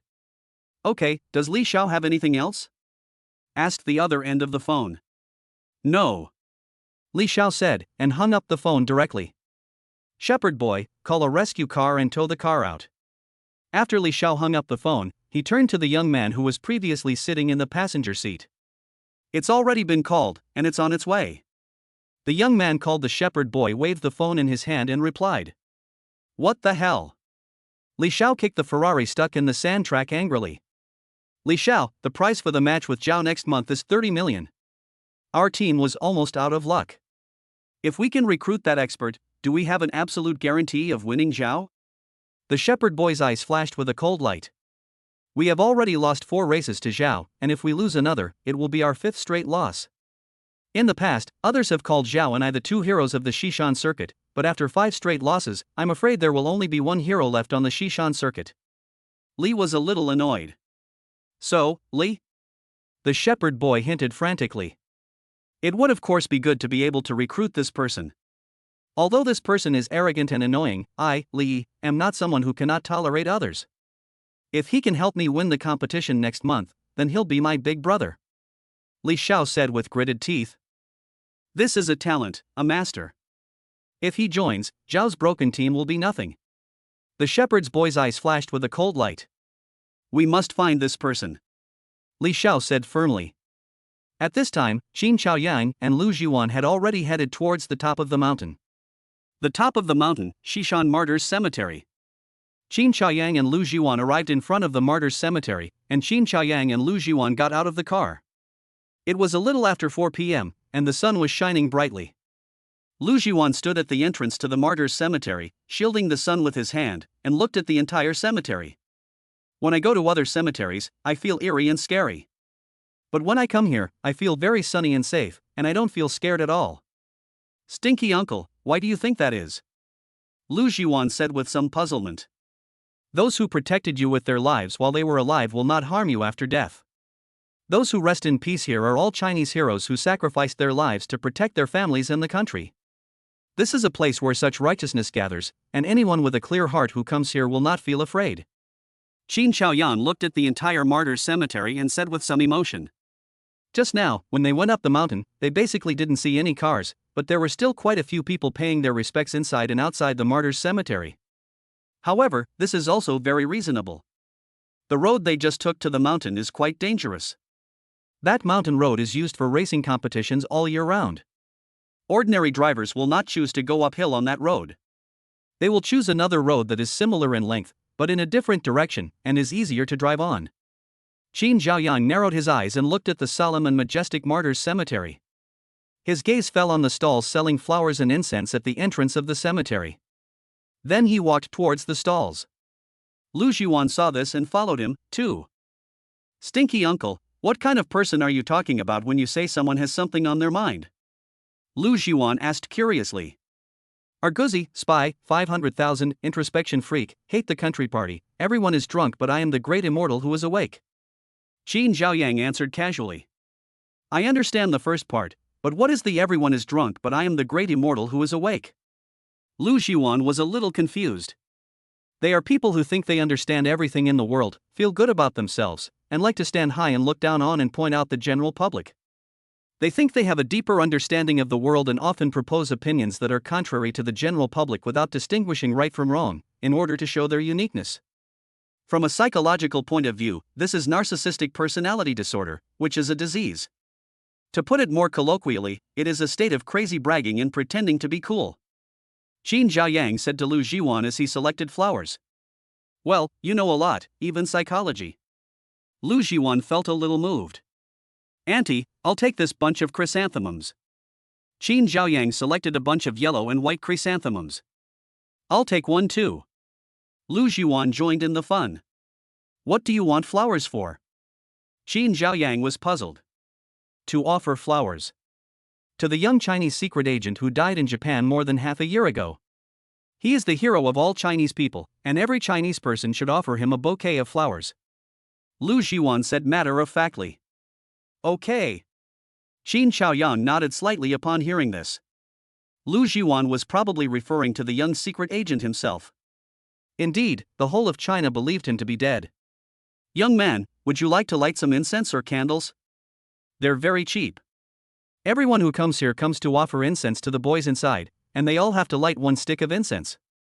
The old woman sitting next to the stall said with a smile on her face. Then I'll take a few sticks of incense. Qin Zhaoyang replied. After a while, the two of them picked up 2 bouquets of flowers and took a few sticks of incense with them, and entered the Martyrs Cemetery. The two walked towards the inside of the Martyrs Cemetery, and soon arrived in front of the Martyrs Monument in the center of the cemetery. Qin Chaoyang offered the flowers in his hands and bowed slightly. Lu Jiwan also bowed slightly, following Qin Chaoyang's example. The area in front of the monument was full of flowers and offerings. Apart from the monument, there were also many offerings and flowers placed in front of a mausoleum not far away. On the tombstone, there were simple words inscribed, Tomb of the Martyr Falcon. Falcon, like number 1, was Qin Chaoyang's code name. Obviously, this was the tombstone that the organization had set up for Qin Chaoyang to hide from prying eyes. It was also at this time that Lu Jiwan walked over, beaming, and placed the flowers he was holding in front of the tomb.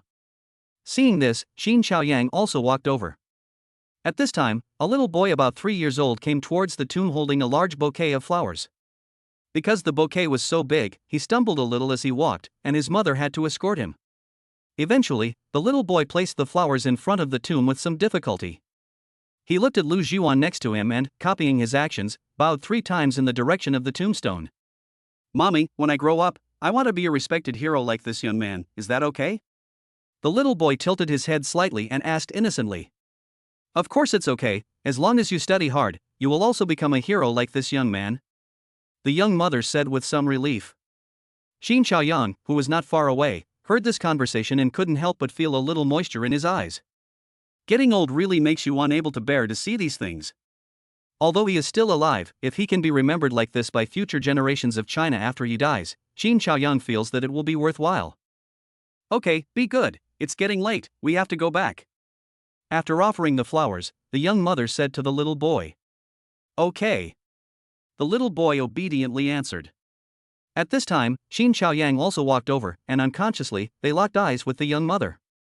Both of them gave a slight smile and nodded in greeting as if they had just met. Afterwards, the young mother left with the little boy. "Here, uncle, for you." Lu Jiwan lit 2 incense sticks and handed one to Qin Chaoyang. "I don't need it, it feels weird." Qin Chaoyang looked embarrassed. "Weird, why?"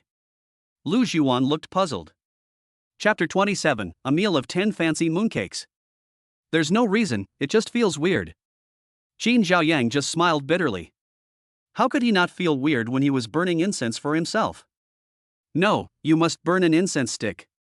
"Take it." Lu Jiwan just liked to argue with Qin Chaoyang, and very forcefully handed the incense stick to Qin Chaoyang. "Fine." Qin Chaoyang had no choice but to burn an incense stick. "Copy what I do, bow." 1 bow. 2 bows. 3 bows. Lu Jiwan bowed towards the tombstone, while telling Qin Chaoyang to do the same.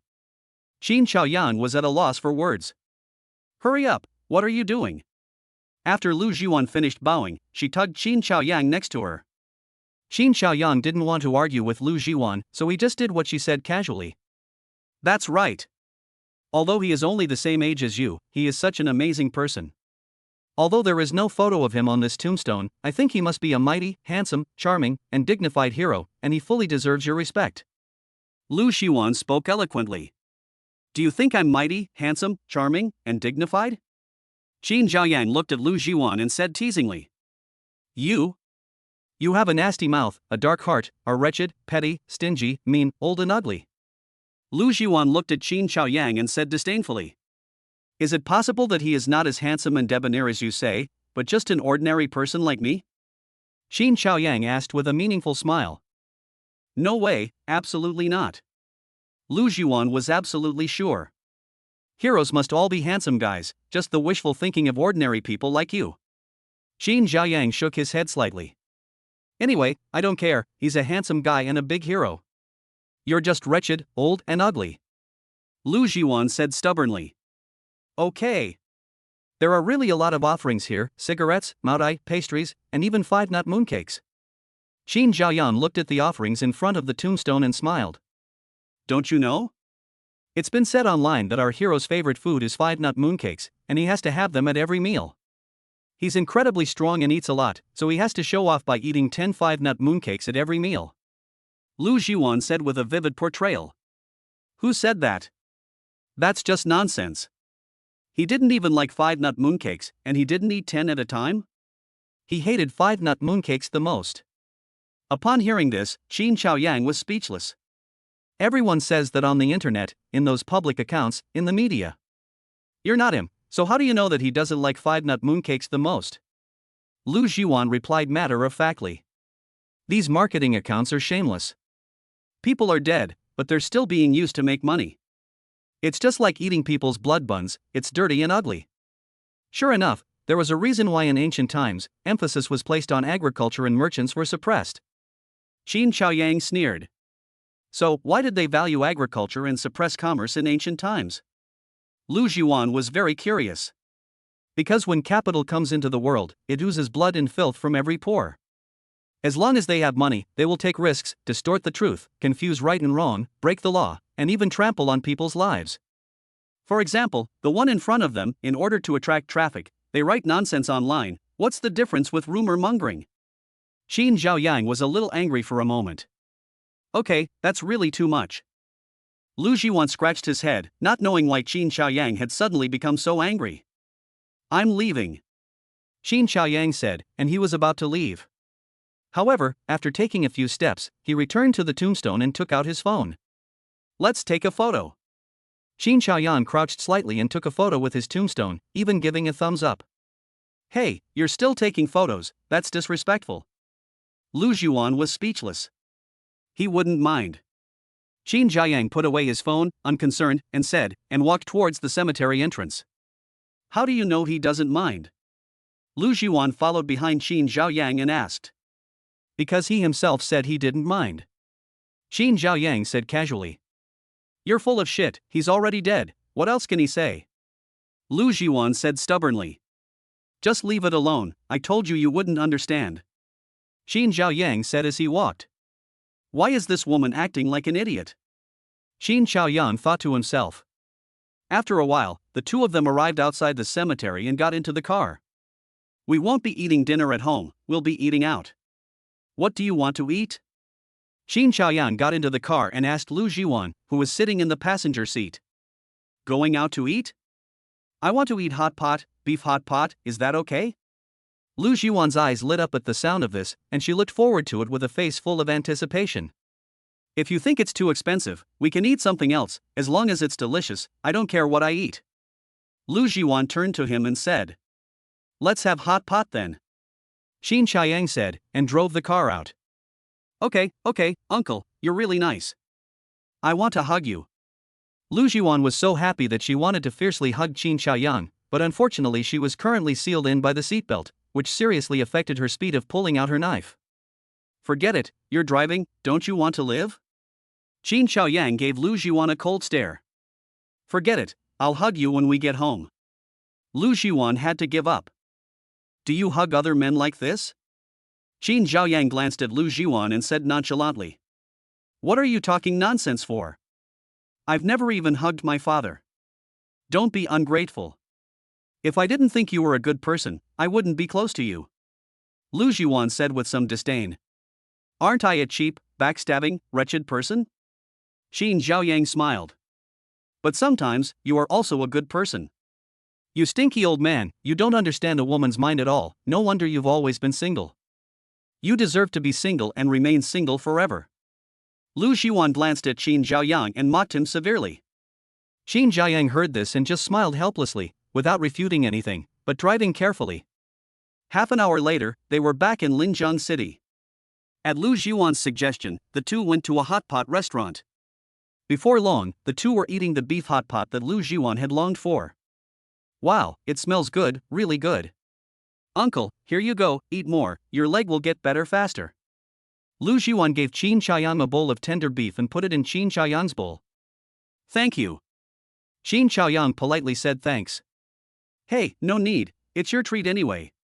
Lu Zhiwan giggled. I know where my mom lives. Qin Xiaoyang casually said while eating.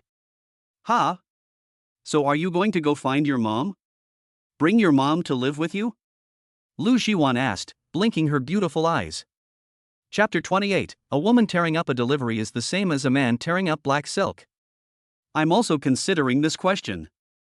I told you that it would be dangerous to be by my side, and I don't want my family to be in danger. The same goes for you. If you can, you should leave me as soon as possible. Qin Xiaoyang said, glanced at Lu Zhiwan, and said quite seriously. I don't want to. I can't go home right now. If I leave you, where can I go? No, absolutely not. I don't want to go. I feel very safe by your side, really. Lu Zhiwan kept eating while blabbering away. These were her true feelings, and she herself felt very strange. This smelly uncle was so mean-spirited, so wretched, and so sinister, but she could never guard against him. When she was with him, she even felt an inexplicable sense of security, and before she knew it, she also liked to be close to him. You have to understand that since childhood, she had never been close to men, not even her grandfather, father, or brother. But it's different with Qin Xiaoyang. There seems to be a strange kind of attraction to this wretched, smelly man. Fine. Qin Xiaoyang nodded slightly. After thinking about it, he had accepted the Lu family's money, so he had to do his job, didn't he? You stinking old man, what danger are you in, and why would you be in danger for your family? I feel very safe. Lu Zhuan asked again. You wouldn't understand if I told you.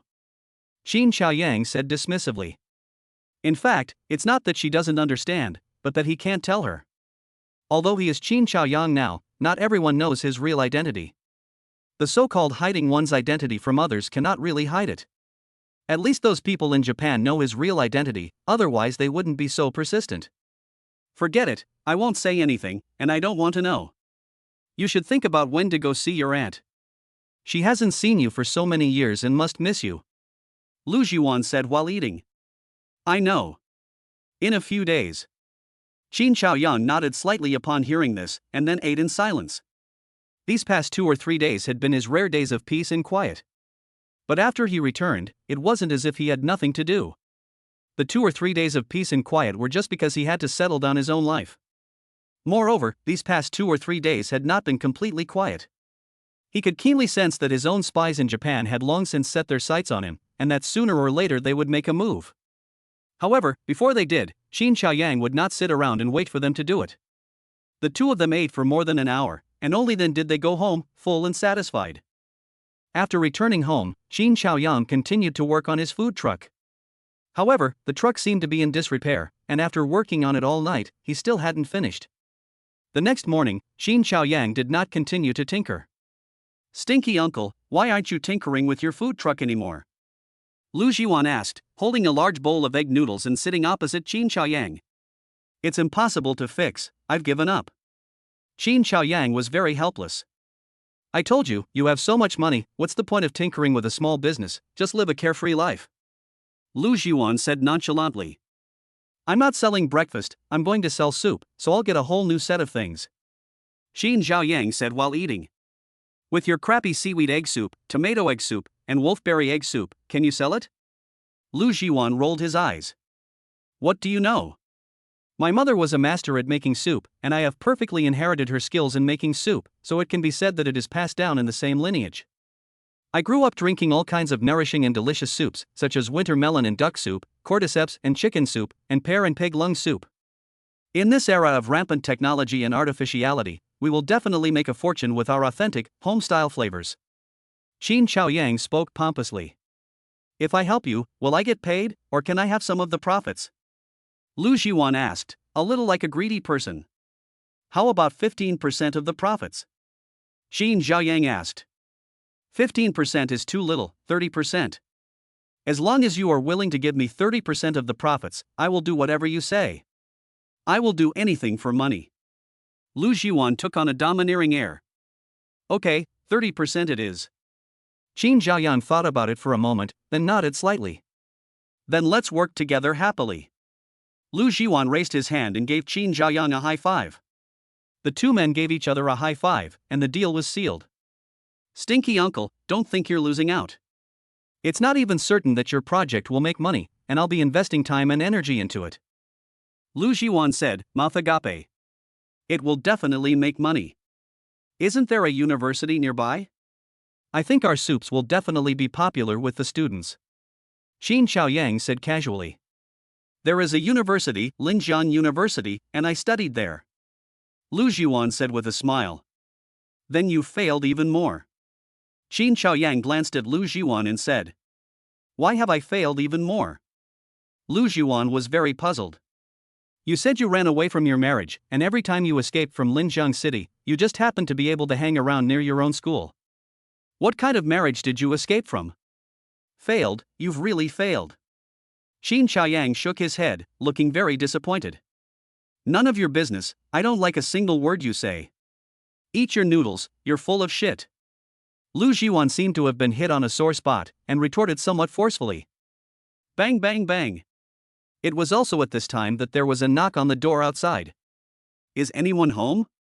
A man's voice came from outside. Who is it? Is there a problem? Qin Xiaoyang asked, raising his voice. There's a delivery for you, please sign for it. The delivery man answered. I'll go. Lu Jiwan put down his own chopsticks and offered to go open the door, beaming.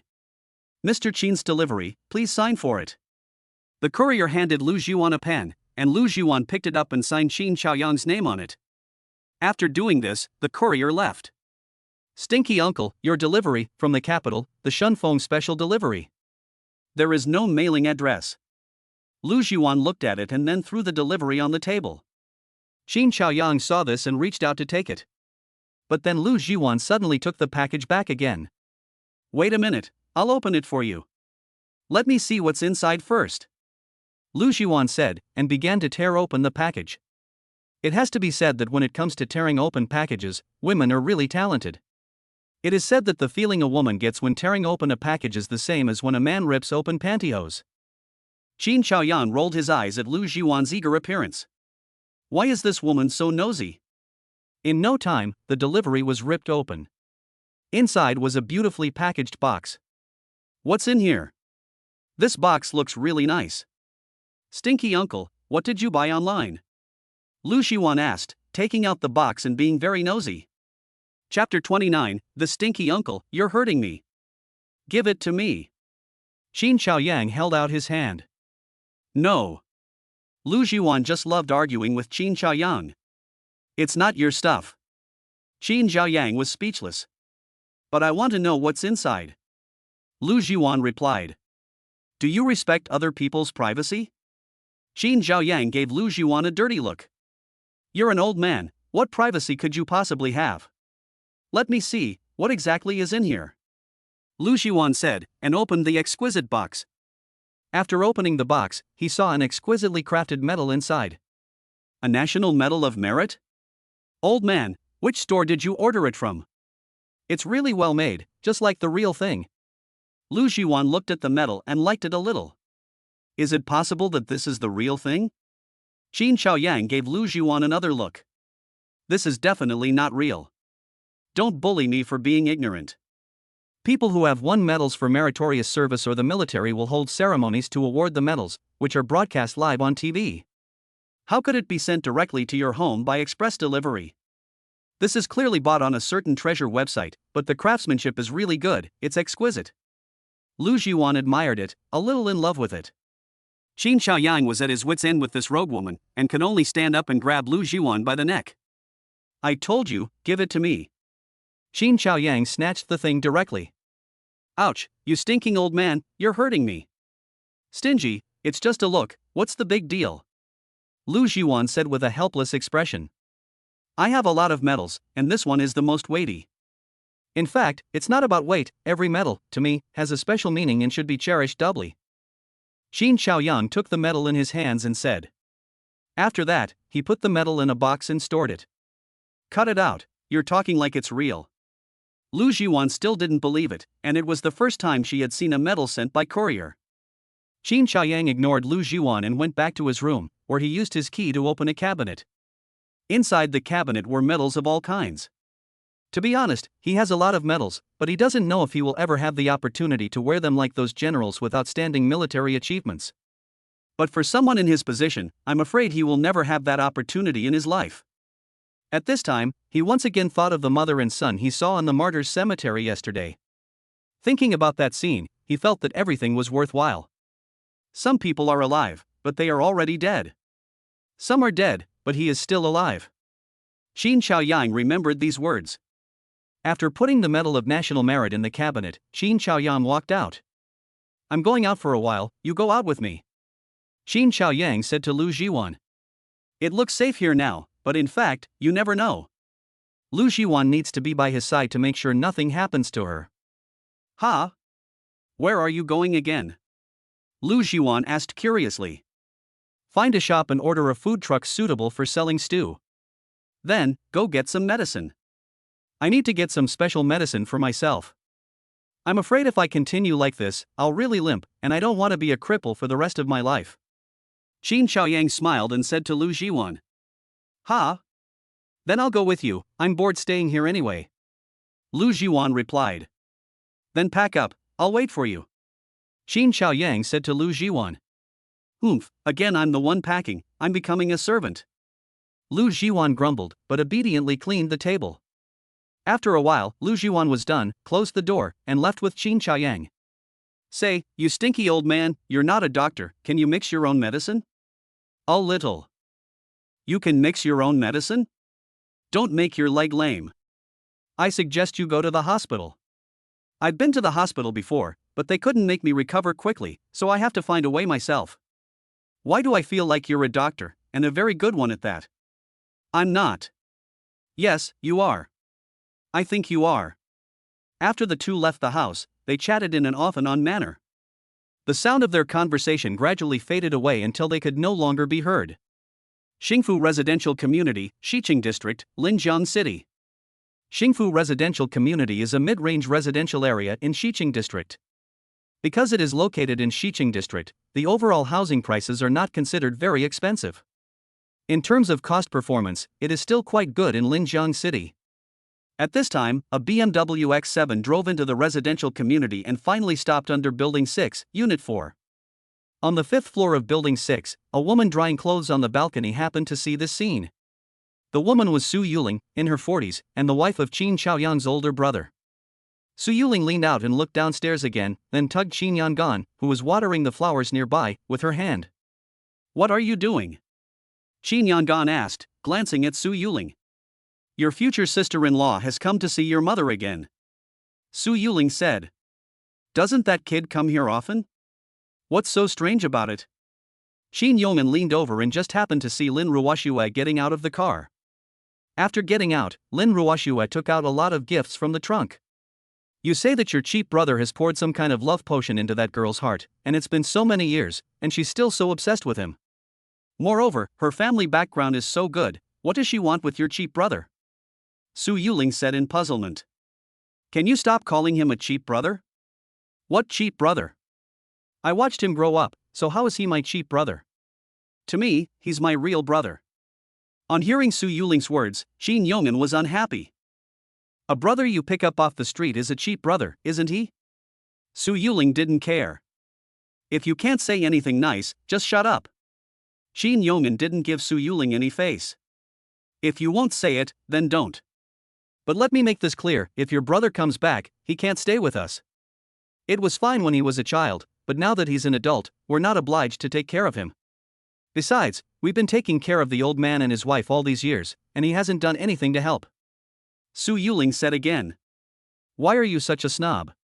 We're all family, is it really necessary to be so clear about it? Qin Yongman looked at Su Yuling angrily. I'm a snob, but ask anyone if I've ever treated your parents badly over the years. I, Su Yuling, may be a snob and a miser, but I have a clear conscience. Su Yuling said sharply. All right, shut up.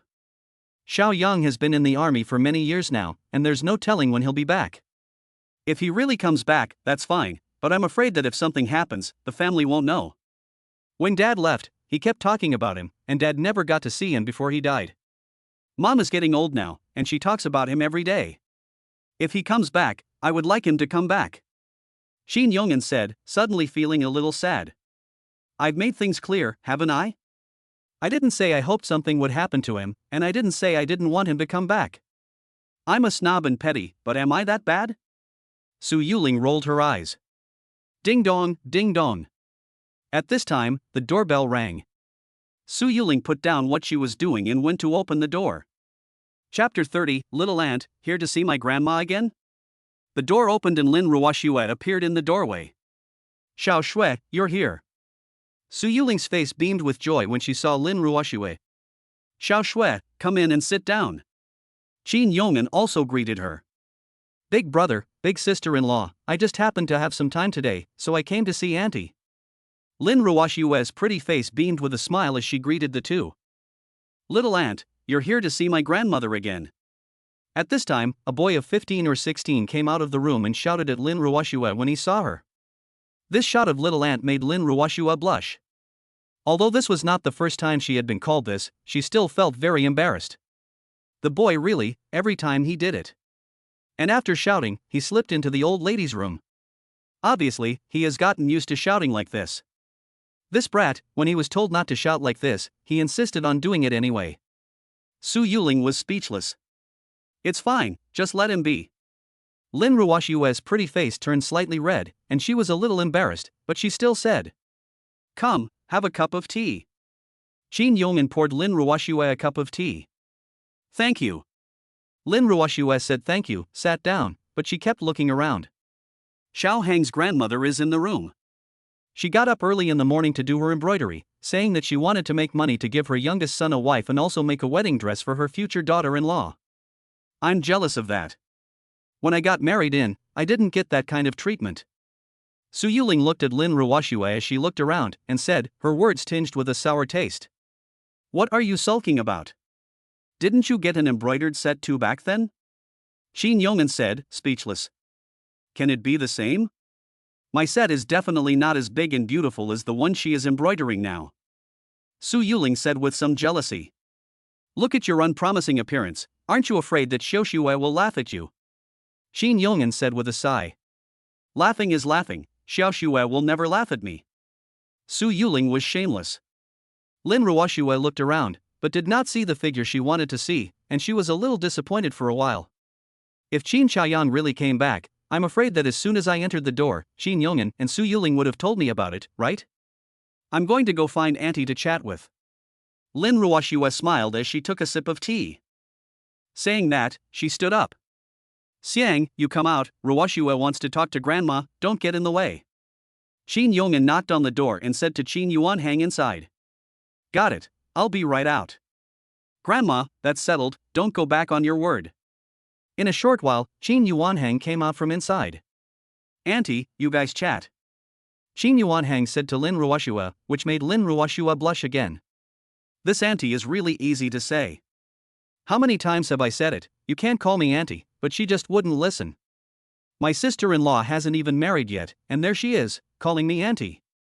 Su Yuling gave Qin Yuanhang a hard slap. My sister-in-law, isn't she my sister-in-law? You adults don't understand anything. Qin Yuanhang looked a little resentful, went back to his room, and loudly said that Su Yuling was useless. Auntie, I'm busy. Lin Ruoshua walked into the old lady's room and closed the door behind her. I knew you were coming these past few days. That's why I've been working so hard these past few days. The old lady glanced at Lin Ruoshua, a kind smile appearing on her face, before busily continuing with her work. Auntie, what are you embroidering? Lin Ruoshua asked, looking at the garment in the old lady's hands. This garment is called a Mandarin duck and phoenix suit. Come here, try it on. The old lady gently pulled Lin Ruoshua over and made her sit down next to her. Me? Me try it on? This seems to be for weddings. Lin Ruoshua looked at the bright red clothes, which were embroidered with Mandarin ducks and dragons, and knew at once what the clothes were for. Yes, you wear it, and see if it fits. The old lady looked gratified. I'll try it on. Lin Ruoshua pursed her lips, her pretty face turning slightly red, and then put the clothes on, before going to the mirror to have a look. How is it okay? The old lady asked. It looks good, it looks really good. Auntie, you're really good at sewing. Lin Ruoshua couldn't stop praising her. As long as it looks good, this Mandarin duck suit, one for each of the sexes. I've been embroidering it for almost 4 years, and now it's finally almost finished. My eyes are getting worse and worse, and I'm afraid that I won't be able to finish embroidering both suits before I go blind. The old lady's face was beaming with a smile. Auntie, don't talk nonsense, you'll definitely stay healthy and strong. Lin Ruoshua said while looking at the clothes on her body. Do you like this set of clothes? The old lady asked with a smile. Of course I like it, it's so beautiful. Lin Ruoshua said happily. If you like it, it's yours. The old lady said with a smile. Mine? Lin Ruoshua's pretty face turned even redder when she heard this, and she couldn't speak properly. Silly child, don't you understand what your aunt means? Over the years, you have suffered the most. Over the years, it is my child who owes you, and he can never repay you in this life. The old lady pulled Lin Ruoxue over and patted the back of her hand. Auntie, don't say that. Everything I did willingly. If you say that, I'm afraid that even if he comes back, he will avoid me. Lin Ruoxue smiled upon hearing this. If he dares to avoid you, I will fix him. What a good girl, he doesn't deserve you. The old lady said with a smile. Auntie, don't say that. Lin Ruoxue bowed her head slightly, feeling embarrassed. But, Auntie really hopes that you can wear this dress and walk into the marriage hall with that brat. This dress was also made according to your height and measurements, no other woman can wear this dress. The old lady patted Lin Ruoxue's hand again. Auntie, thank you. Lin Ruoxue looked at the old lady, and there was an involuntary glimmer of tears in her beautiful eyes. My child, is there something you want to say? The old lady asked again. Actually, it's nothing. It's just that when I was in the mall yesterday, I saw someone whose back looked a lot like his, but when I went to chase after him, he disappeared. In fact, these past few days, I felt like he's been right by my side, except that he's been unwilling to see me. Of course, it could also be my own illusion. Lin Ruoxue gathered her thoughts and said. If he came back, he definitely wouldn't refuse to see me. The old lady said with some emotion. That's right. So many years have passed, I wonder how he is now, and if he is doing well. Over the years, there have been constant border skirmishes. I just hope that he is safe and sound, and that will be enough for me. Lin Ruoxue squeezed a smile at the corner of her mouth. Chapter 31. You just said you wouldn't force me. He will definitely be safe and sound. As they say, the mother and son are connected at heart. Although I am not his biological mother, he is still my biological son. If anything happens to him, I will be able to feel it in my heart, no matter how much. Some time ago, my heart was uneasy all the time, and I wondered if he had encountered any difficulties. But in the past month or two, I feel much better. He is probably having a hard time, but not a bad time. The old lady grabbed Lin Ruoxue's hand and said with some emotion. This is also pretty good. Lin Ruoxue pursed her lips and said. You have dinner at home, and Auntie will cook you something delicious. The old lady said to Lin Ruoxue again. Thank you, Auntie, I'll just have a meal and go back. Lin Ruoxue gave a slight smile. Next, the old lady went to the kitchen to get busy, and Lin Ruoxue also went to help. Every time Lin Ruoxue came to the house, she helped out like this, busy here and there. Su Yuling couldn't stop her. After lunch, Lin Ruoxue left. At this time, the sky suddenly darkened outside, and a light drizzle began to fall. It was still rare to see such a light drizzle in this season. Lin Ruoxue walked out of Unit 4, Building 6, shielding her head with her hand, and quickly walked to where she had parked, got into the car, and started it. She started the car and drove towards the outside of the residential area. At this time, the car stereo played Yang Lanyi's Understanding the Prosperity Has Misled You, a gentle and sad tune that added a different kind of feeling to Lin Ruoxue's heart. The rain fell when the plum blossoms turned yellow, falling into last night's dream. We first met at the entrance of Wui Lane, smiling at each other. How deep is the love, and the ending is only empty joy. I asked the mountains and the sea, but I couldn't find out when you will return. The singing got quieter and quieter, and Lin Ruoxue drove away further and further. Should I say it or not? You, this cheap younger brother, are truly blessed. But what kind of family background does Ruoxue come from? Even if he comes back, even if Ruoxue is willing, will Ruoxue's family agree to this marriage? Xiao Hang's grandmother even made the wedding dresses for the other person. At her age, can she stop being so naive? I think it would be strange if those two wedding dresses could be worn by the two of them. From the balcony of 504, Su Yuling watched Lin Ruoxue drive away, and said somewhat mockingly. I already told you it's my younger brother, not a younger brother who's a cheap substitute. How many times have I told you? You've got a big mouth. Qin Yong'an scolded. I love calling him that, so what if I do? Am I wrong? Even if he comes back, he'll just be a soldier with no money, no status, and no position. Then why would the Lin family want him? Su Yuling said in a somewhat domineering tone. What's it got to do with you? Why do you care? Qin Yong'an left a remark and went back to his room. Pfft, this mother and son are the same. They're so concerned about a child they adopted, I really don't understand. The old man was the same, until he died, he kept talking about him. Su Yuling didn't care, she kept talking and went on with her own business. After Qin Chaoyang and Lu Zhiwan left in the morning, they first went to a store and ordered all the utensils needed to make soup, the main one being the design of the food truck. Qin Chaoyang demonstrated his design skills on the spot and spent 2 or 3 hours designing the look of the custom food truck, so that the owner of the custom store could follow the design. After this was done, Qin Chaoyang went to the pharmacy again, grabbed some Chinese medicine, and then went home with Lu Zhiwan. After lunch, Qin Chaoyang has been busy processing those Chinese medicinal herbs. At Qin Chaoyang's request, Lu Zhiwan could only help with a lot of resentment. After processing the herbs, it was time to boil the medicine. Qin Chaoyang handed over the task of boiling the medicine to Lu Zhiwan. He, on the other hand, was giving instructions from the side. "Stinky uncle, I feel like I've become your servant," Lu Zhiwan said helplessly. "You can't use gas to boil medicine, you can only use firewood." She is now crouching in front of the stove, her face all blistered. "If you take away the words I feel, you are my servant," Qin Chaoyang said indifferently. "Go to hell. You deserve your leg to hurt, it hurts you to death." Lu Zhiwan felt angry when she heard Qin Chaoyang's words, grabbed a piece of firewood, and threw it at Qin Chaoyang. However, because she didn't have enough strength, she didn't even hit Qin Chaoyang. "Lu Zhiwan, you have to stay by my side. You can't be so weak." Qin Chaoyang sat next to the stone table, with one foot on another chair. By keeping this position, the pain in his leg eased. "What do you want to say?" Lu Zhiwan glanced at Qin Chaoyang. "I told you that staying by my side is very dangerous. You can't be completely defenseless," Qin Chaoyang said to Lu Zhiwan. "So, what are you going to do?" Lu Zhiwan was very curious. "Starting tomorrow, I will give you special training and teach you some fighting and self-defense skills," Qin Chaoyang said calmly. "I don't want to." "Do you mean I have to practice martial arts?" "That's so tiring, I don't want to." Lu Zhiwan directly refused. "I'm not negotiating with you, I'm informing you.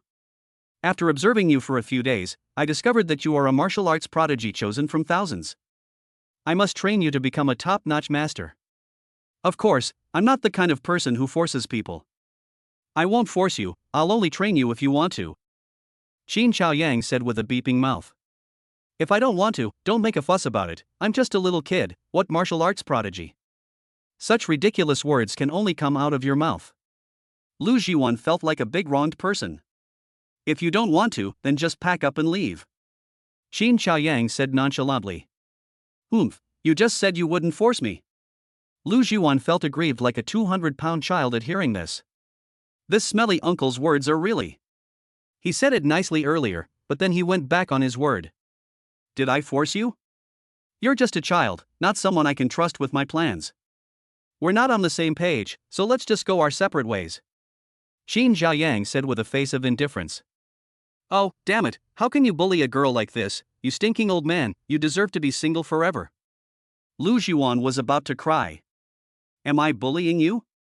Am I not communicating with you? In the world of adults, everything is consensual. If you can come to an agreement, then you talk, if not, then you don't," Qin Chaoyang continued. I'm not leaving, I'm going home, I'm going to be forced to marry an inexplicable creepy uncle, I don't want to go." Lu Zhiwan wanted to cry but had no tears. "So, are you going to study or not?" Qin Chaoyang asked again. Chapter 32, At first it hurt a little. "I'll learn, what's wrong with that? Stupid old man, you deserve to be single for the rest of your life, and you deserve not to have a girlfriend." Lu Zhiwan was very angry, but she still agreed. "Don't look so aggrieved, I'm just looking out for your best interests." Qin Chaoyang looked like he was being kind. "You're just bullying me, you deserve to die." Lu Zhiwan didn't appreciate it at all. "Think what you like." Qin Chaoyang stood up, and with a face of indifference, walked towards the house. Lu Zhiwan was angry, but she still obediently boiled medicine for Qin Chaoyang. After a couple of hours of busy work, the medicine was finally almost ready, and Qin Chaoyang limped out of the room. "Stinky old man, is this medicine really going to work? It's dark and smelly, what if it kills me? You can't die yet, what would I do if you died?" Lu Zhiwan said clearly. "Who said it was for drinking? It's for rubbing on your legs." Qin Chaoyang was speechless. "Huh? I see, I thought you wanted to drink this black, gooey stuff." Lu Zhiwan looked enlightened. At this time, Qin Xiaoyang walked over, poured out the medicine in the pot, and took it away. Come here and help me apply it to my legs, Qin Xiaoyang said to Lu Jiwan. Oh, okay. Lu Jiwan heard this and looked very obedient, walking over to him. Qin Xiaoyang also gently lifted up his pant leg. Wow, you old fart, your leg, it feels like the injury is even more serious. Lu Jiwan let out a light gasp when she saw the injury on Qin Xiaoyang's leg. It's because you went out and got into a fight, Qin Xiaoyang said helplessly. Got into a fight? With whom? Why do you always get into fights? You're limping, and you're still messing around like this, Lu Jiwan said with a heavy heart. With a woman, a very capable woman. Of course, she's also very pretty. Qin Xiaoyang recalled the appearance of Tokugawa Mieko, and for a moment, he couldn't help but feel a little nostalgic. Men are all bad. She should have broken your legs, Lu Jiwan scoffed, looking at Qin Xiaoyang's lecherous expression. Just put this stuff on for me, and don't talk so much. Hurry up, Qin Xiaoyang said to Lu Jiwan. This stuff is so hot, it'll burn you if you put it on, Lu Jiwan said impatiently. This stuff has to be applied while it's still hot, quickly, Qin Xiaoyang urged. Are you sure?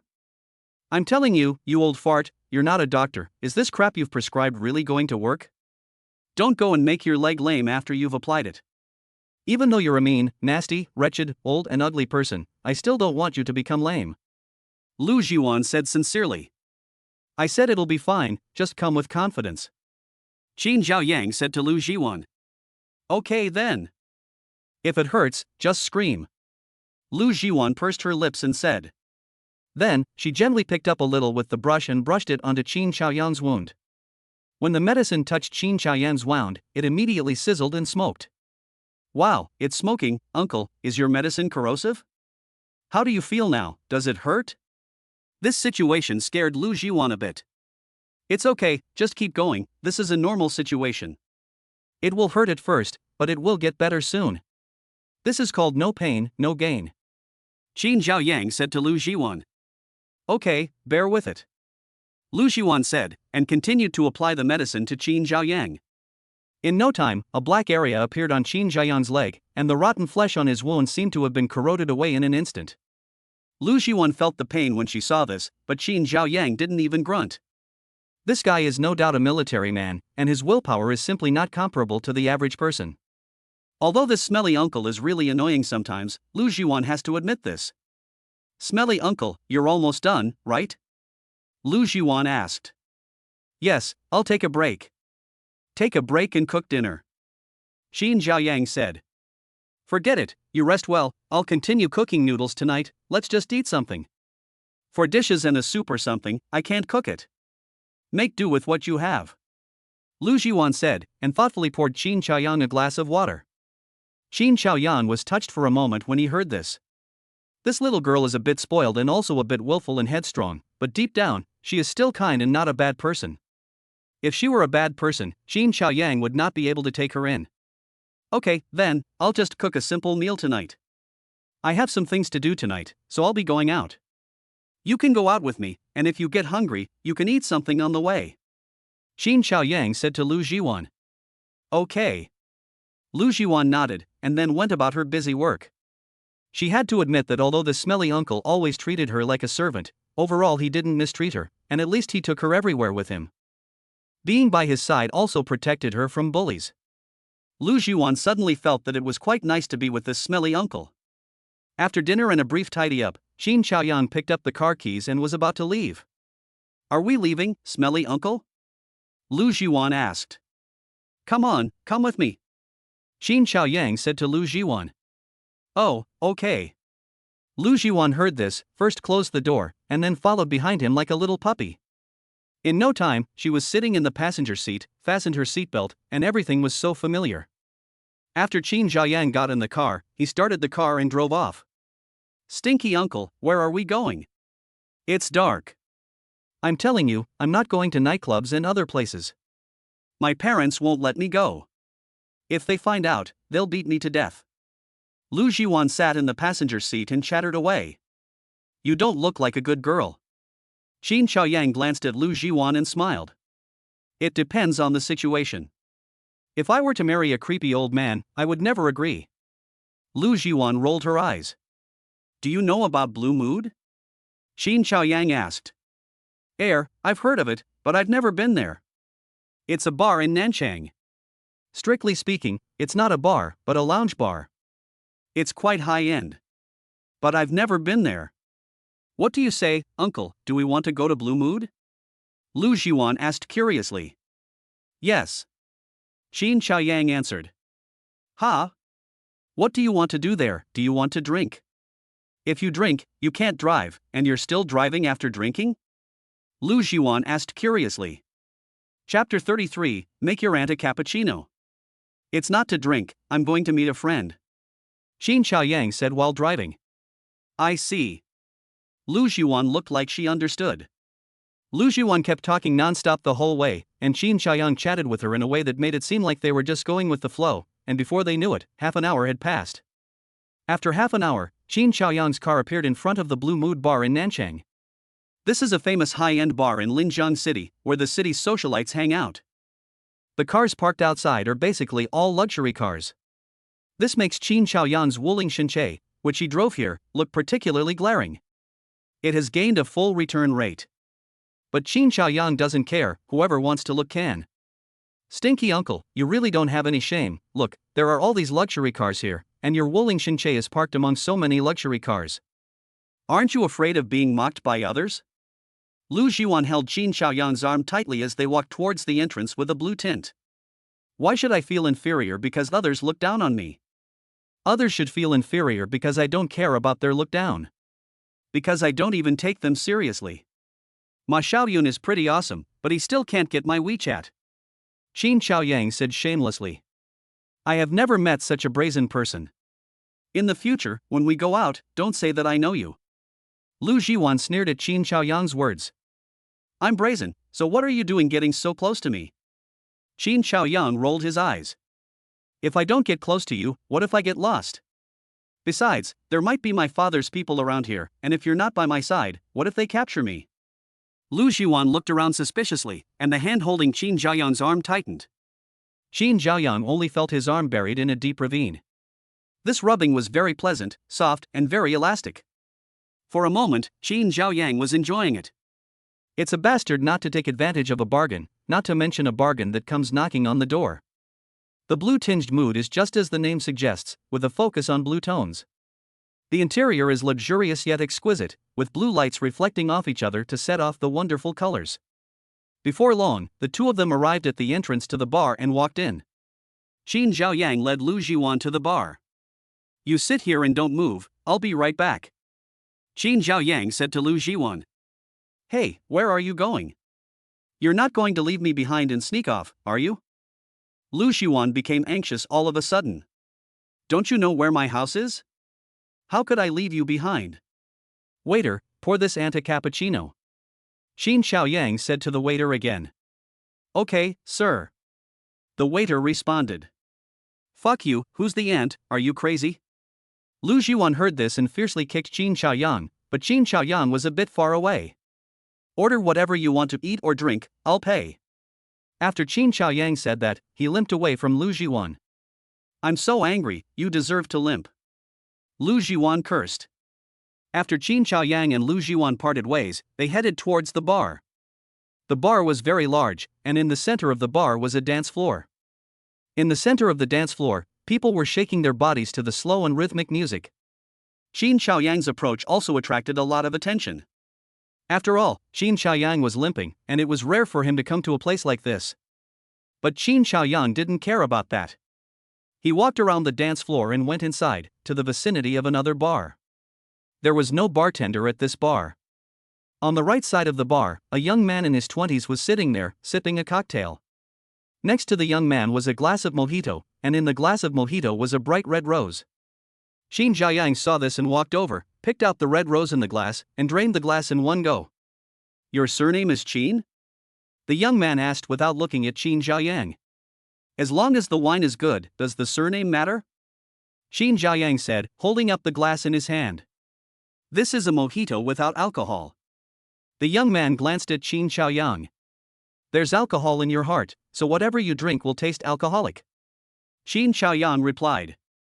Qin Chaoyang, Mr. Qin, it's you, there's no mistake. The young man's eyes lit up upon hearing Qin Chaoyang's words. Why didn't Long Wu come? And who are you to him? Qin Chaoyang asked calmly. My master is busy and couldn't come to Linjiang City, so he asked me to meet you, Mr. Qin.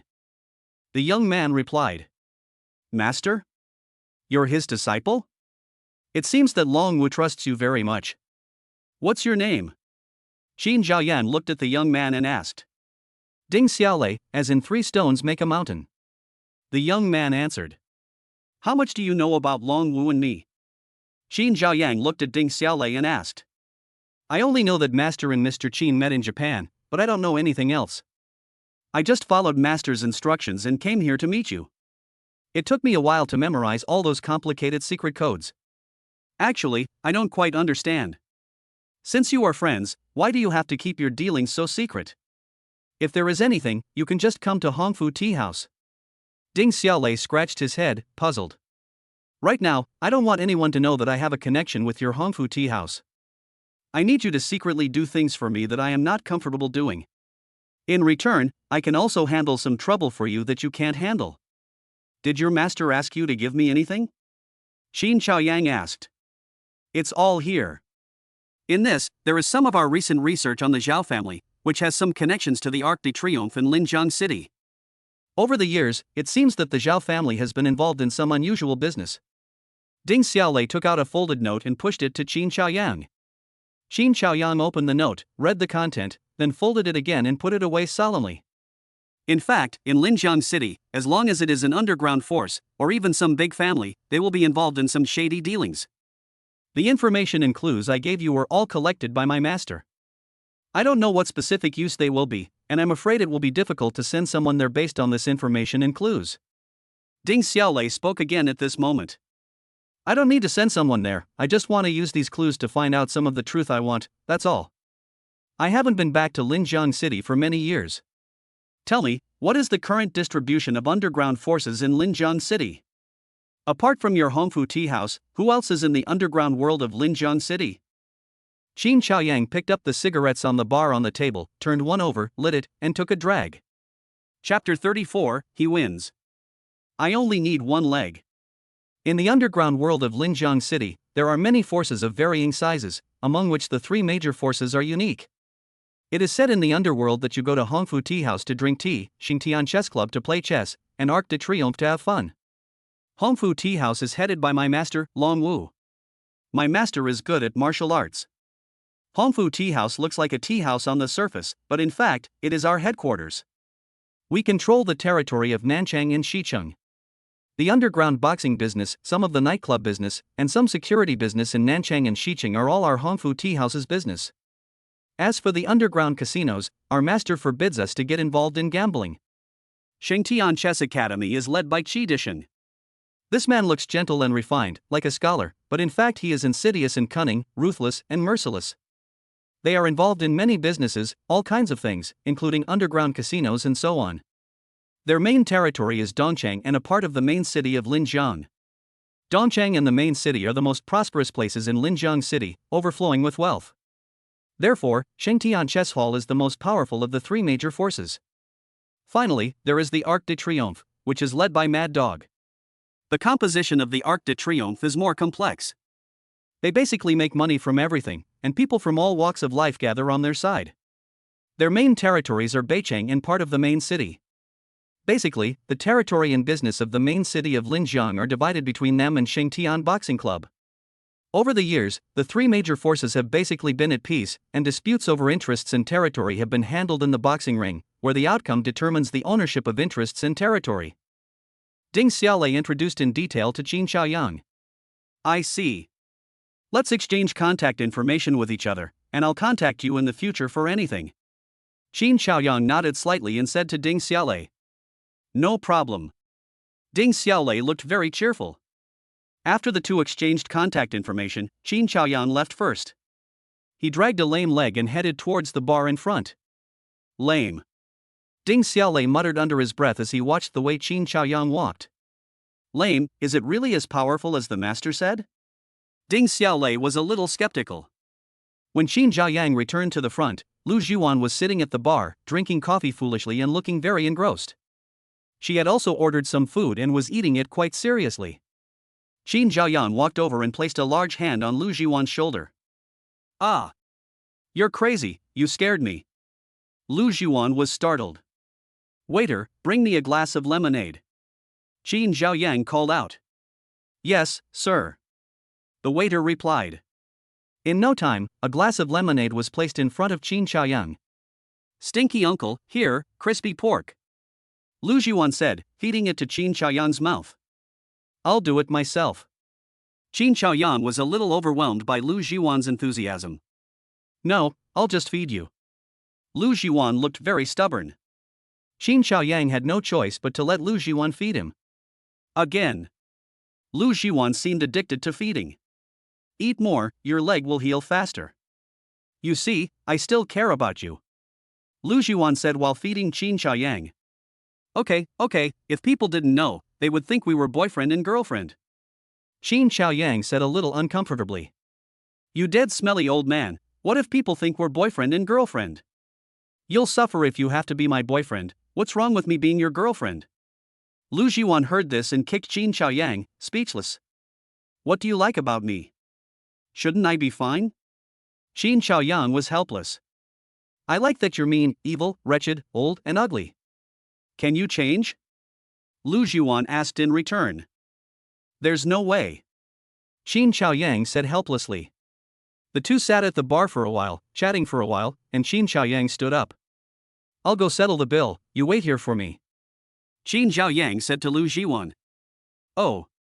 Lu Zhiwan obediently responded. After a short while, Qin Xiaoyang returned. "Let's go back," Qin Xiaoyang shouted at Lu Zhiwan and headed outside. Lu Zhiwan obediently followed. The moment the two left the bar, in another corner of the bar, two people had been keeping an eye on Qin Xiaoyang and Lu Zhiwan. "Li Xiao, isn't that chick Lu Zhiwan, the Lu family's eldest daughter? Why do they feel like a couple? If the Lu family knew that their eldest daughter had found a cripple, I wonder what their expression would be like." The shepherd boy next to Li Yi looked at Qin Xiaoyang and Lu Zhiwan as they left, and said with some surprise, "Why are you so nosy? Whether they are a couple or not is not my main concern. What I care about is this cripple. Why was he able to beat me that day? Was the person driving that day really him?" Li Yi gave a cold stare. "I don't think there's a difference. It shouldn't be the Lu family's little girl who drove that day, right?" The shepherd boy blinked and replied. "He's a cripple, so doesn't that mean that he only needs one leg to beat me?" Li Yi looked deeply shocked. "In that case, it's really a bit outrageous." However, the video of the Shishan Mountain Road did not show who the driver was. Maybe it was just the same car with a different driver. The shepherd boy said with some embarrassment. "You drive a car and try him," Li Yi said to the shepherd boy. "Okay," the shepherd boy answered. "We'll stay in touch by phone," Li Yi said again. "Okay." Upon hearing this, the shepherd boy headed towards the underground parking lot. After paying the bill, Qin Xiaoyang and Lu Zhiwan went to the back. He walked slowly, limping. "Stinking old man, are you okay? In my opinion, since your leg is like this, just rest at home. What's the point of running around every day? How are you going to get better like this?" Lu Zhiwan followed behind Qin Xiaoyang, talking incessantly. Qin Xiaoyang listened to Lu Zhiwan's words, but he didn't say anything. However, when he was about to get close to his car, he suddenly stopped. He turned around and looked at the location of the blue-tinged penthouse, frowning. "What are you standing there for? What are you looking at?" Lu Zhiwan almost bumped into Qin Xiaoyang's back. She looked in the direction Qin Xiaoyang was looking, and found that there was nothing where Qin Xiaoyang was looking. "Looking at people," Qin Xiaoyang replied. "There's no one on the roof of this building. Are you crazy? Who would go up there?" Lu Zhiwan looked along Qin Xiaoyang's gaze again, a look of confusion on her face. "This smelly uncle, why is he acting so strange?" Chapter 35, Can't stand me, but can't get rid of me. You can't see it with your eyes, you need to use your heart. Qin Xiaoyang glanced again before turning and getting into the car. "What a nutcase, using your heart to see, how do you see with your heart?" Lu Jiwan didn't understand, muttering to herself as she got into the passenger seat. You sit in the back, hold on tight. Qin Xiaoyang told Lu Jiwan. Why? Lu Jiwan was puzzled. Just do as you're told, where did all that nonsense come from? Qin Xiaoyang said. Okay. Why are you so mean, you old man? Lu Jiwan heard this and was angry, but he obediently went to the back. Qin Xiaoyang saw this and started the car and drove off. At the same time, in the blue and romantic underground parking lot, a luxury car drove out and headed in the direction Qin Xiaoyang left. It was also at this time that outside the blue and romantic tone, several bruised and battered small thugs peeked around. The leader, with a bandage wrapped around his head, was the same person who had been hit on the head by Lu Jiwan earlier. Boss, the guy who drove away was the cripple we were talking about. Little Huang Mao said to Dai Tu, who was standing next to him. Sure enough, he is a cripple. A cripple, and you couldn't even settle it, you're really useless. Dai Tu scolded again. Boss, that cripple is really super powerful, don't you believe it? Little Huang Mao said with a face full of pain. Yeah, I think we should just forget about it. We've already lost the money, why bother arguing with him? Yeah, big brother, why did we mess with this cripple? Big brother, let's just forget about it this time. None of us are good enough to be seen in front of that cripple. The brothers around him were all discouraged. Get out of here, are you all wimps? So hopeless. You guys, keep an eye on him, just these 2 days, fix him. Dahui was very angry, and after saying that, he walked away with his arms crossed. Seeing this, the younger brothers quickly followed. Qin Xiaoyang drove away from the Blue Mood and soon entered the main road. It wasn't late at night yet, so there were still quite a lot of cars on the main road, and he couldn't drive very fast. He looked carefully at the car. Soon after entering the main road, he noticed something unusual in the rearview mirror. A luxury car was following him not too closely. However, this luxury car did not particularly concern Qin Xiaoyang. What he was concerned about was that after entering the main road, 3 cars had cut in from behind. These 3 cars did not follow Qin Xiaoyang closely, but instead separated the luxury car that was originally following Qin Xiaoyang. They are really persistent. Qin Xiaoyang kept an eye on the situation behind him in the rearview mirror while driving, and when he saw the 3 cars that had suddenly appeared, a cold curve rose at the corner of his mouth. Uncle, what are you muttering about? Lu Jiwan felt that Qin Xiaoyang was acting strangely tonight. It's nothing. Qin Xiaoyang said casually. Why are you being so secretive tonight? Lu Jiwan rolled her eyes, and unintentionally, she glanced back again. Stinky uncle, I feel like there's a car following us. Lu Jiwan suddenly said. Your senses are very accurate. I told you that you are a martial arts prodigy chosen from thousands, but you don't believe me. Your ability to perceive things is not something that ordinary people have. Qin Xiaoyang smiled coldly and said with some emotion. Ha? Is there really a car following us? Why are they following us? They're not trying to do something bad, are they? Lu Jiwan glanced behind again, her gaze falling on a car behind them. If they're not up to no good, why are they following us? I told you, it's dangerous to follow me, and it's not too late for you to back out. Qin Xiaoyang said as he drove carefully. Don't try to bluff me. Lu Jiwan was still a bit stubborn. When you hear the sound of gunfire, you'd better duck your head, bullets don't know who to spare. Or, if you're afraid of dying, you can lower your head now. Qin Xiaoyang said nonchalantly. What nonsense are you talking about? This is a society ruled by law. How could anyone dare to fire a gun on this main road? Lu Jiwan didn't believe him when she heard this, and she turned around to look again. It didn't matter that she looked, she saw with her own eyes a dark muzzle sticking out of the passenger seat of the car behind her. Ah! Lu Jiwan was startled and quickly lowered her head. Pop! A dull gunshot came, obviously, the gun behind him was equipped with a silencer. However, Qin Xiaoyang's hearing and observation skills were extraordinary. Just before the car behind him fired, he had already driven the vehicle nimbly out of the way, then stepped on the accelerator and suddenly accelerated towards the front. Hold on tight. Qin Xiaoyang said to Lu Jiwan behind the car. Hey, what kind of car are you driving, don't you want to live? Can you drive, you have 2 lives? What the hell, are you sick? Qin Xiaoyang's unusual maneuver triggered corresponding reactions from the 3 cars behind him. The chain reaction caused other cars in the traffic to react as well, and they began to curse. Stinky old man, who the hell are these people, and why are there guns? Who did you offend, and why are they trying to kill you? Lu Jiwan was hiding in the back seat. She had never seen anything like this before, and she was terrified. Japanese. Qin Xiaoyang answered while maneuvering the Wuling Shenche. Japanese, why are the Japanese trying to kill you? Lu Jiwan didn't understand. Because they can't stand me and can't get rid of me. Qin Xiaoyang answered casually. At this time, he was driving very fast, but in such heavy traffic, even if he weaved in and out, there was a limit to how fast he could go. The 3 cars behind were also trying their best to catch up. In the end, one of them finally caught up and was driving alongside Qin Xiaoyang. Watch out, uncle, they have guns. Lu Jiwan sensed something and shouted. At this time, the car catching up with them again extended a gun from the passenger seat and aimed it at Qin Xiaoyang. Qin Xiaoyang slammed on the brakes, and the car catching up with them suddenly lost its aim. The car catching up with them came directly in front of Qin Xiaoyang. The next moment, Qin Xiaoyang accelerated again and caught up with the car, hitting it hard. After pulling away, he caught up with the car again, driving alongside it and pressing it down hard. Bang! Under Qin Xiaoyang's frantic squeezing, the car crashed directly into the guardrail at the intersection, smashing the entire front end.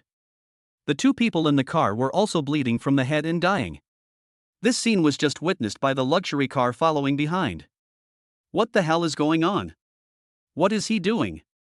The shepherd boy was completely dumbfounded, and at this time, Qin Xiaoyang's car continued to move forward. After solving 1 car, there were 2 more cars in hot pursuit. At this time, the speed of the traffic was slowing down. Qin Xiaoyang looked ahead and saw that there were traffic lights ahead.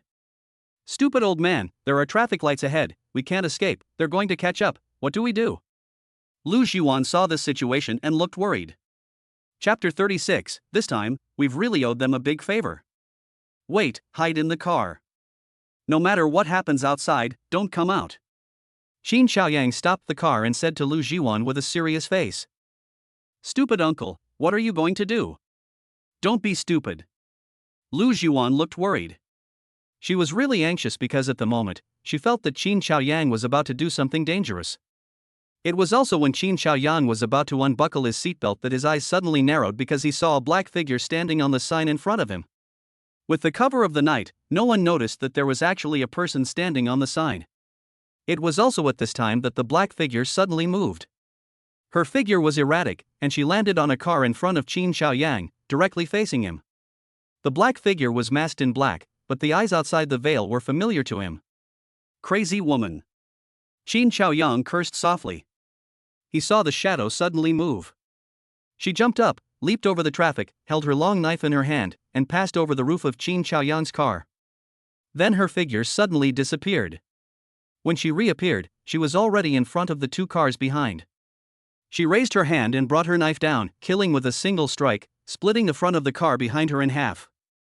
Then, her body moved again, and she jumped high in the air, landing on the hood of another car with 1 foot.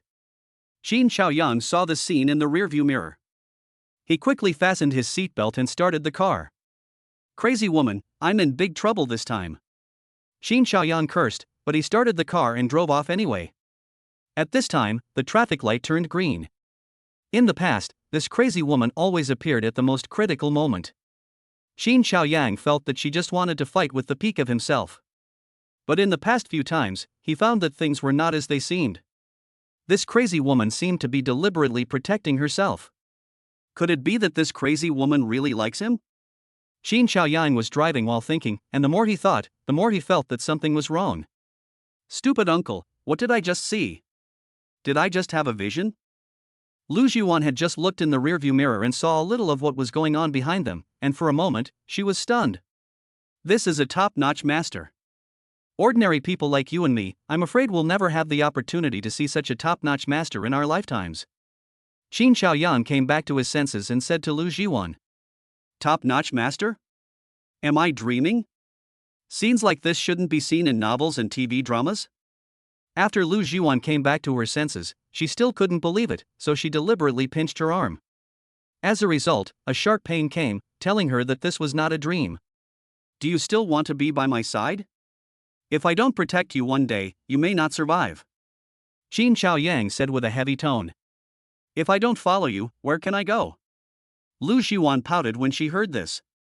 Go home, what's the point of following me? I'm afraid to even see my own mother and the person I like. You should be able to imagine what kind of situation I'm in now.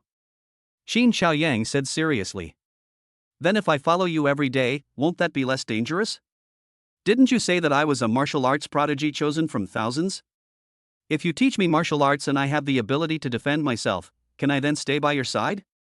Besides, I don't think you're someone who will just let others push you around. You'll definitely fight back, right? Lu Xiwan scratched his head, his mind searching for a reason to stay. It is true. I have been back in the country for a few days, and they have already attacked me 3 times. That time, if I am not careful, I will die at their hands. But I am not someone who will be slaughtered at will. Since they have moved against me, they should be aware that they will have to pay a price. Qin Xiaoyang drove the car with narrowed eyes, and a murderous aura emanated from his body. Uncle, what did you do before? Why did those Japanese people target you? These damn Japanese people actually dare to kill people indiscriminately on Chinese soil. They are simply too arrogant. Lu Xiwan became a little angry as she spoke. You know too much about what I have to do, and it's not good for you. Qin Xiaoyang just smiled. You said you were a soldier, so you must be a very important person, otherwise the Japanese devils wouldn't be targeting you. I've decided, I want to share weal and woe with you. You teach me martial arts, and I can help you in the future. Lu Xiwan seemed to have made up her mind. You really have a big heart. Qin Xiaoyang shook his head and said.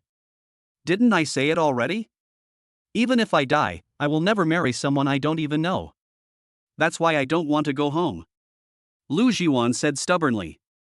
Okay. Qin Xiaoyang heard this and had no choice but to drive carefully.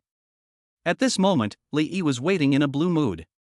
He was holding a glass of red wine in his hand, sitting in a booth, staring at the swaying figures on the dance floor. But he looked a little distracted, and from time to time, he took out his phone and looked at it. It was also at this time that his phone suddenly lit up and a call came in, and he quickly answered the phone. How was it? Did you test it? Is this cripple the same driver we met on Shishan Mountain Road? Li Yi asked anxiously. Li Xiao, there was no test. On the other end of the phone, the voice of the shepherd boy came. No test? What are you doing? Li Yi said angrily. Li Xiao, listen to me. On the road, there were 3 unusual cars that caused trouble for him. One was forced to the side of the road by the same method as the other day, and it crashed directly into the guardrail, destroying the front of the car and killing almost everyone in it. The shepherd boy said hurriedly.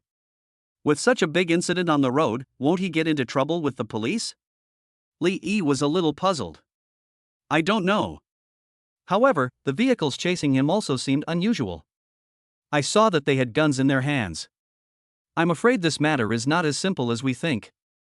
The shepherd boy said with some caution. Not only is this matter not simple, even this cripple is not simple.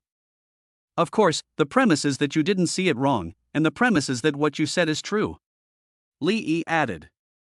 What about the follow-up situation? What's the current situation with this Wu Lingshan car? Li Yi asked again. I'm not sure either. The traffic was too heavy, and the 4 of them were chasing each other, making a mess of the road. I couldn't catch up with them at all. I can't see them anymore now, and I don't know what their current situation is like. Li Xiao, this cripple should not be simple. Should we try to contact him? The shepherd boy asked rather worriedly. Chapter 37. This old man, he's so warm. If he's too simple, why would I even try to contact him? Of course, keep an eye on his situation recently. He made such a big mess today, if the police get him, then there's no point in us trying to contact him. Li Yi's eyes flashed with a cold light. Understood, I'll make the arrangements. The person on the other end of the phone replied. There's one more thing, see if you can find the footage from the scene, I want to take a look. Li Yi said again. I'm afraid it's difficult. The situation on the main road is different from that on Shishan Road. The video recordings of the city's major traffic arteries are in the hands of the officials. I can try, but the chances of getting it are not high. The shepherd boy said with some difficulty. You try, and I'll leave this to you. Li Yi said, and then hung up the phone. After hanging up the phone, he continued to sit in the booth, drinking and admiring the graceful and delicate bodies on the dance floor. Qin Xiaoyang drove towards home. At first, Lu Zhuan talked to Qin Chaoyang about this and that, but gradually, she spoke less and less. In the end, she fell asleep directly in the back seat. The big ups and downs of emotions are indeed mentally exhausting. Today, Lu Zhuan and I have been shopping all day, and I have just experienced such an exciting scene. For a young girl, this is really too much. So, seeing that Lu Zhuan was asleep, Qin Chaoyang didn't bother waking her up. Buzz. It was also at this time that Qin Chaoyang's phone rang. Qin Chaoyang looked at the phone, which showed that it was an incoming call from the courier, and he answered it casually. Hello. Qin Chaoyang spoke first. Is this Qin Chaoyang? There is an urgent express delivery for you here, but it seems that no one is home. On the other end of the line, the voice of the delivery boy came through. I'm on my way back now, I'll be there in a few minutes, just hold on a second. Qin Chaoyang said. Hurry up then. After the other end of the line said that, the call was hung up. After hanging up the phone, Qin Chaoyang stepped on the accelerator. At this hour, most delivery boys are off duty, but urgent express deliveries are an exception. A few minutes later, Qin Chaoyang arrived home. After parking the car, he got out first and signed for his delivery. He didn't open it right away, but threw it back into his room. At this time, Lu Zhuan was still fast asleep in the car. Qin Chaoyang opened the back seat door, called Lu Zhuan twice, and even tugged on her a bit. But Qin Chaoyang found that she didn't move at all, sleeping like a dead pig. Qin Chaoyang had no choice but to simply pick Lu Zhuan up and carry her back. Qin Chaoyang was very strong, and Lu Zhuan was not heavy, so carrying her back was not a difficult task. However, this little girl was not young anymore, but she still acted like a child, just like a child, falling asleep and not waking up. With ease, Qin Chaoyang carried Lu Zhuan back to her room. He put her on the bed, helped her take off her shoes, then covered her up and turned on the air conditioning.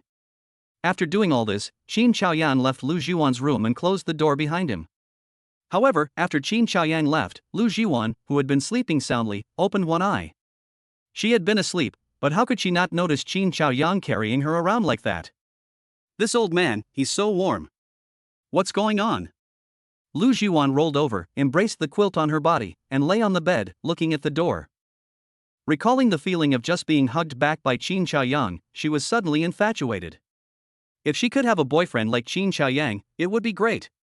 Although the old man was hateful, he was also exceptionally warm when he was warm. The key was that she felt a special sense of security when she was by his side. These days, Qin Chaoyang gave her a sense of strength and stability, and she even felt that he had the ability to turn the tables. Sometimes she really hates this nasty, conniving, wretched, old and ugly man, but there seems to be a strange attraction to this old man, making her really like being with him. Damn it, I'm not falling for this smelly old man, am I? Lu Zhuan thought to herself, and a terrible thought came to her mind. No way, absolutely not. How could I like an old and ugly man? Absolutely not. Lu Zhuan said to herself. But if I have to marry an old man for no reason, I might as well marry this smelly uncle. At least this smelly uncle is not a bad person. It's better to take advantage of this smelly uncle I know than some strange old man I don't know. It seems that this makes sense. Lu Zhuan rambled on, her mind spinning. Hey, what am I thinking about? Really, what's wrong with me? No, I'll go take a shower to clear my head. I must be crazy. Lu Zhuan patted her head, got out of bed, and carefully made her way to the bathroom with her clothes in hand. After settling Lu Zhuan, Qin Chaoyang returned to his room and locked the door. After locking the door, he took out the note Ding Xiaolei gave him. He opened the note and spread it out on the desktop. He opened the cabinet and took out a miniature camera, and took a picture of the note spread out on the table. Then, he took out 2 bottles of potion from the cabinet. He first opened one bottle of potion and used a brush to dip some of it, evenly spreading it on the note. At this time, the original text on the note instantly disappeared, but soon, a different batch of different text appeared on the note. Qin Chaoyang carefully read the text on the note, and then he took out the miniature camera again and took a photo. After taking the photo, he opened the other bottle of potion, dipped a little in it, and evenly smeared it on the note. The text on the note disappeared again, and after a moment, new text appeared. Qin Chaoyang repeated the same trick, reading the text on the note again, and then taking a photo with the miniature camera. After doing all this, Qin Chaoyang took out a lighter, lit the note, and threw it in the ashtray until it burned out. The text on the surface of this note is not fake, but its main function is to deceive people and distract their attention. The really important information is hidden in the second and third layers. To find out the second and third layers of information on the note, you need to use the corresponding potion correctly to make the second and third layers of information appear. After obtaining all the information on the note, he tore open the express delivery he had just signed for and took out the contents. Qin Xiaoyang looked at the contents and discovered that they were identification and documents sent by number 99. As long as he had these documents and identification, it would be much easier for him to do things in the 8 southern provinces in the future, basically without any obstacles. He opened the documents, took a look, and after making sure there were no problems, he put the things in the cabinet. At this time, his brick-like mobile phone flashed red and made a buzzing sound. Seeing this, Qin Xiaoyang took the brick-like mobile phone and answered the call. "Hello, what's up?" Qin Xiaoyang asked directly after the call was connected. Chapter 38. Do you want me to take advantage of you? Number 1, you should have received the things I sent you, right? A deep voice came from the other end of the line. I just received it. Qin Xiaoyang replied. That's good to hear. With these documents, you can basically go anywhere in the 8 southern provinces without any problems. These are the powers granted to you by Mr. Zhou and the organization.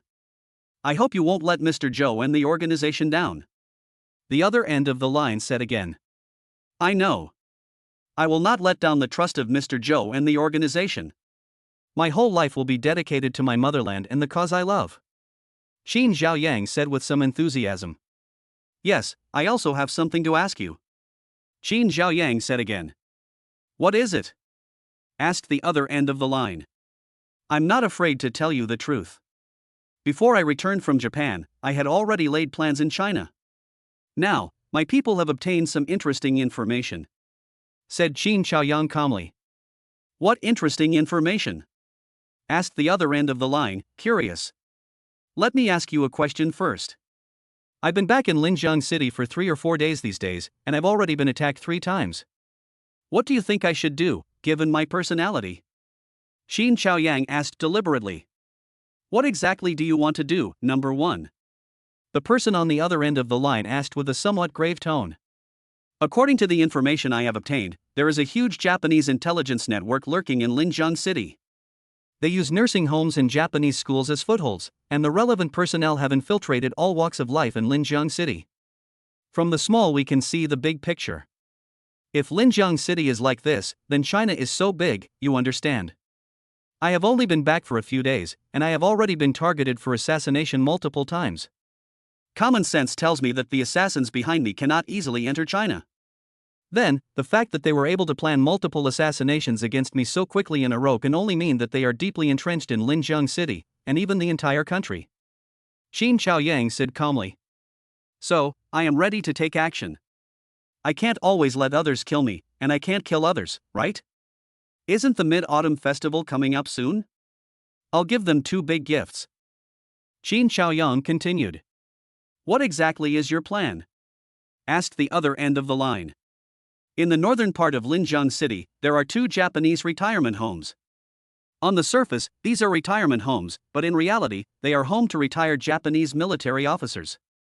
They say they are retired officers, but who knows if they have actually retired?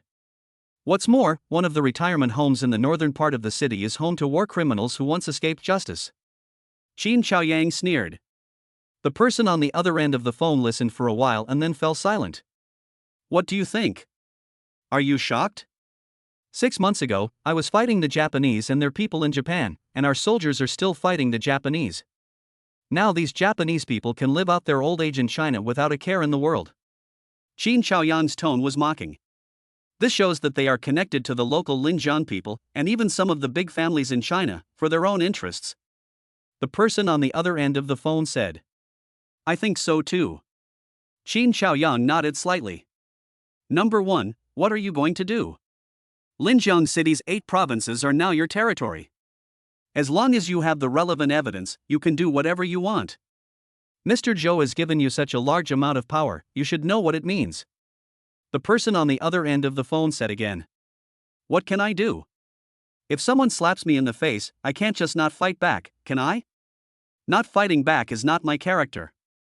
You'll know exactly what to do when the time comes. Oh, and I have one more thing. Qin Xiaoyang spoke vaguely, then added. What is it? asked the other end of the line. On my way back just now, I was chased by 3 cars, and I got rid of one of them. There are surveillance cameras on the road. If there are no accidents, the Linjiang City Police Station will soon ask me to cooperate with their investigation, but I don't want to get into trouble, and I don't want them to know too much about me. Qin Xiaoyang said with a hint of meaning. Don't worry, if they ask you to cooperate with the investigation, just go with them. If they ask you questions, you can show them the relevant documents and refuse to answer. Someone will come to bail you out. On the other end of the phone, there was silence again. That's fine, then I don't have any other questions. Do you have anything else? Qin Xiaoyang asked. I called to find out your recent movements and plans. After all, the southern 8 provinces are the place where the Japanese have infiltrated the most. Mr. Zhou placed you in the 8 southern provinces because you are a native of the area and also because he hopes you can make a difference. Now that I have a better understanding of the situation here, please contact me if you need any further assistance. The voice on the other end of the line said. Okay. Qin Xiaoyang answered, then hung up the phone. He put the phone away, then fetched another code box. He opened the code box, which was full of scattered gun parts. He took out some specific parts from the safe, and soon assembled a compact pistol. After assembling the pistol, he casually threw it into the cabinet and locked it. Then, he put the safe aside and lay on the bed. After lying down for a while, there was a noise outside.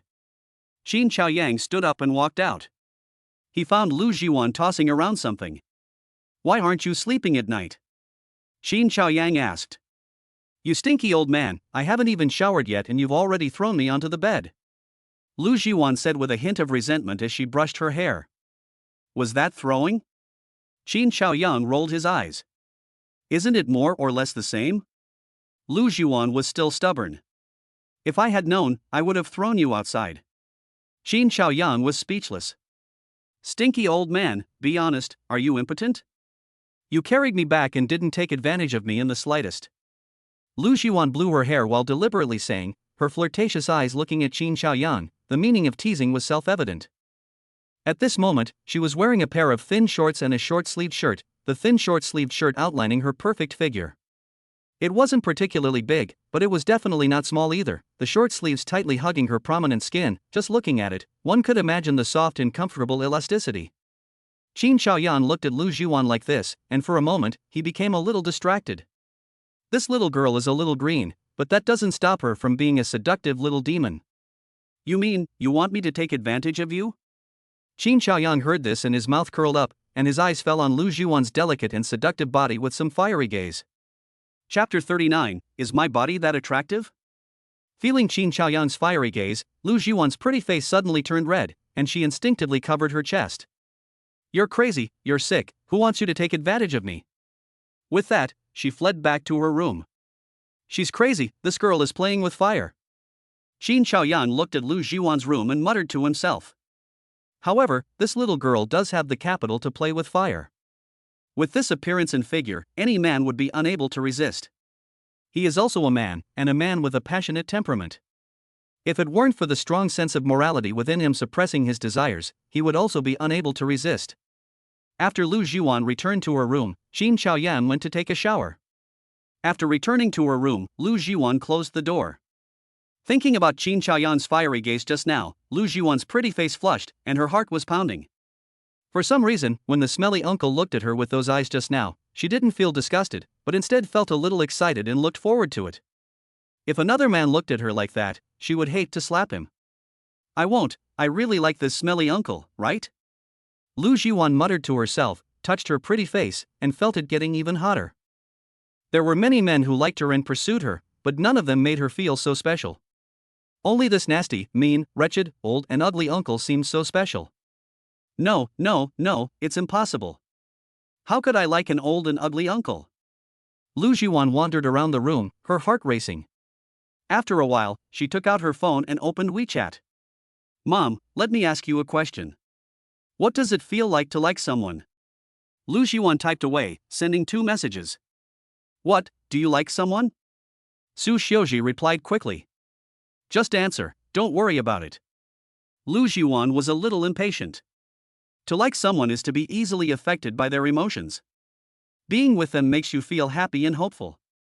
When you like someone, it's as if they shine, and they attract you all the time. If you leave them, your heart will feel empty, as if your soul has been sucked out. Su Xiaoji typed a few paragraphs and patiently explained to Lu Jiwan. So is that how you feel about my dad? Lu Jiwan asked. More or less. But that was in the past, it's gone now. Su Xiaoji replied. So you don't like him now? Lu Jiwan asked. It's not like that. Like is a feeling, an impulse, but like generally doesn't last long. Of course, if like can't be transformed into love, then it will last, but such like is a huge drain on oneself. Just like your father and I, we also liked each other at one time and got together. But now we are family, living together, and gradually we will discover that we both have many shortcomings. But because we have transformed our mutual affection into love, we can tolerate each other's shortcomings and live together for a long time. So you can't say that I don't like your father now, because he and I are already family. Do you understand what I mean? Su Xiaoji explained patiently. I kind of understand, but I don't. Lu Jiwan replied. Daughter, there's something wrong with you. Tell me, have you fallen for someone? Su Xiaoji asked tentatively. No, absolutely not. Lu Jiwan immediately denied it. Really? Su Xiaoji was a little unconvinced. Her own daughter would never ask such nonsense questions, but she did today. Really, you're annoying. Rolling her eyes. Lu Jiwan was a little impatient. Fine. I don't care about your business, I trust your judgment, just don't bring home a yellow hair. Oh, by the way, I'll find an opportunity to visit you in a few days. Oh, and send me your address. Su Xiaoji continued. Mom, you won't betray me and tell Dad my address, will you? Lu Jiwan became vigilant. Why would I? Is that the kind of person your mother is? Let me tell you, your mother will always be on your side and support you unconditionally. I want to visit you to bring you some money. Aren't I worried that you don't have any money to spend? Su Xiaoji said very affirmatively. Okay, I'll send you the address later. Lu Jiwan thought about it for a while, and then agreed. She really did need money right now. Although she couldn't live like this, she was used to living a life of luxury at home, and it was still quite difficult for her to not have any money. Thinking about this, she sent Su Xiaoji her address. Your father is going back to his room, so I won't talk to you for now. Take care of yourself. Su Xiaoji gave Lu Jiwan a final reminder before hanging up, and then she stopped talking. Lu Jiwan replied with an OK emoji. Time passed by minute, and soon there was a noise outside. Lu Jiwan quietly went to the door, opened it a crack, and looked outside. She saw Qin Chaoyang just getting out of the shower, his upper body still naked. Lu Jiwan's gaze fell on Qin Chaoyang's abs. 8-pack abs. Lu Jiwan's mouth opened slightly, a little shocked. Unexpectedly, this smelly uncle usually limps and looks sickly, but he has such a good figure, with 8-pack abs, and the muscles on his arms and sides of his chest, although not particularly explosive, look very powerful. The only thing that spoils the picture is that this smelly uncle seems to have a bit too many scars, but that doesn't affect Qin Chaoyang's strong and perfect figure in the slightest. It must be very happy to be this smelly uncle's girlfriend, right? Lu Jiwan thought to herself, and as she did, her pretty face turned slightly red. Some unsuitable images for children appeared in her mind, making her heart beat faster. After watching for a while, Lu Jiwan gently closed the door, and after closing it, she let out a breath. It's too much. This smelly uncle is really a hidden gem, damn it, why just watching it, there is a strange feeling. Lu Jiwan was conflicted for a moment, wanting to watch it again, but also hating herself for being unpromising. After calming down her excitement, Lu Jiwan opened the door ajar again and looked towards the hall, but at this time, there was no longer a figure of Qin Chaoyang in the hall. Has he gone back to his room? Lu Jiwan looked around and muttered. What are you looking at, sneaking around, looking like that all the time, is my body that attractive?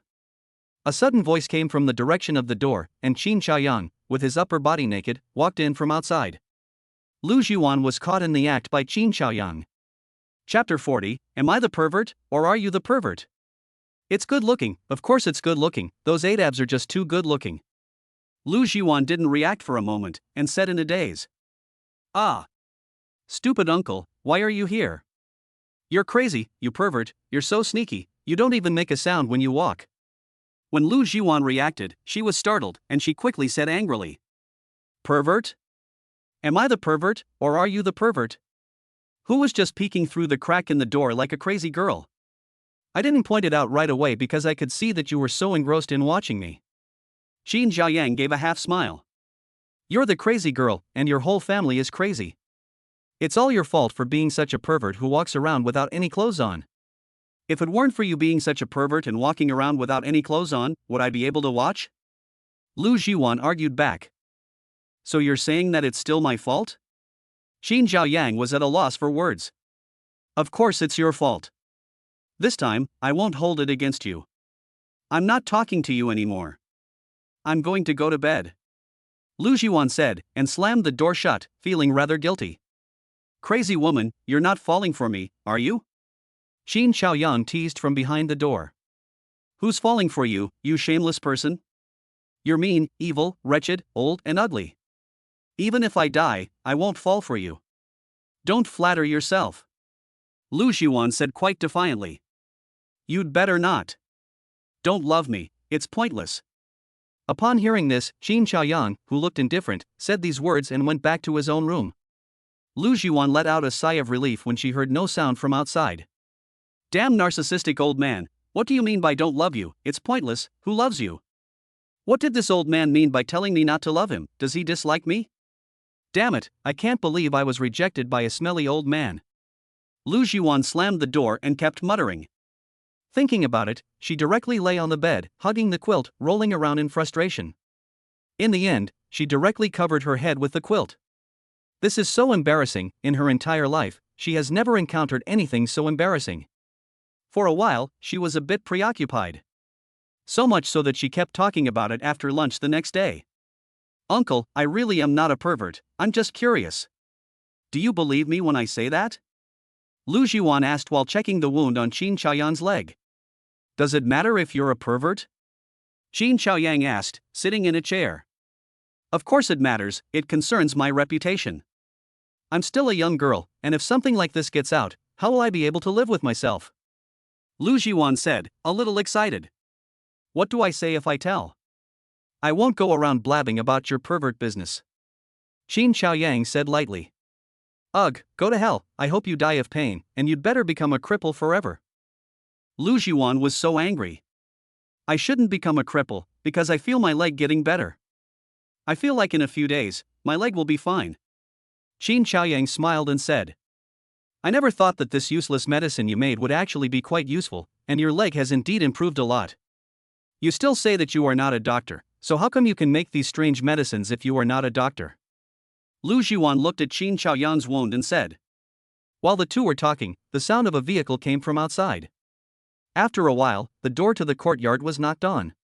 Who is it? It's broad daylight. I'll go open the door. Lu Jiwan heard the sound and stood up, walking over. She opened the door and saw two policemen in uniform in front of her. One was a younger policeman in his early 20s, and the other was a middle-aged man in his 40s. Lu Jiwan was taken aback when she saw the two men, and a slight chill ran through her heart. A bad feeling came over her. Does Qin Xiaoyang live here? Asked the middle-aged policeman. Huh? You're looking for him? What's the matter? Lu Jiwan was a little panicked. I'm here. At this time, Qin Xiaoyang walked out. As soon as he saw Qin Xiaoyang walk out, Lu Jiwan became anxious. Stinking uncle, what are you doing running out? Lu Jiwan whispered. It's nothing. Qin Xiaoyang patted Lu Jiwan's shoulder gently to reassure her. He knew that this little girl was worried about him, because after what happened on the road yesterday, the Linjiang City Police would definitely be looking for him. Because of the accident on the road yesterday, it was not a simple traffic accident. Even if it was a simple traffic accident, he would inevitably have to cooperate with the investigation, and he had long been mentally prepared. Mr. Qin Xiaoyang, we are from the Linjiang City Police Department. Last night, you were involved in a major traffic accident that caused casualties. Because this traffic accident involves criminal offenses, we are bypassing the traffic department and directly summoning you by our Linjiang City Police Department. Please cooperate. The middle-aged policeman took out his ID and said to Qin Xiaoyang. Uncle policeman, what happened last night was actually... Lu Jiwan listened, becoming more and more anxious, and opened his mouth to speak, but was stopped by a movement from Qin Xiaoyang. The matter will be investigated clearly, I will be fine. Qin Chaoyang said to Lu Jiwan. Lu Jiwan saw this and could only worry anxiously. Comrade policeman, I will go back with you to cooperate with the investigation, but can I go back to my room to change my clothes? Qin Chaoyang said to the two policemen. The two policemen glanced at each other upon hearing this. Yes, but you have to hurry. The middle-aged policeman replied. Thank you. Qin Chaoyang said with a smile. Then, he took Lu Jiwan by the hand and walked towards the courtyard. What should I do, uncle? Do you really have to go back with them? The two people who crashed their car last night are really dead. Will you go to jail? Uncle, how can I help you? I'll go find my father. My father will definitely have a way out. Lu Jiwan was so anxious that she was about to cry. If Qin Chaoyang was arrested and never returned, and if he was sent to prison, she would never see this smelly old man again for the rest of her life. Although this smelly uncle is annoying, when it comes to this moment, she feels that she really can't bear to let him go. I like the feeling of being by Qin Chaoyang's side. The days she spent with him, she felt very happy and special. These days, she seems to have gotten used to being with Qin Chaoyang, and she even hopes that it will always be like this. She can hardly imagine what it would be like to be away from Qin Chaoyang. You don't have to do anything, you just stay at home. If you don't feel safe here, you'd better go back to your parents. As for me, I should be back soon. Don't worry too much about me. Qin Chaoyang said, exhorting her. Don't lie to me here, and come back soon? When is soon? How can you just leave things like this? Lu Jiwan didn't believe a word Qin Chaoyang said.